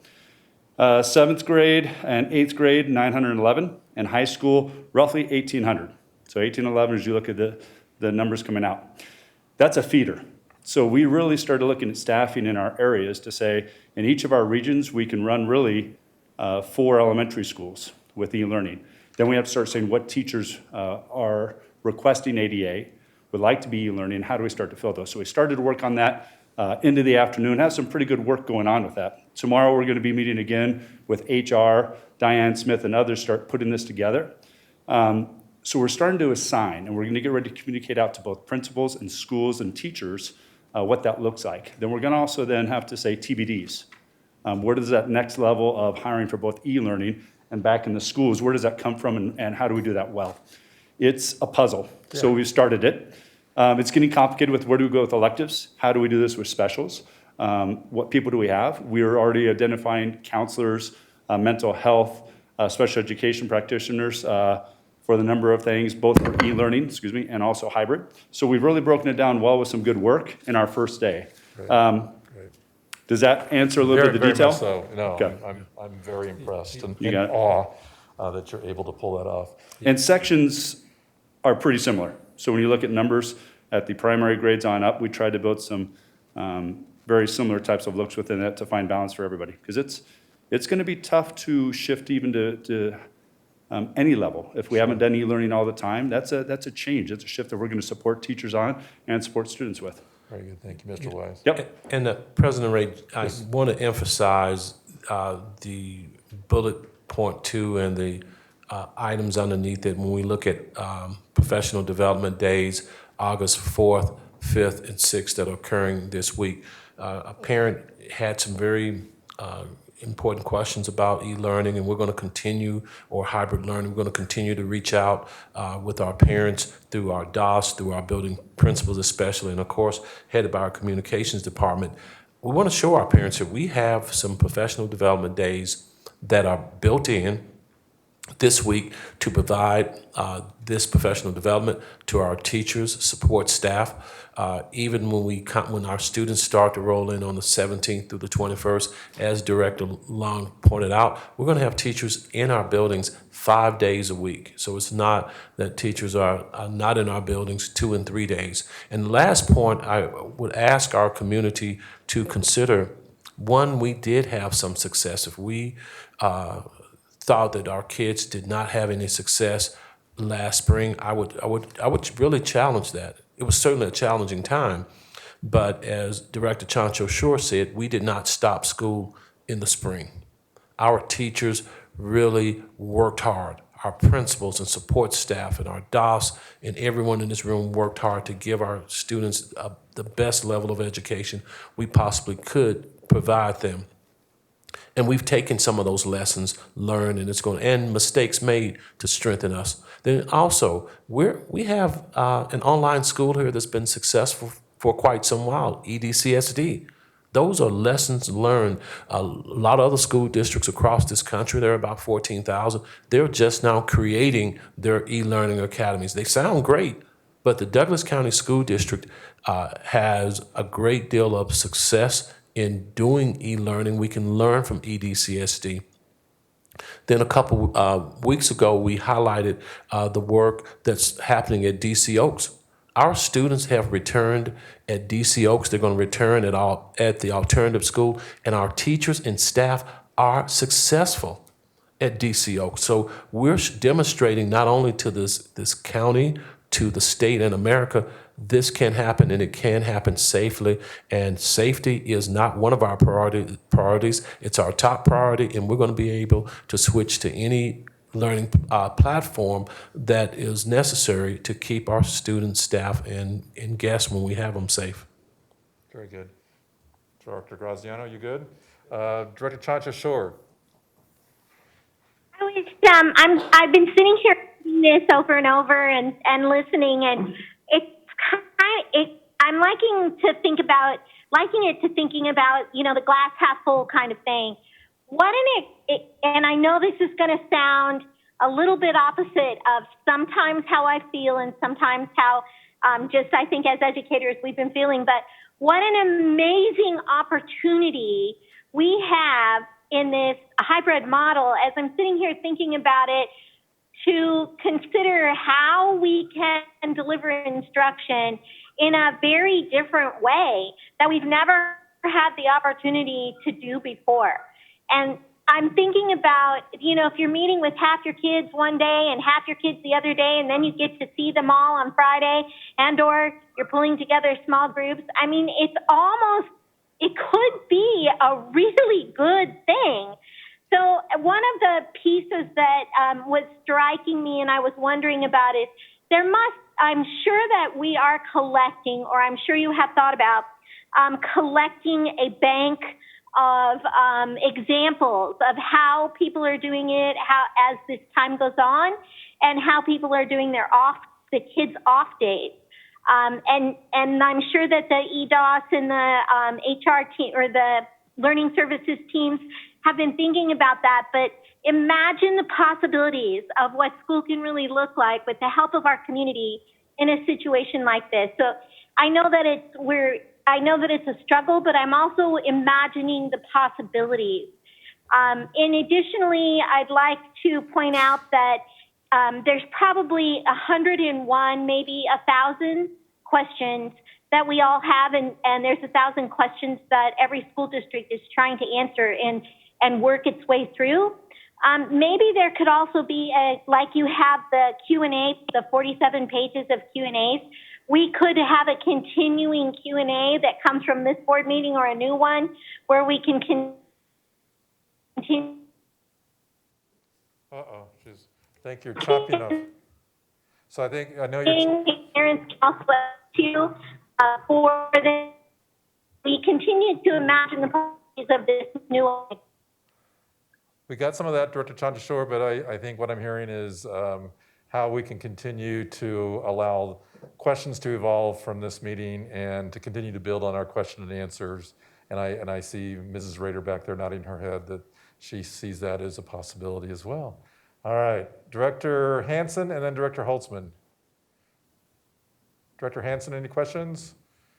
I do actually. Do we have time for 2 short questions? I'll give you that because we want to wrap up, because I'm going to allow you and then I'm going to let Director Holtzman wrap us up because I think we need to move on to the e-learning. So go ahead, Director Hansen. Thank you. One of the other questions that I'm getting consistently from teachers and parents is just to explain the thought process behind a block schedule for high school students or meeting with all of the different periods during each cohort day. Mr. Knight. Thank you, Director Hansen. That is another topic that we did not take lightly and spent a lot of time discussing of whether or not we wanted to try some type of block schedule where basically during your 2 days of in-person learning, you did half your classes on one day, they were just longer, and half your classes on the other day, and they were longer. The ultimate thing that swayed us towards discouraging a block is that kids would only see their teacher in person 1 day a week. So you would get 1 day to instruct, and then you would have 6 days without that teacher before you came back to that class again, because remember, in a hybrid model, the asynchronous days are really more of an independent study. So we did not feel would benefit kids to see their teacher in a direct instruction mode 1 day a week and then have a 6-day break. Right, Director Hansen, your next question? Yeah, this one's a little trickier, but if there's anything the last month has taught me, it's that everyone has an opinion about COVID and what back to school should look like, and everyone thinks their opinion is 100% correct, and nobody has the same opinion. What I'm wondering is if there's a way that we can accommodate our staff who fall somewhere on this spectrum with their level of comfort and create a way for staff to have one place to go for questions or concerns and possibly allocating an entire full-time position for questions, for where should, if a teacher, for example, has a report that their air conditioning isn't working or their ventilation system isn't working, or that the hand sanitizer in their classroom doesn't have alcohol in it, or all of the different things. There's so many different perspectives and so many different opinions. I'm not sure who to send these concerns to. I don't want our building principals doing nothing but fielding staff concerns all day, and I just feel like it may be a really an opportunity for efficiency to just designate one person to field questions and direct staff to the right place to get an answer. Director Hanson, thank you for that wonderful question. It certainly gives us an opportunity to talk about efforts we have employed over the last couple years, that the board has really employed over the last couple years to address issues systemically. I know the HR department has a help desk to address all questions HR related. We know transportation, and I know our COO will come up a little later and talk about that. There is a help desk, a ticket system to address issues related to the physical plant. So we have those things in place. Mr. Knight, may have been someone else, talked about how, it wasn't my idea, we have some really, really bright folks here, talked about how we have been able to work with our new CFO, she's pretty sharp too, to hire a COVID specialist in Diane Smith, who's familiar with our district and really is just sharp and attuned to what we're doing. Ted, can you talk more about Diane's role and how she can address more COVID type issues? Sure. So she is focusing on all things e-learning. So questions that teachers may have or staff may have on what our e-learning program looks like, she is available. I would also add, and Directors Ray and Chancho Shore may agree with me, they may not, but as a principal, I really wanted my staff coming to me. I get we don't feel like we want to bombard them or have them answer questions, but it never felt good to me when a staff member went outside of the building to try to get a question answered that I probably knew or could find out for them. So in my opinion, I would encourage all staff to always go to their building principal. If the building principal doesn't know the answer, we have great executive directors of schools who can help. And again, if they don't know the answer, we can point them to the expert in the department to get that done. All right. I concur. Director Holtzman. Thank you. So actually, Director Hanson almost asked my question in her first question regarding high school block scheduling and consideration of that. So thank you for your answer. I appreciate it. I would just kind of follow up a little bit more. I know that a couple of us at least had asked that there be more consideration in ways that we could decrease cohort size at high schools. And I know that block scheduling was one way to do that. And I appreciate, the explanation that we have been given. I'm just wondering if there were any other risk mitigation strategies that you were able to come up with, especially in regards to high schools. I really appreciated Dr. Early's explanation of the Swiss cheese model. I understand that we use lots of different strategies and none of them will be perfect any of the time. But just if you could speak to high school specifically, and just to say that since our meeting, I've had a couple more thoughts about that. One of which is those older students will have more effective use of math in all likelihood. Developmentally, they're in a place where I believe that there will be really good compliance with that. And then the other thought being, have you considered, and I know this is beyond really the responsibility of public education, but we go beyond that so many times with providing meals and all the other things that we do. One thought I had was,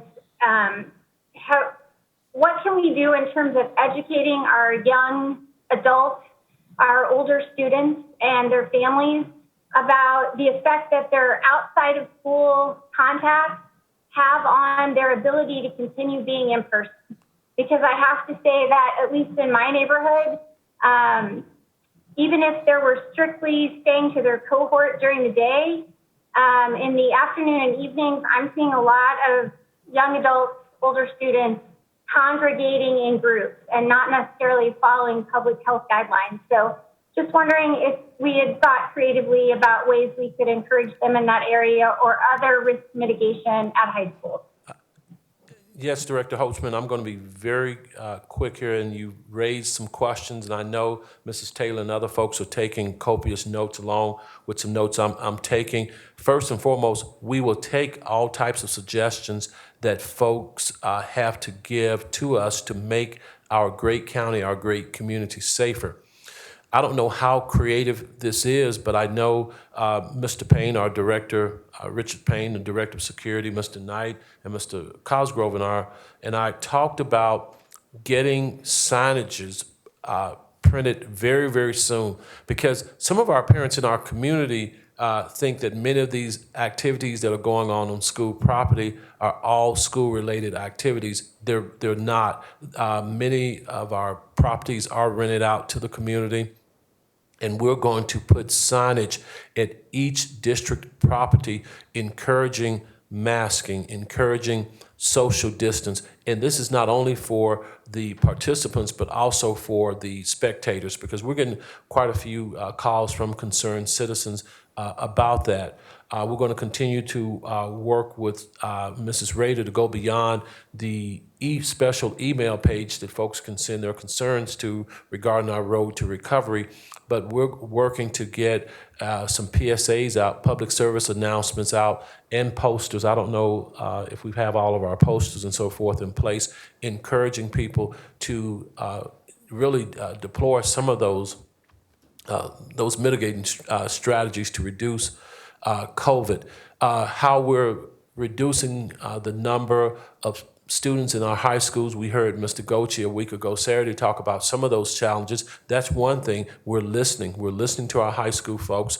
In the hybrid model, again, only 50% at a maximum number of students you would have in your building at one time. That's also going to be reduced as the number of students who entertain e-learning. That's going to drop that number perhaps to about 45% to 40%. And another thing I want to emphasize, and Mr. Windsor's not here, and Joy will give us an update on CTE. We have a lot of students who are taking advantage of online classes and university-type classes. So those students are not necessarily in our buildings. They're at Arapahoe Community College. They're at the University of Denver as well. So I think when we look at this in totality, our numbers are going to be much, much better, definitely far better than trying to run a 2,400, 2,500 student high school,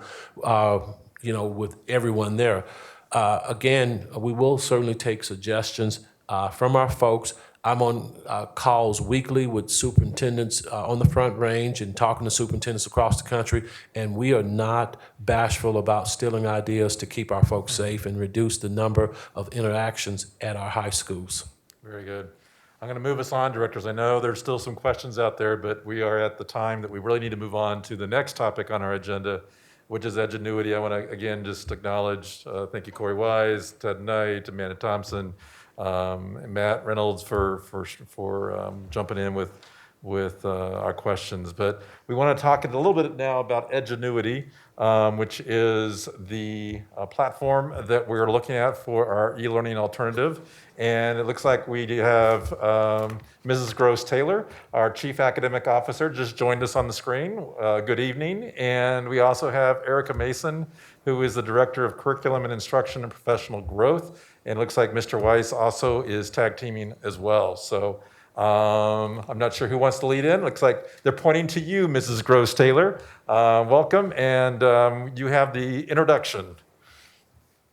Good evening, directors, and to all of our community members and staff that are watching. I'm excited to have Erica and Corey to help share this piece around Edgenuity and to offer additional clarification around e-learning in general, and then also how this particular program will be used. I would like to start off with sharing that before we even jump into this particular presentation, I just wanted to touch on a couple of questions that I know that have been at the forefront of some of your minds, either as directors or even staff and parents and community. The first thing I'd like to just share is that, and just remind everyone that the funding for Edgenuity, which is our core curriculum for the e-learning, the 100% e-learning choice, is being funded through our CARES Act as well as our ESSER funds. So none of the funding for this program will be coming out of our general fund. So our CFO, Kate, can talk about that, answer any questions at the end of this particular presentation, but I just wanted to make sure everyone was reminded of that fact. Also, when we talk about the families that have chosen the 100% e-learning option, our e-learners will have the opportunity to attend orientation week for the week of the 17th. If they choose, they will have the opportunity to do that. We are working with schools to find a day where they can do that as safely as possible, but they will also have orientation virtually. So Diane Smith, who is our e-learning EDOS, if you will be leading those sessions and giving our families those opportunities for their students to be a part of that orientation. Also, with the e-learners, they will officially start their school day on August 24th. So I just wanted to make sure that everyone was clear on that. And we will also have parent orientation, a virtual parent orientation for all of our families that have chosen this e-learning 100% option. Last, and certainly not least, as we talk about in this presentation, Edgenuity, I would just like to share that we are working with EDCSD, who has been using Edgenuity probably the longest in our district, to officially complete the paperwork so it can officially be on our approved option for our textbooks adoption. As you know, we've been working diligently on that since I've come to the district to update that list and to bring it current. So just know that we are working with the administration staff at EDCSD to complete that particular paperwork and to have that ready at the next board meeting on our consent agenda item. And also prior to the last board meeting, we had a resolution in place which allowed us to review this and make this purchase before having that official paperwork done, even though it's been used in our district since about 2016. So with that, I will move on to our next slide. So I'm not sure who is running our presentation for us here. There we go. Thank you. Okay, so if we take a look at the first slide, I wanted to just talk a little bit about our e-learning expectations. There were a few questions around this piece from Saturday's board meeting.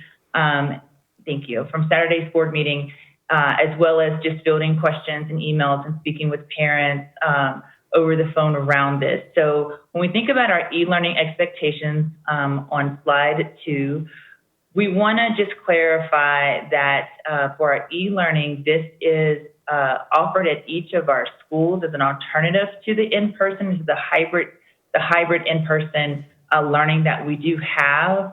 The students will still be registered with their school. So as Ted mentioned earlier, yes, it is enough for a feeder in and of itself, but the students will continue to be registered with their home school, and school leadership is working very, very hard to, if at all possible, to align those families that have chosen this option with teachers from their home school. But please know that we will always have a DCSD teacher instructing our students, not monitoring, but actually delivering direct instruction to our students that are choosing this 100% e-learning option. It will be a combination of synchronous and asynchronous instruction, as Erica mentioned last Saturday as well, but it will be a consistent schedule around their day and what this looks like. So we will be taking attendance. We will be taking that through that synchronous piece each and every day. Our teachers will be working through that. We will take that attendance also in Infinite Campus, which as we normally do with in-person. All of our synchronous instruction will be recorded as well. So if students need to go back and review that, they're able to do that, as well as delivery of our content, which our core curriculum will be Edgenuity, and we'll talk about that in just a second. That will be delivered either via Google for our elementary students and Canvas for our secondary students, our middle and high school students. We will also be assigning grades during this time. And again, you are welcome and encouraged to reference the presentation from last Saturday from the board retreat session, where we go into even more detail, as well as going to our website and clicking on the icon for our Road to Return, and you will see this in our Road to Return plan that is posted there.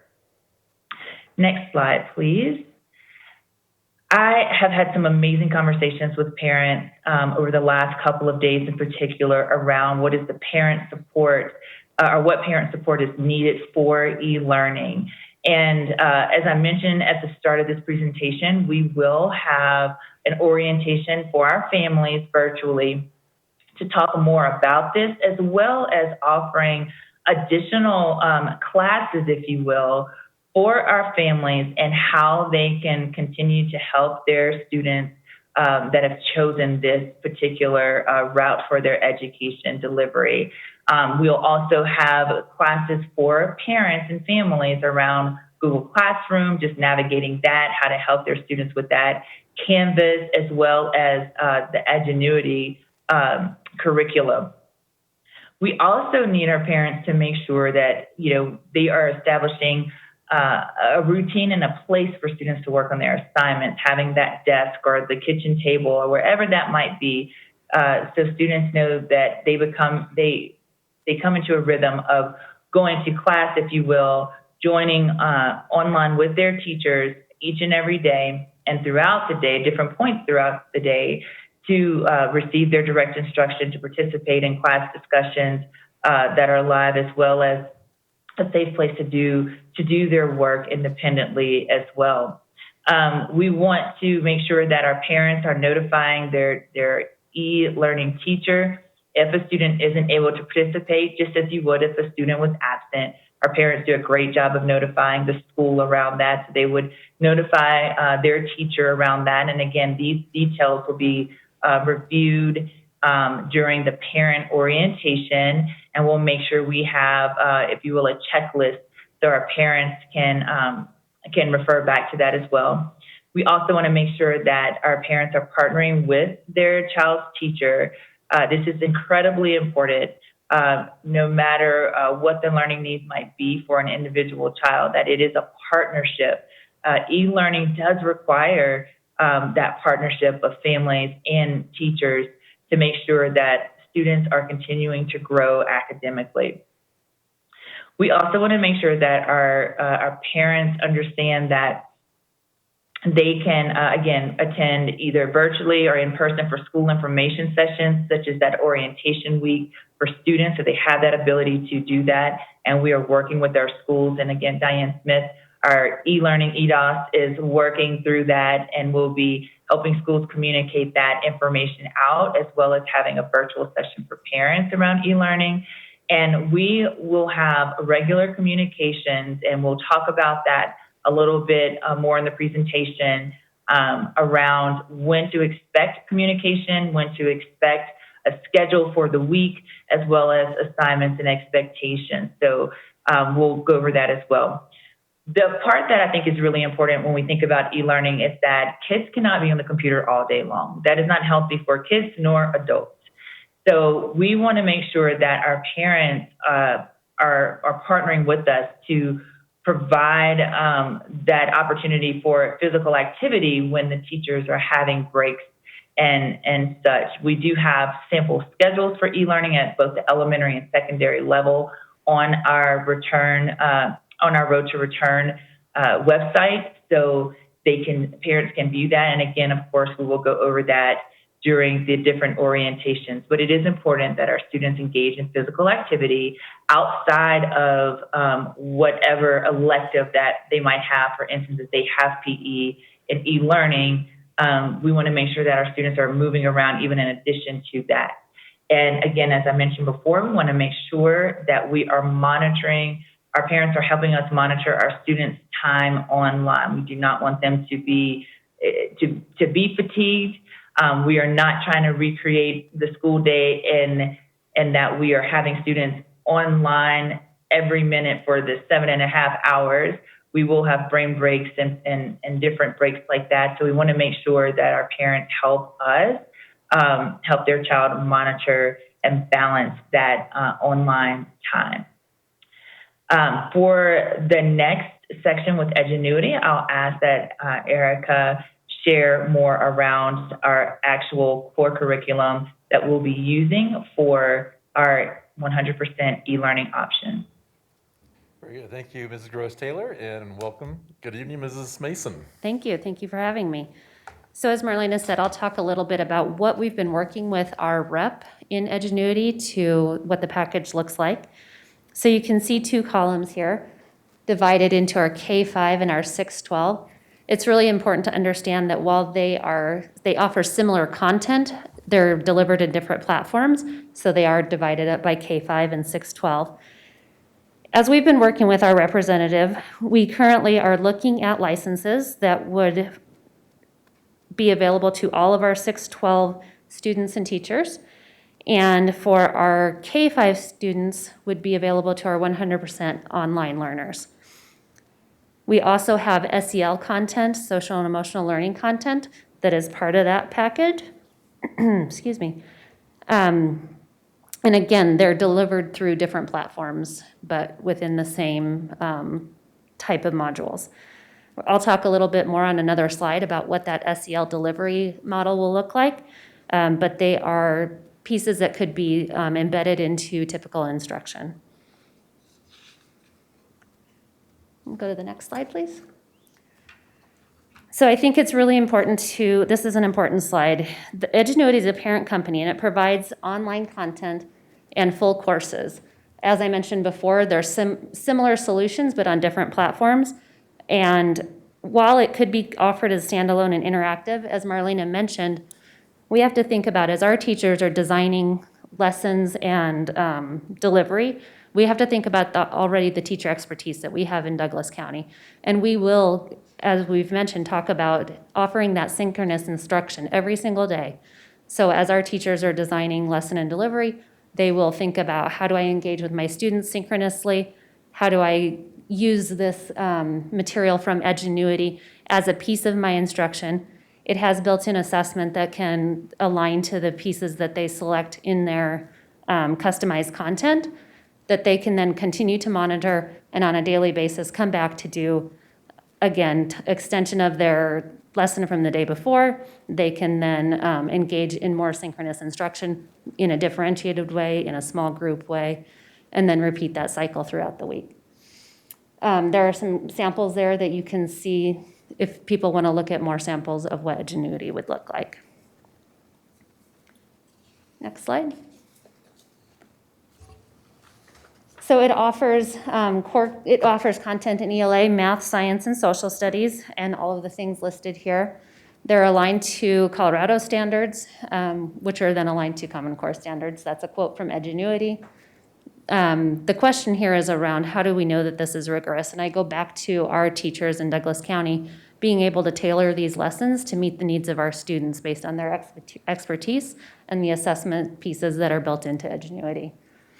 It's really important that while we have the package that looks at world language, general electives, AP, and the SEL courses, our schools will partner with families to give them the schedule that best aligns to their students' needs. And as you've heard from our school leadership in that planning, that we're trying to find all of the pieces of that puzzle to be able to build a full course for all of our students, or a full schedule for all of our students. So this is just reiterating what's included. Right now, we currently are looking at 1,000 full-time virtual enrollments for our K-5, and this is for our e-learning 100% students. But you can see that that's open for us to add additional licenses there as well. And that includes the comprehensive course for all of our 6th through 12th grades, along with the SEL pieces, and the SEL for our K-5 as well. That also includes all of the professional development. In addition to the professional development that Edgenuity will provide, you saw those e-learning days in which we'll provide professional development on each of the platforms and best practices in e-learning instruction. And then one more slide before I turn it over to Corey. For our hybrid section, so the last slide was all about our 100% e-learners. There is a piece that our 6th through 12th grades have access to this as well for our hybrid. Okay, and I'll hand it over to Corey. And Erica, the SEL curriculum, to spell that acronym out. Sorry, social and emotional learning. Okay. Very good, thank you, Yep. Mrs. Mason. Mr. Weiss? All right, so I'm going to try to break this down a little bit more from a teacher perspective. Some of the things as a system when we talk about what does this really look like, what does this mean? We talk about Canvas as a learning management system. We talk about Edgenuity.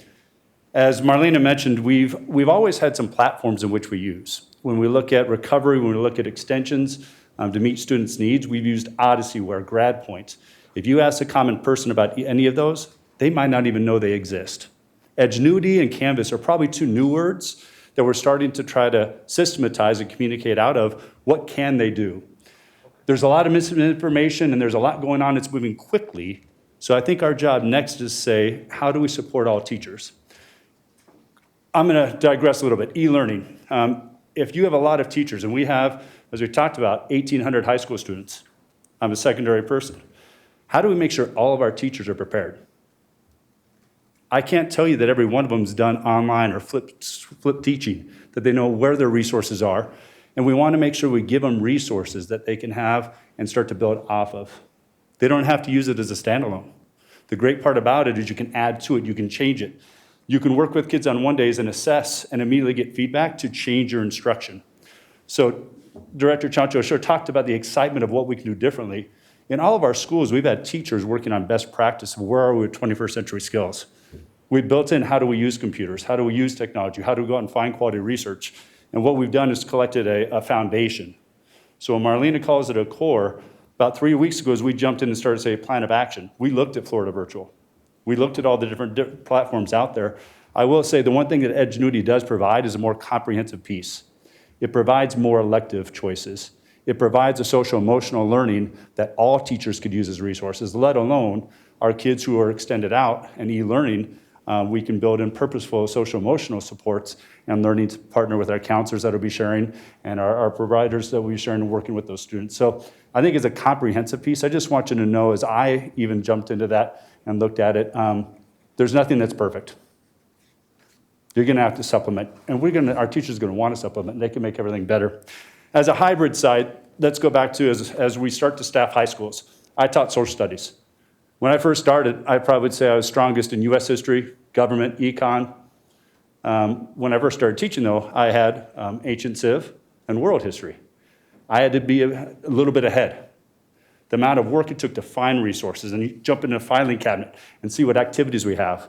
I think the difference is, while I might have a content in social studies, the number of choices that a high school student can choose, I might not know each of those courses very well. So what this does is provide that content which I can grab and use, add to, change. It also allows me to start to say, where are my struggling students? I can group better. I can add more for them. We can pull in mini sessions and coaching sessions. So there's ways that you can go down and start to do a better job and personalize for each student. That also gets into students with an IEP, students who are English language acquisition learners. And and start to customize to each of those students, no matter what modality. So whether we do it in a hybrid class or in an e-learning environment, it allows you to do that. So if I'm teaching on Monday, I might use this to branch out and some other resources to branch out, let kids jump into an activity. I might have them go research things and come back on an assessment. In Canvas, you not only can have that as a housing piece of your course, but then you also have the resource right in it, and you can choose what you want to use and what you don't want to use. But you have that feedback where kids have something to go into. So how we teach our kids in a hybrid setting and also e-learning, how to access it, where to go. It's going to be new and different for our teachers and also for our students. But then you come back on Wednesday again with those same students, and you'll know better where are they now. It gives you a way to check back in, have a measure to build off of. Now, key thing that I just want to remind, you don't have to use it. You can use it as a standalone, you can use it as a guide, but you can build your own. And if you're really strong in already have your content and have taught blended learning or e-learning, and you have those skills, you might not choose to use it. And I think each teacher in each school, and sometimes we get into PLC groups of certain content areas, they'll be able to work together to figure out what's best for their skills, and also be able to match it back to student skills, so we break that down. As we keep going, I added a number of classes just to show representation of what all is offered. There's also, we can do extensions like Erica talked about. One of the things you can do is add on more. So you can have a baseline and then always add more of what we might need. So hopefully that gives a little bit of a picture. Some of the questions that our schools are fielding that might not always know how to field it because we're just now starting to dive into this detail. What if I'm taking ChemCom? How about applied geometry? We might have ChemCom still called out, but we're using chemistry as a baseline and then working with each individual student on pace, on depth, on support within those. And so it's still the same course, even though when you see Edgenuity, you might not have ChemCom as a topic or a course title, but you can still amend those to fit those that we offer in our Douglas County schools. Very good. Okay. Thank you, Mr. Wise.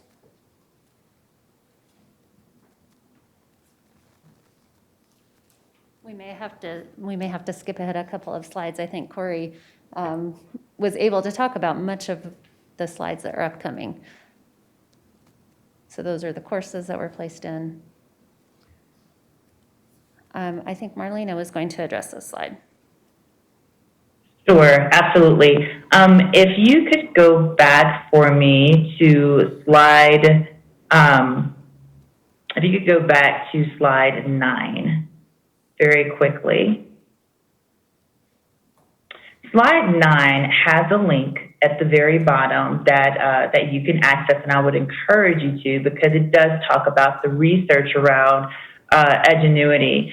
And I think it's very important because we have been diligent in our Department of Teaching and Learning, as well as in our strategic plan, of using research-based curriculum. And I think Corey did an exceptional job of just explaining the why and why having this is so important.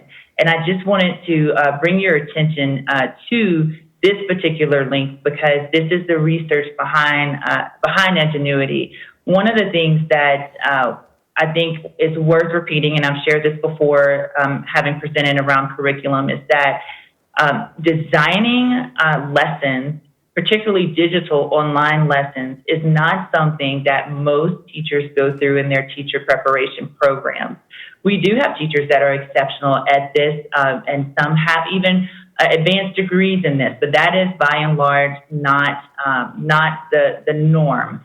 To understand how do you apply the principles of and articulate UDL design by having those multiple means of representation, expression, and true engagement. And so one of the lessons we learned from our spring remote learning, particularly from our high school group, and they are experts of their content, is that they had to keep creating because that isn't their area of expertise necessarily, to have a comprehensive research-based curriculum and to create that from scratch. That takes years. That takes teams of people to do those things. So I wanted to just remind everyone around that this is a research-based curriculum. It is aligned, as Erica shared, to our standards, and our teachers will learn how to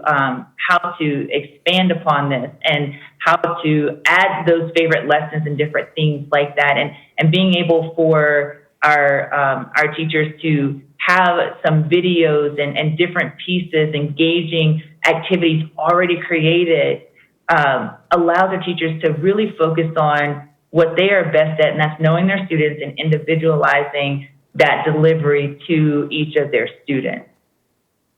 If you move to the next slide, Corey again went over what a day could look like. Here again, I will just encourage everyone to go to our webpage for the Road to Return, and in our Road to Return plan, you'll see an even more detailed daily and weekly sample schedule for e-learning.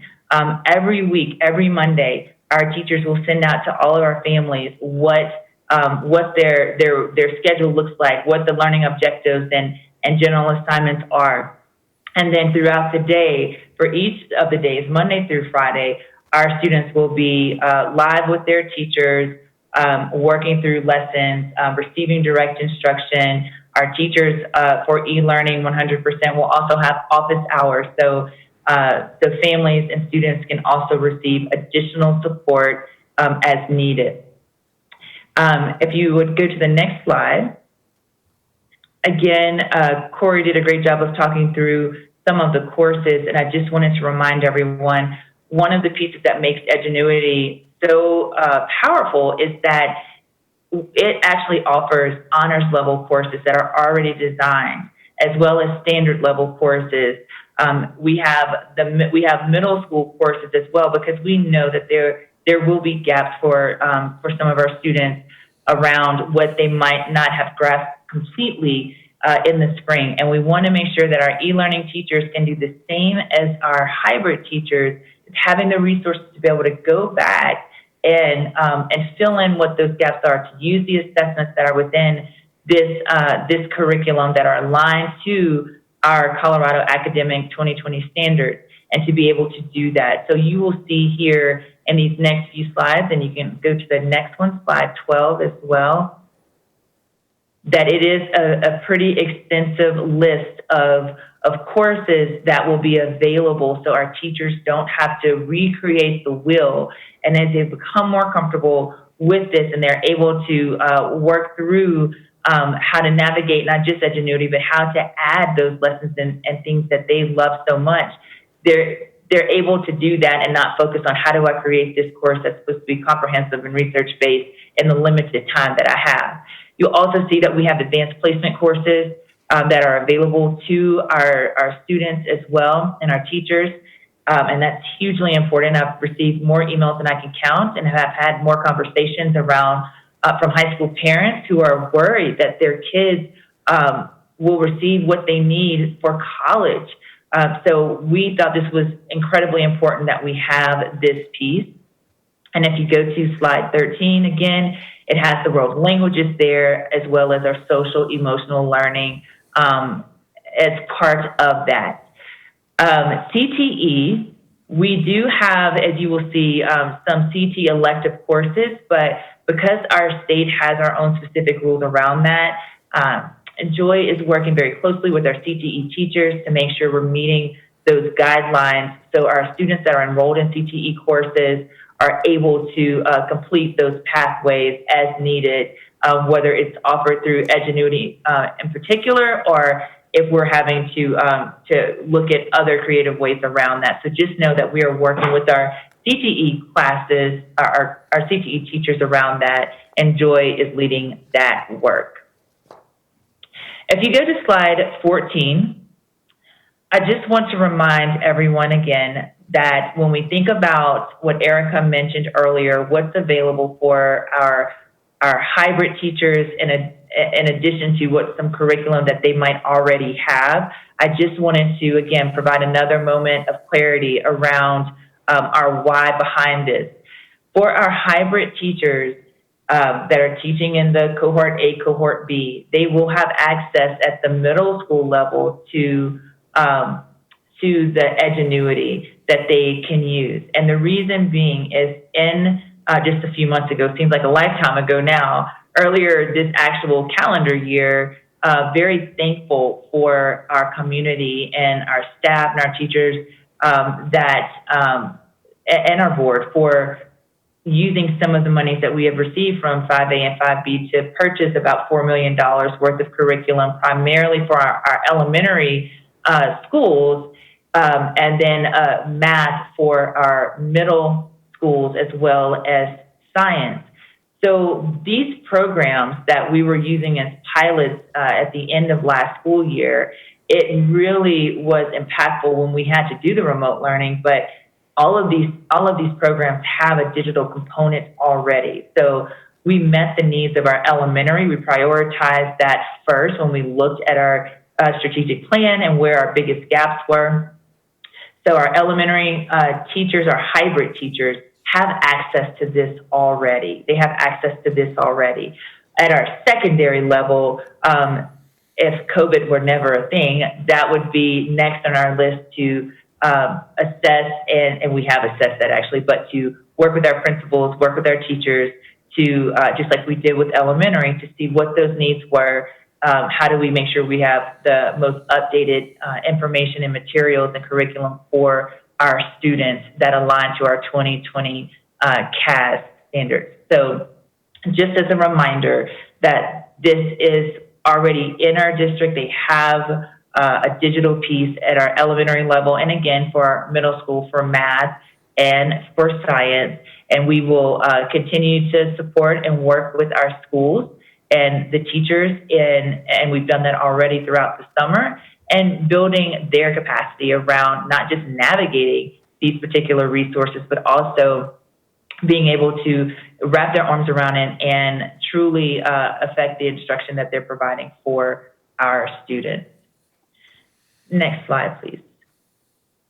As Erica and Corey mentioned, we did look at two other programs as well. Florida Virtual, and you might have heard that name before. Florida Virtual, we did not find had enough supplemental specials and elective courses.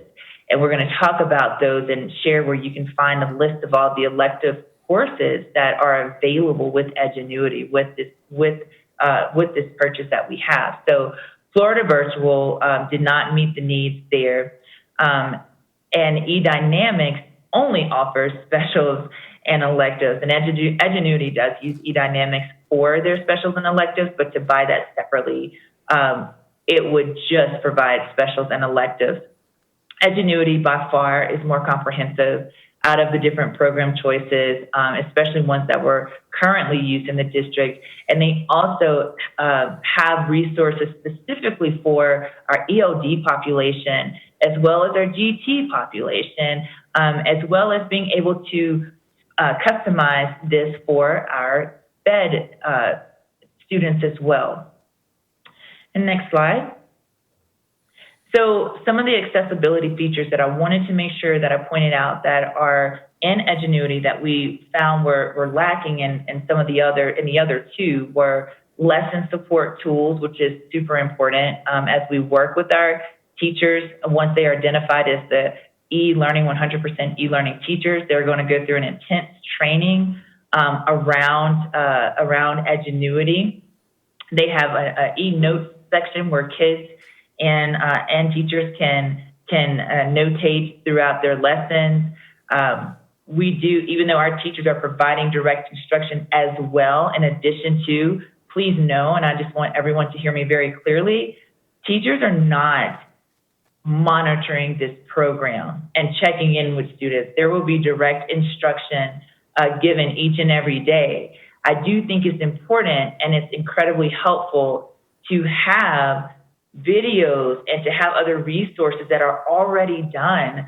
So if our students need to hear it again, even in a different way, because we will be recording, our teachers will be recording their direct instruction, that they have this resource, because time is very short.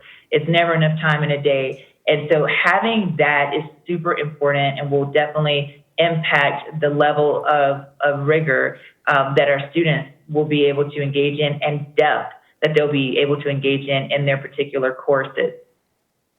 Also, again, the students can annotate directly on the lessons, so there's not a printed version of anything that the students might need. Now, students can always print out if they need that, and if we do have accommodations that we need to print things out for students, of course, we will do that. We will accommodate that. We will use a very similar system that we did over the summer for lunches and tech pickup to make sure those things get delivered to students, but they're able to do everything within that digital space. It has an online dictionary, which is important for our ELD students as well. Closed captioning is available to be turned on by our students. This is helpful, as you know, if we have students that are deaf or may have other hearing impairments. This is important that they're able to do that, have that feature. We also have transcripting available within this Edgenuity curriculum. So students can also follow along as instruction is being given in an activity, or maybe they're watching a video outside of the direct instruction that the teacher is giving. It can be translated into 17 languages, and this is absolutely amazing. We talked about having those parent orientation sessions and making sure our parents have a good understanding around not only how they can help, but what's going on with their students. And so being able to translate the different activities is going to be very important. There is a link right there, so anyone watching can also go through and see exactly what does these accessibility features look like within the Edgenuity program. Very good. All right, I will have Erica wrap us up with the specials and electives that are available through not only Edgenuity, but with our e-learning piece, period, and how we're going to address the electives and specials. Thank you. So you can see from the screen, the electives offered by, the specials offered by Edgenuity for our K-5 students, arts and crafts for the K-2, art at differing levels 1 through 4, health K through 5, PE, keyboarding, scratch coding, and recording. You do have links to the full course catalog below that you can access, and anybody watching can access those links as well. Many of those electives were shown on one of the screens that Corey presented. And again, we will work with our school leadership as part of that puzzle to put together a full course load for students, knowing that we'll have to adjust the many to fit all of those specials and electives that we have for students. Next slide. This is just a little bit more detail about the social and emotional learning pieces that is provided through Edgenuity. It's designed by a company called Purpose Prep. You can see for K-5 those topics and those larger topics for 6 through 12. Ms. Mason, is your microphone turned on? It is, I'm sorry. Oh, okay. I guess I just got to get really close. Getting some feedback from our remote directors that they can't hear you, so. I apologize. No worries. So to reiterate, this slide is from Edgenuity and goes over the topics that are available through SEL, through Edgenuity for our K-5 and our 6-12. I did want to go back to that slide. So if you'll read at the top, our current model will focus on providing training for both our teachers and our SEL providers. Our counselors won't be necessarily responsible for delivering this. Our e-learning teachers would be responsible for delivering this, but our counselors can certainly serve as a consultant in this role. And then finally, if you want to look at more resources, you can reach out and visit that website, edgenuity.com, or the Virtual School Resource Center through Edgenuity. Very good. Thank you. And so thank you, first of all, for giving us exactly what we were looking for as far as a more in-depth understanding of how Edgenuity is used. And certainly a walkaway I have is that it's a tool. And I appreciated the comment that it's not a standalone, that it's certainly a tool that our quality, high caliber Douglas County School District teachers can use to deliver e-learning experiences to our students. So I think that's really important for our parents to hear, because I think sometimes we get online and we check out the reviews and go, okay, there's negative reviews, but the reality is it's about how our teachers will actually deliver the instruction that makes a huge difference, and that this is just one resource for them to do that. So that's one big walk away that I'm hearing. I'm also hearing that there's no cost to our parents. I know we had one of the commenters say, gee, these electives are saying that there's an additional cost, but from what I understand is that's not the case. Is that correct? That's correct. Okay. And then I'm also hearing that we're maintaining bridges with the neighborhood schools, and we're also giving our e-learning students an opportunity for orientation to build some relationships with those e-learning teachers as well, which I think was another big question our community had. So what I do before directors, I don't want to spend a lot of time on questions because I think that they went so in depth with the understanding of this. I do want to get clear, and Dr. Tucker, maybe you can help me. I'm not sure what the board action for this item is supposed to be tonight, and I apologize because I'm a little confused, because I heard Mrs. Gross Taylor say that it's already been approved curriculum back in 2007 by DDCSD, so we obviously aren't approving this as a new curriculum. And then I know that there's the spend that we were told that is a spend out of our CARES money for COVID, but I don't recall where we are with, do we need to approve that spend? So I guess I'm a little confused what the board action needs to be for tonight. Sure, I'll start with the spend first, and we'll ask our CFO. This amount is going to be over the $500,000 threshold, so we need board approval for that. Again, emphasizing a point that Erica and Marlena both made, these funds were carefully thought out as we began to look at government funds. They're not going to federal government funds, and obviously it's not going to hit our general fund. So we're very pleased with that. When Ms. Kataska does give her presentation, she'll talk a little bit about where we are with those particular funds. We wanted to be certain, we know exactly where our board stands in regards to having a very much an aligned curriculum, that we're not having 91 or 71, I should say 71 neighborhood schools with different curriculum, a lack of equity. So we've been using this curriculum for a while as a resource.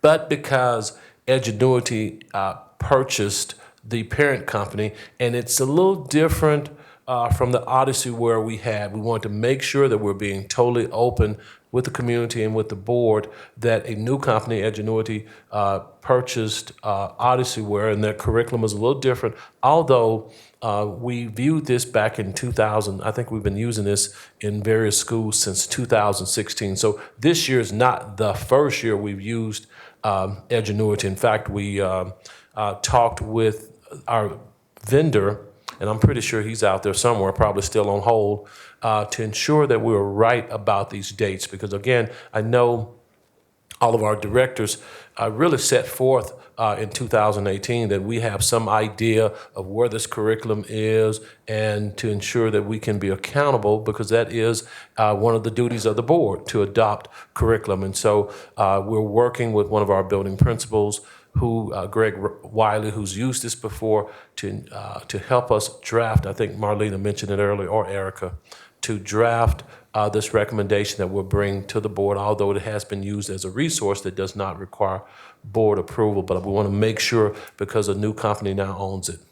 Corey, did I capture it well, or anything that you would like to add? So I'll just say that we'll bring that paperwork forward at the next board meeting for final approval, just like we would any other curriculum approval. Okay, good. Because I assume that we're certainly measuring it against new standards in the state. So I really think we need to make sure we vet it and process it like we would do any kind of curriculum that's primarily the curriculum that students will be using. So we'll look forward to that at our next meeting. And then Mrs. Kataska, as far as the spend, and I don't know, and maybe, I don't know if you're prepared for this or not, but in terms of the spend out of the stimulus funds, is this a recommendation that is part of your budget? And can you kind of give us a little more information in terms of what's being asked of us to exceed the threshold of $500,000 to approve tonight?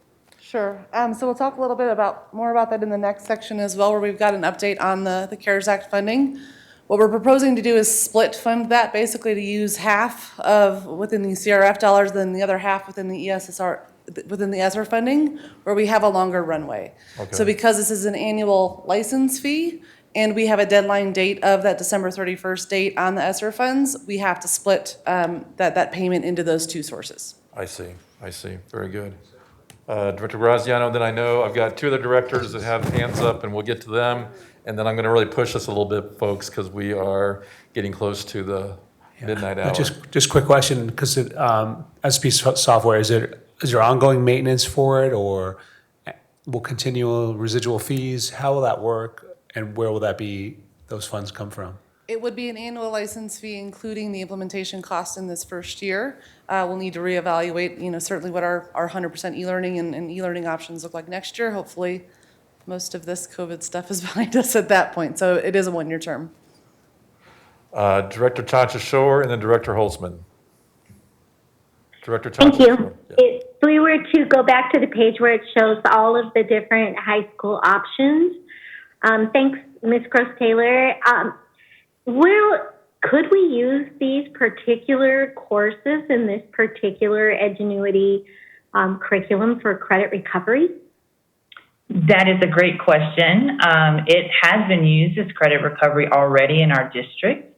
Prior to this purchase, our schools were purchasing that on their own using their funds. So this year it will continue to be used, but expanded to all of our high schools. And that was a decision that Corey led that charge. And I was just extremely proud of our principals and Corey's work with that. And finding something that was, again, truly rigorous, met NCAA requirements, just checked off the boxes on so many levels. So it is, before COVID, it was already, the high school principals had agreed to use this as their uniform credit recovery as we sought in our strategic plan to unify and align, especially when we talk about equity around these particular courses. So, yeah, absolutely. And that is included into this price, is the price for it at all of our high schools.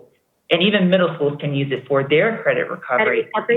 So could kids who are doing the hybrid model increase or take a couple extra courses if that is the case and they'd like to in any of this curriculum or any of these course choices?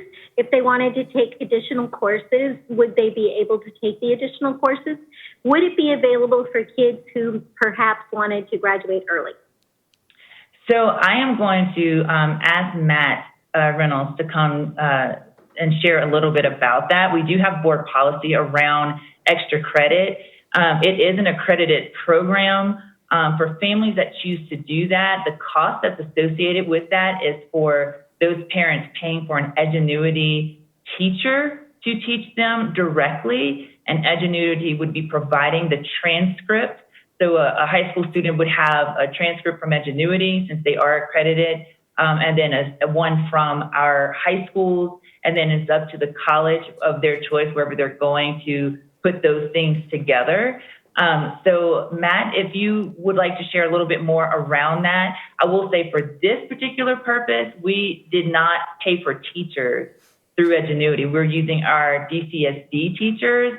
And as you heard Ted talk about, we are pretty much maxed out around what that is for just to accommodate those students. And even with that, as Erica mentioned, that price included 1,000 elementary students. And now that we have that feedback in and those selections through Express Check-In, we have even more elementary students. So we're going to continue to work with Edgenuity to accommodate those additional elementary students. But Matt, could you speak to the additional credits? So I'm going to touch on it, and then I'll let Corey just jump in real quick. So with middle school credits, there are certain criteria that you must follow in order to get credit for it. It has to meet or exceed certain expectations. So we'd have to dive into that a little bit more in terms of these courses, but I'm going to let Corey discuss this in a little more detail. Yeah, so the credit recovery we've actually done for years. So what you're saying is each of our high schools have StarLab and credit recovery options. We've used OdysseyWare and GradPoint. Murray Renton and Tim Florian, two teachers and leaders within our school district, actually have done a review of all the programs. We were in the process of purchasing Edgenuity for that recovery. It's much more comprehensive. It's NCAA approved. It even could be for advancement if you need that for summer. But it's a stronger piece. And we had teachers at each of our schools, Rock Canyon and others, that took a look at it to make sure that it was aligned. And I'm going to say this, it's a better product for content. And when you say robust or rigorous, kids have to go through the whole thing, and therefore it's aligned to NCAA, and it's free of charge even on the credit recovery.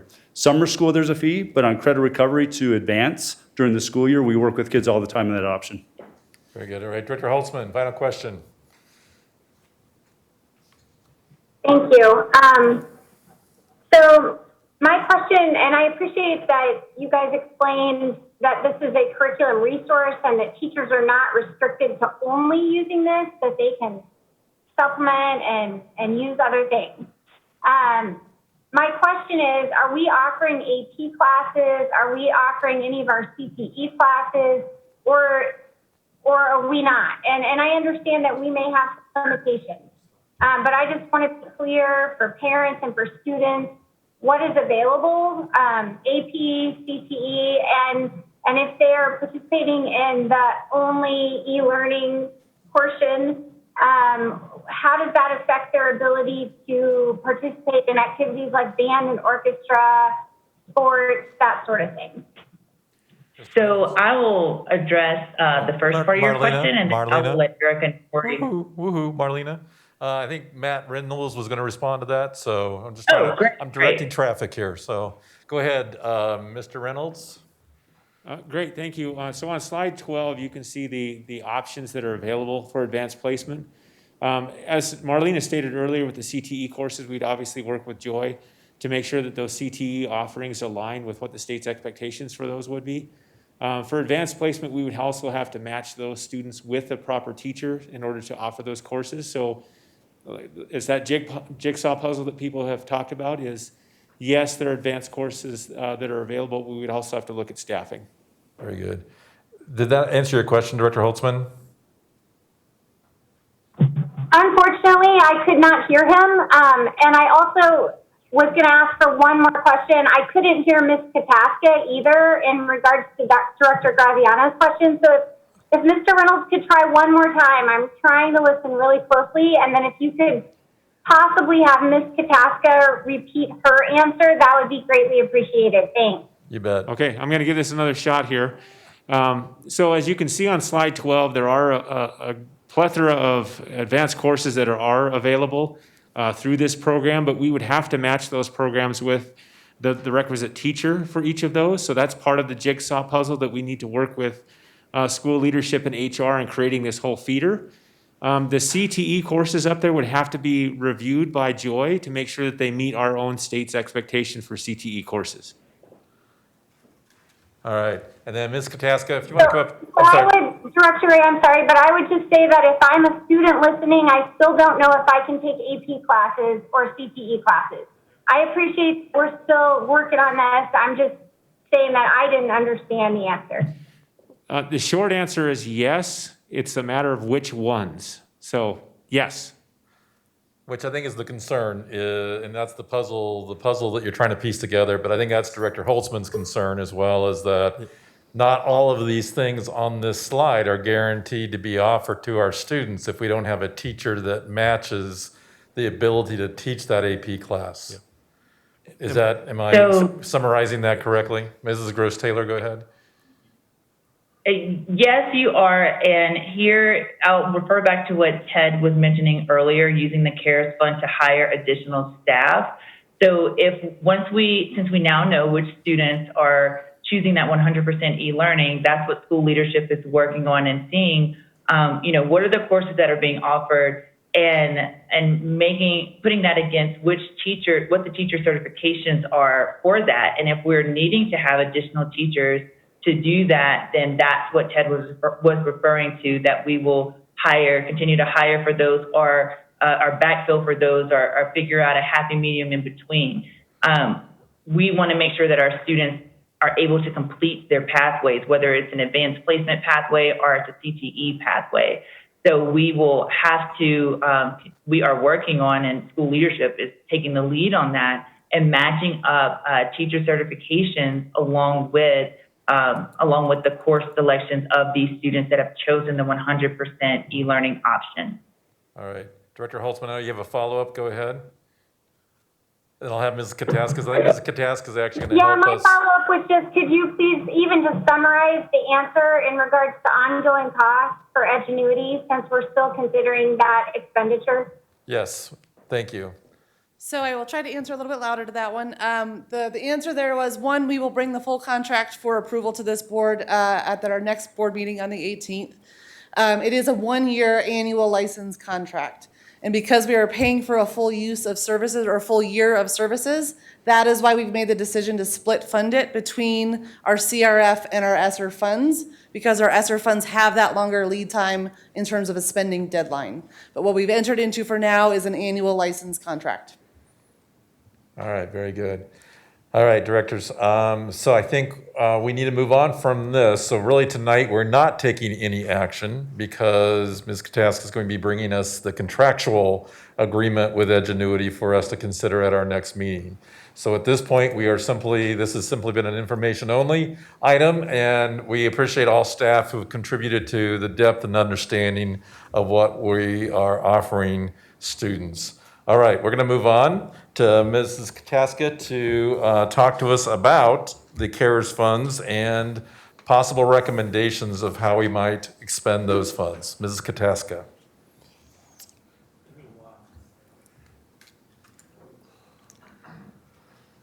All righty. Thank you for the opportunity to speak with you again tonight.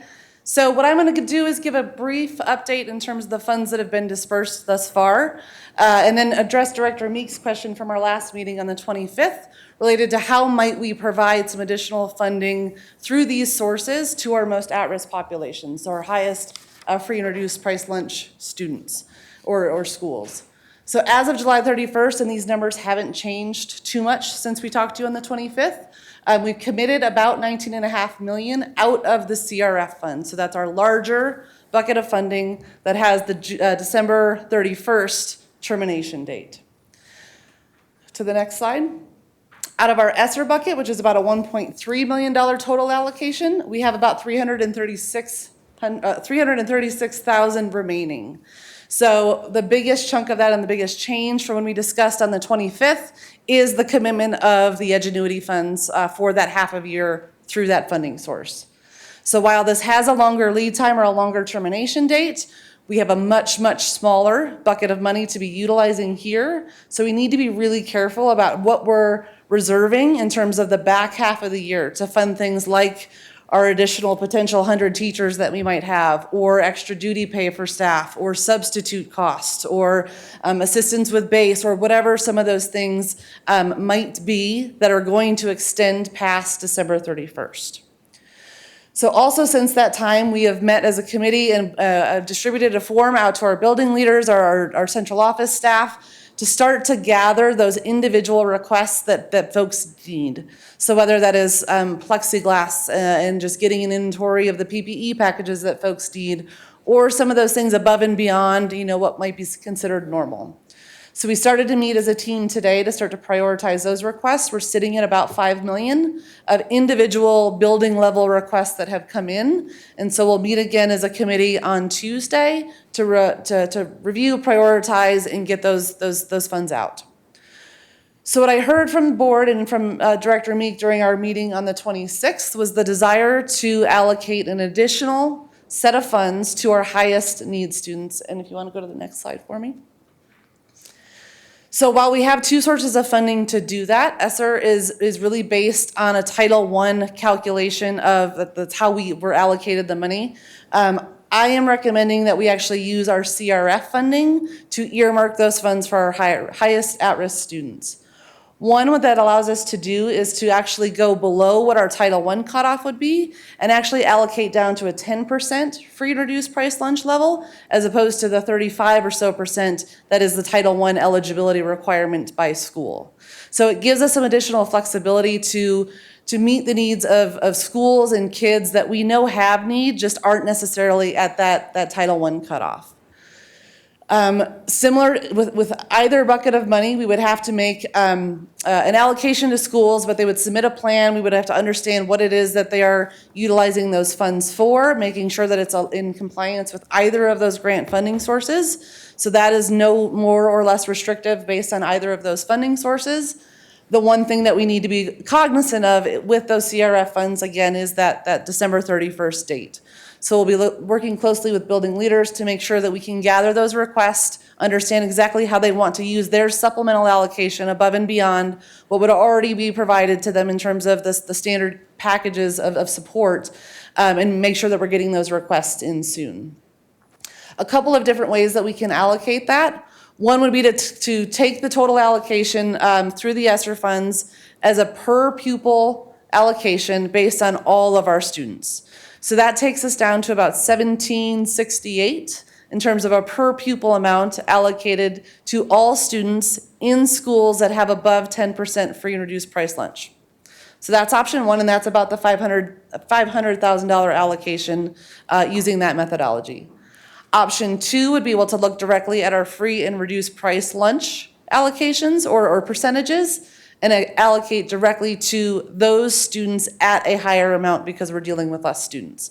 So that's about $146.78, if I'm remembering correctly. So that gives a little bit more in terms of the per pupil allocation, and in almost all cases gives them a larger total allocation through that source. So that's the recommendation here today, is that we actually utilize a direct free and reduced price lunch allocation so that we can push out more of those funds or earmark more of those funds. We're utilizing the CRF funding source as the source to do that, and allowing for an additional allocation of funds, which will work with our building leaders to make sure we understand how they want to utilize those funds, what their plan is, making sure that we're in compliance, sourcing wherever we can the items that they want to purchase, and get those funds out as quickly as possible. Very good. All right, thank you, Ms. Kataska. Board directors, quick questions. Director Lung? Page 4. So I think I asked the questions in the last board meeting, but I will ask it again. So the principal know their school better, and many of them I talked to, seems like they said that you give them money today, they can spend it just like that. So we have $19 million still to be identified, and we have a committee that is going to review their request. Would that be more efficient if you allocate a portion of the money for them right now, and they give you back a report and said that how much do they spend on that, so that they can immediately use the money for their use instead of waiting for a committee to approve it? I don't know how long this committee is going to take to do it. We have 70 district schools, so I would expect this is going to be rather timely process for a committee to go through instead of doing the other way around and have the principal just give them money, then they will report to make sure that they have the guideline. So my concern is timeliness, and also how we can minimize the overhead, the red tape, so that the money get to the principal as quickly as we could. So the two things that I'll address there, one in terms of the timeliness, one, we needed to make sure that we had the guidance prepared. If we were to make a direct allocation to schools, similar to any Title I plans that a school develops, they would still have to document what that plan is. It would have to go through a review and approval process to make sure that we're in compliance with all of the different terms of that funding. So while yes, we sort of create a middleman by doing a form and putting in those requests, it's similar to a process that they would have to go through in building out those plans to spend those funds anyways. So in creating the survey or the form for them to make those requests, we felt it a little bit easier just to consolidate that. Much of the items being requested we had already sourced in terms of the plexiglass, the PPE, the gloves, the shields, and things like that. And this was a mechanism to help us gather how many we really needed in each of our buildings. So while I hear you, Director Lung, sort of a 6 of one, half a dozen of the other in terms of the timeliness. The other thing just to make sure of, had we done a direct allocation, some of our concerns were in making sure everyone adheres to that December 31st date. And so, one, we don't want to leave anything on the table. So making sure that all of those funds were spent, as quickly and as strategically as possible, and making sure that we weren't putting any of that towards contracted staff that would extend through the entirety of the school year. So while I understand the concerns, it was sort of a just which battle we want to choose, and really felt like in creating the form and allowing for those requests to come in and deploying them as quickly as possible, actually cutting out the middleman of the plan development and the request or the Title I planning process. Very good. And so once the board approves, or once the board takes action on your recommendation, what is the turnaround time for principals actually to either apply for the funds or funds to be distributed to them? So we've started to aggregate the requests that those schools eligible for the supplemental funding have already put in. And so we would deploy that first. It's not to say that would supplement those requests that they've already made, but really starting that communication process with all 39 of those schools to start to develop that request list. I think we can already leverage the form that's out there as the tool to collect what it is that they need, but really needing to do that work very quickly to make sure we can get stuff out before kids arrive. Very good. Other questions? Director Meek? Thank you very much for this presentation. I just want to make sure I'm following along. So of the 19.5 million, there's about 5 million that has been requested so far. That's not accounted for in that 19? Correct. Okay. And you feel confident that we'll be able to expend all of this money to serve our community's needs? Absolutely. And especially when we start getting into some of those staffing components. If we truly are looking at 100 teachers as the need to backfill and make sure that we have the requisite supports in both our buildings and our e-learning options, once we start talking staff, that ticks up pretty quickly. And so full confidence that we'll be able to spend that down.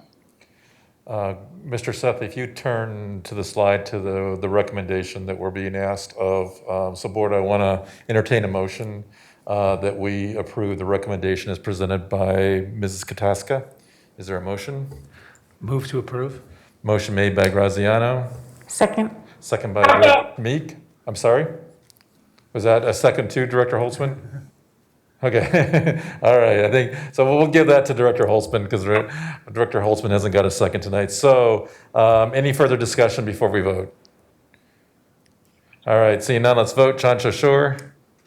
Aye. Graziano? Aye. Hanson? Aye. Holtzman?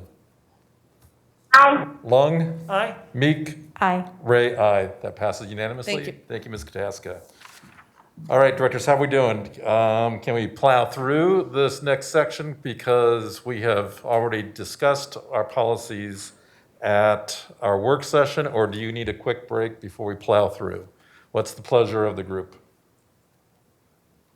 And if you don't, plow through is the direction that I'm hearing from one person on my side, so let's do this. All right, so our next section really is to consider revisions to policies as well as a first reading of a policy that is related to issues around COVID. I know we have Mrs. Klimisch still on the line as well. For the public's benefit, we have spent time at our work session discussing these policies with Mrs. Klimisch and the rationale behind the reasons for the need for revisions. We'll begin with the first one, which is Board File AC non-discrimination/equal opportunity.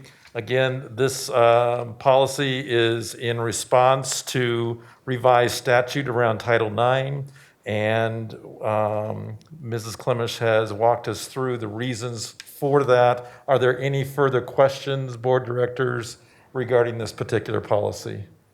So this is a first reading? No, And it this- will come back? No, or- these are revisions. Okay. When we revise policies, we are able to approve those revisions at the first reading or the first consideration of the revision. We can also request a second reading if we feel the need, but by policy, we're allowed to approve these revisions during this meeting. Other questions regarding this particular, the revisions that have been recommended from our legal counsel regarding this policy? Any other questions?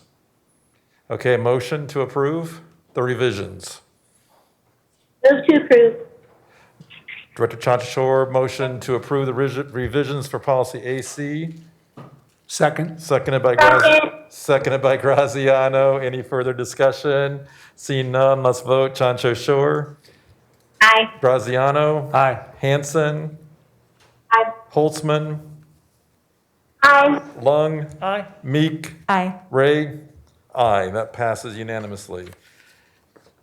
Next policy is a new policy that was recommended to us. And Mrs. Clemish, can you just give us like a 2-minute summary of this policy and why it's being recommended? Because we actually have two issues here. We have a policy as well as a resolution. So I think, Mrs. Clemish, the flow probably feels better if we start out with the resolution that defines active engagement, because then the first reading of the policy refers to that definition. So if you would give us a quick 2-minute explanation of why we're looking at needing to define active engagement. Sure. Thank you, Director Ray. We are proposing that a resolution be passed to define actively engaged in the educational process to allow for our students to be,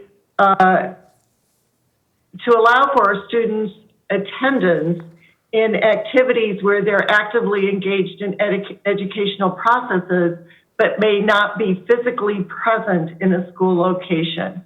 This resolution actually identifies circumstances under which attendance can be counted for a student's active engagement in the educational process, which includes participation in online instruction, participation in direct instruction in the school setting, assignments included at home, completed at home, logging into an online learning platform, signing in online, student demonstration of learning, and responding to teacher emails or communications.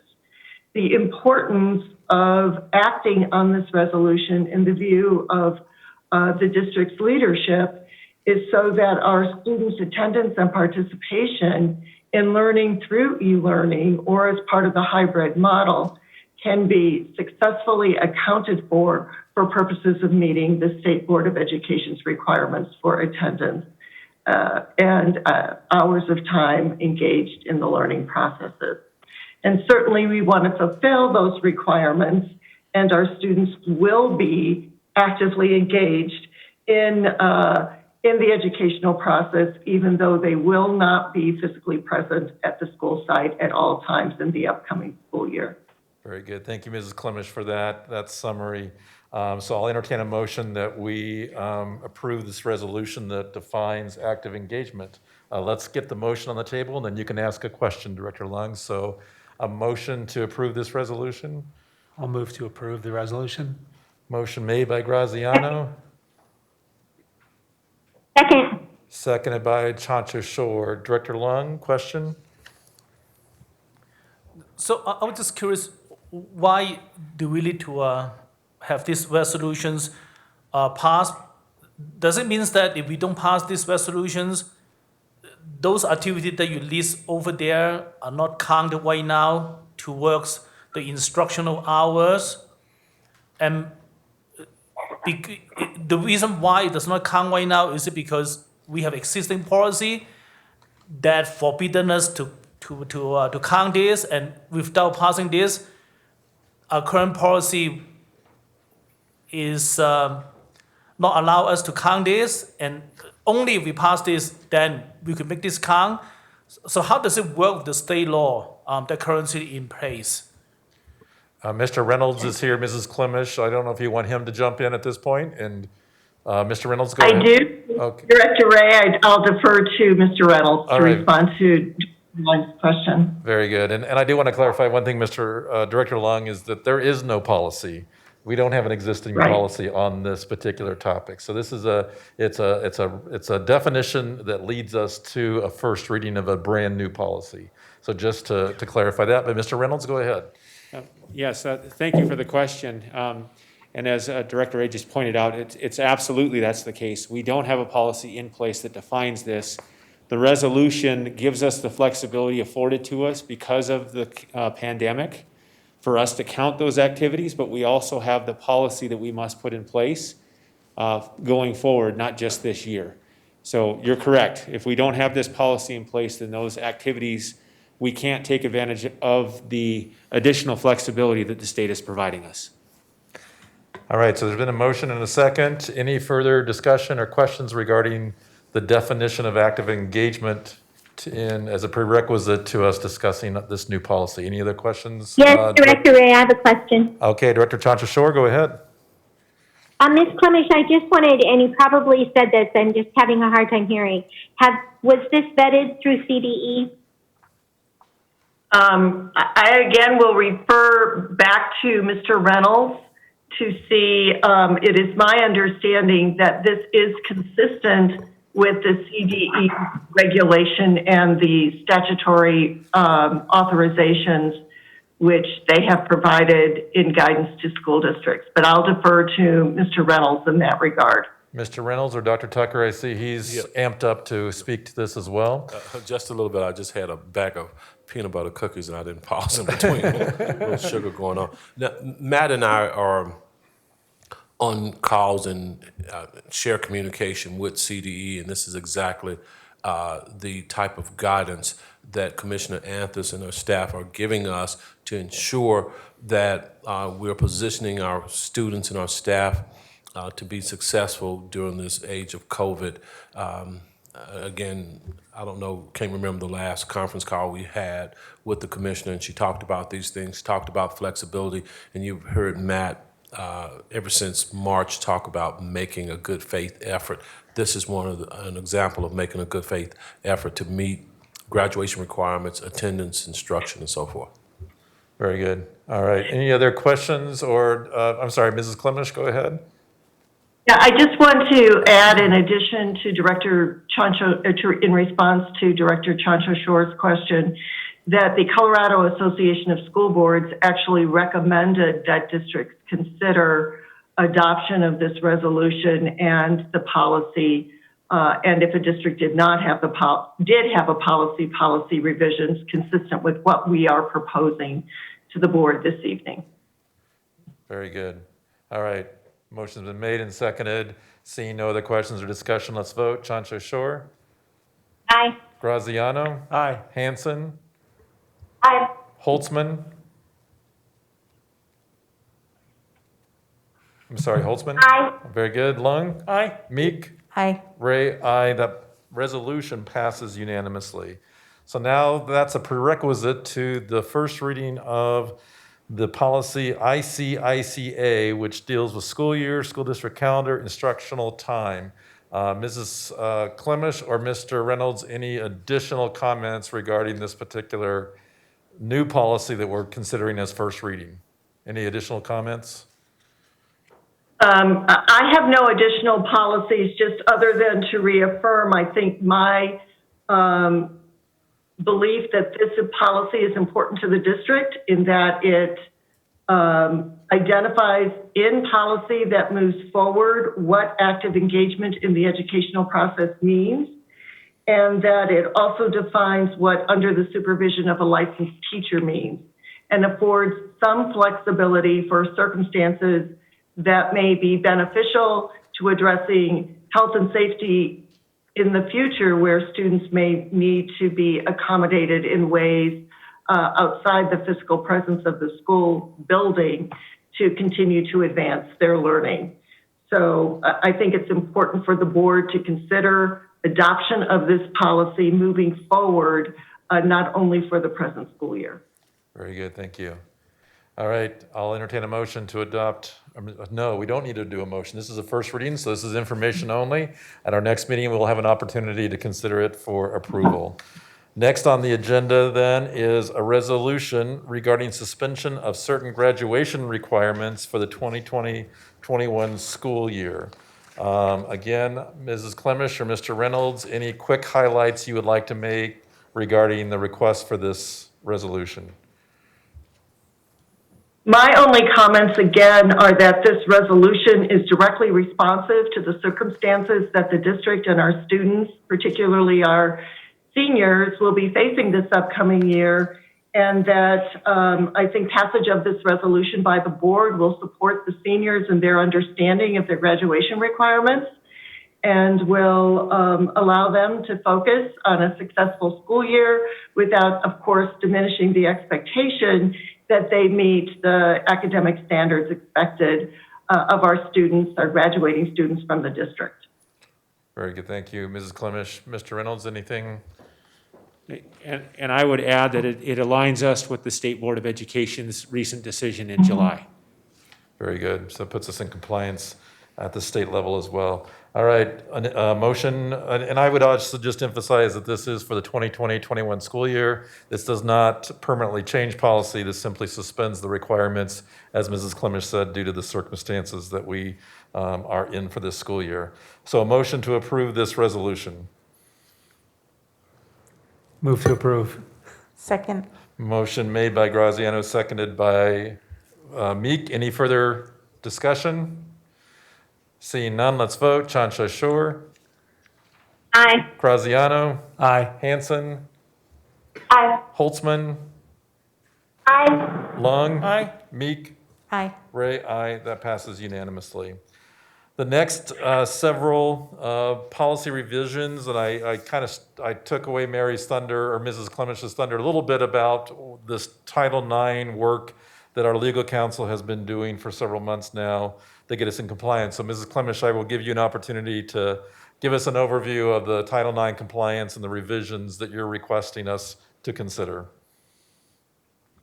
So policy JBA and JBC are the two policies that address non-discrimination and non-harassment of students and allow for us to more definitively define what sexual harassment is within the meaning of Title IX as those regulations have been finalized. So the revisions to both of those policies, JBA and JBC, along with forthcoming revisions to the superintendent file policies, will bring the district in compliance with the new regulations which become effective on August 14th. We request that these revisions be approved by the board this evening, consistent with its authority, because these are policy revisions, so that we are clearly in compliance with our policies prior to the effective date of the Title IX regulations as amended. Very good. Thank you, Mrs. Clemish. Motion to approve policy JBA, non-discrimination, non-harassment of students. So moved. So moved by Chansha Shore. Second. Second by, was that Hanson? Holtzman. Oh, Holtzman, sorry. Holtzman. Second by, okay. I'm sorry, I got the voices mixed up. So motion's been made and seconded to adopt to approve the revisions to this policy. Any other further discussion? Questions? Seeing none, let's vote. Chansha Shore. Aye. Graziano. Aye. Hanson. Aye. Holtzman. Aye. Lung. Aye. Meek. Aye. Ray, aye. So those revisions pass unanimously. Mrs. Clemish also referenced, and it's out of order of our agenda, but we'll go ahead and take the other policy that she referenced, which was JBC, sexual harassment under Title IX and other prohibited misconduct of a sexual nature. Motion to approve. So moved. Second. Motion made by Meek and seconded by Graziano. Any further questions or discussion? All right, seeing none, let's vote. Chancho Shore. Aye. Graziano. Aye. Hanson. Aye. Holtzman. Aye. Lung. Aye. Meek. Aye. Ray, aye, and those revisions pass unanimously as well. So now, Mrs. Clemish, we're on Board Policy JBB, non-discrimination on the basis of disability. Yes, there's two policies that essentially have a very similar revision. Policy JBB, which is at agenda item number 19, and policy JJI, which is found at agenda item number 21. Each of those policies, the revision proposes that we include a notification and a statement in those policies consistent with the practices of the district, which is that the district does not discriminate against qualified students with disabilities with respect to their participation in extracurricular activities and other outside of the school day activities, and actually allows for and accommodates those students so that they can participate and have equal access to all of the programs that the district provides. So the proposal in each of those policies is essentially to provide that language which instructs the appropriate individuals regarding the policies and practices of the district in that regard. Very good. Thank you, Mrs. Clemish. Again, I'm sorry, go ahead. Go ahead, Mrs. Clemish. I'm sorry. I was just going to say, similar to the revisions to JBA and JBC, these two policies are revisions and do not therefore require a second reading. And we request that they be approved without the need for a second reading. Very good. Thank you very much. All right. Motion to approve JBB, non-discrimination on the basis of disability. So move. Long motion. Second. And help me second by Me. Chancho Chancho Shore. Shore. Thank you. All right. Motion been made and seconded. Any discussion or further questions? Seeing none, let's vote. Chancho Shore. Aye. Graziano. Aye. Hanson. Aye. Holtzman. Aye. Lung. Aye. Meek. Aye. Ray, aye, and those revisions pass unanimously as well. And then our final is Board Policy JJI, Interscholastic Athletics. Motion to approve. Move to approve. Motion made by Graziano, Second. seconded by Meek. Any further questions or discussion? All right, seeing none, let's vote. Chancho Shore. Aye. Graziano. Aye. Hanson. Aye. Holtzman. Aye. Lung. Aye. Meek. Aye. Ray, aye. Those revisions pass unanimously as well. All right, very good. Just quick announcements. Agenda planning this Friday at 10 o'clock. Yes, Mrs. Taylor, is that correct? And also just a reminder that we all should be working with our committees to begin generating their priorities and that we want to approve for their focus for this year. So that's something that we will need to consider at our next meeting. Any other burning announcements, board, that you need to make before we take a motion to adjourn? Director Lung? Well, I don't have any announcement. I'm just curious about, there's a couple of things. The priority that we give to Dora Tucker, we normally do in July every year. I mean, our superintendent's priority. I've been in the board, this is the third time. So the past two times, we normally give it out in July. I'm sorry, I'm sorry. That's why I put my mask. Nobody can hear me. I'm just saying that judging from the past experience, we give the goal of our superintendents in July, and this is August already. We still have not done that. So I think this is something that we as a board need to do it for our only employee. And Yeah, we had a slight distraction, Director Lung, from being able to set superintendent goals. I think our superintendent has worked pretty hard at crisis management these last several months. So I think, but I certainly hear what you're requesting, and certainly we know not only superintendent goals, but talking about monitoring reports, there's a lot of work to be done that we want to do proactively, but I think our focus right now is to get our kids into school and get our smooth start going, and then certainly we will figure out a time to work with our superintendent about areas of focus for this year. All right, any other burning announcements? Seeing none, I'll entertain a motion for adjournment. Move to adjourn. Graziano moved to adjourn. Second? Seconded by Director Long. All those in favor, please say aye. Aye.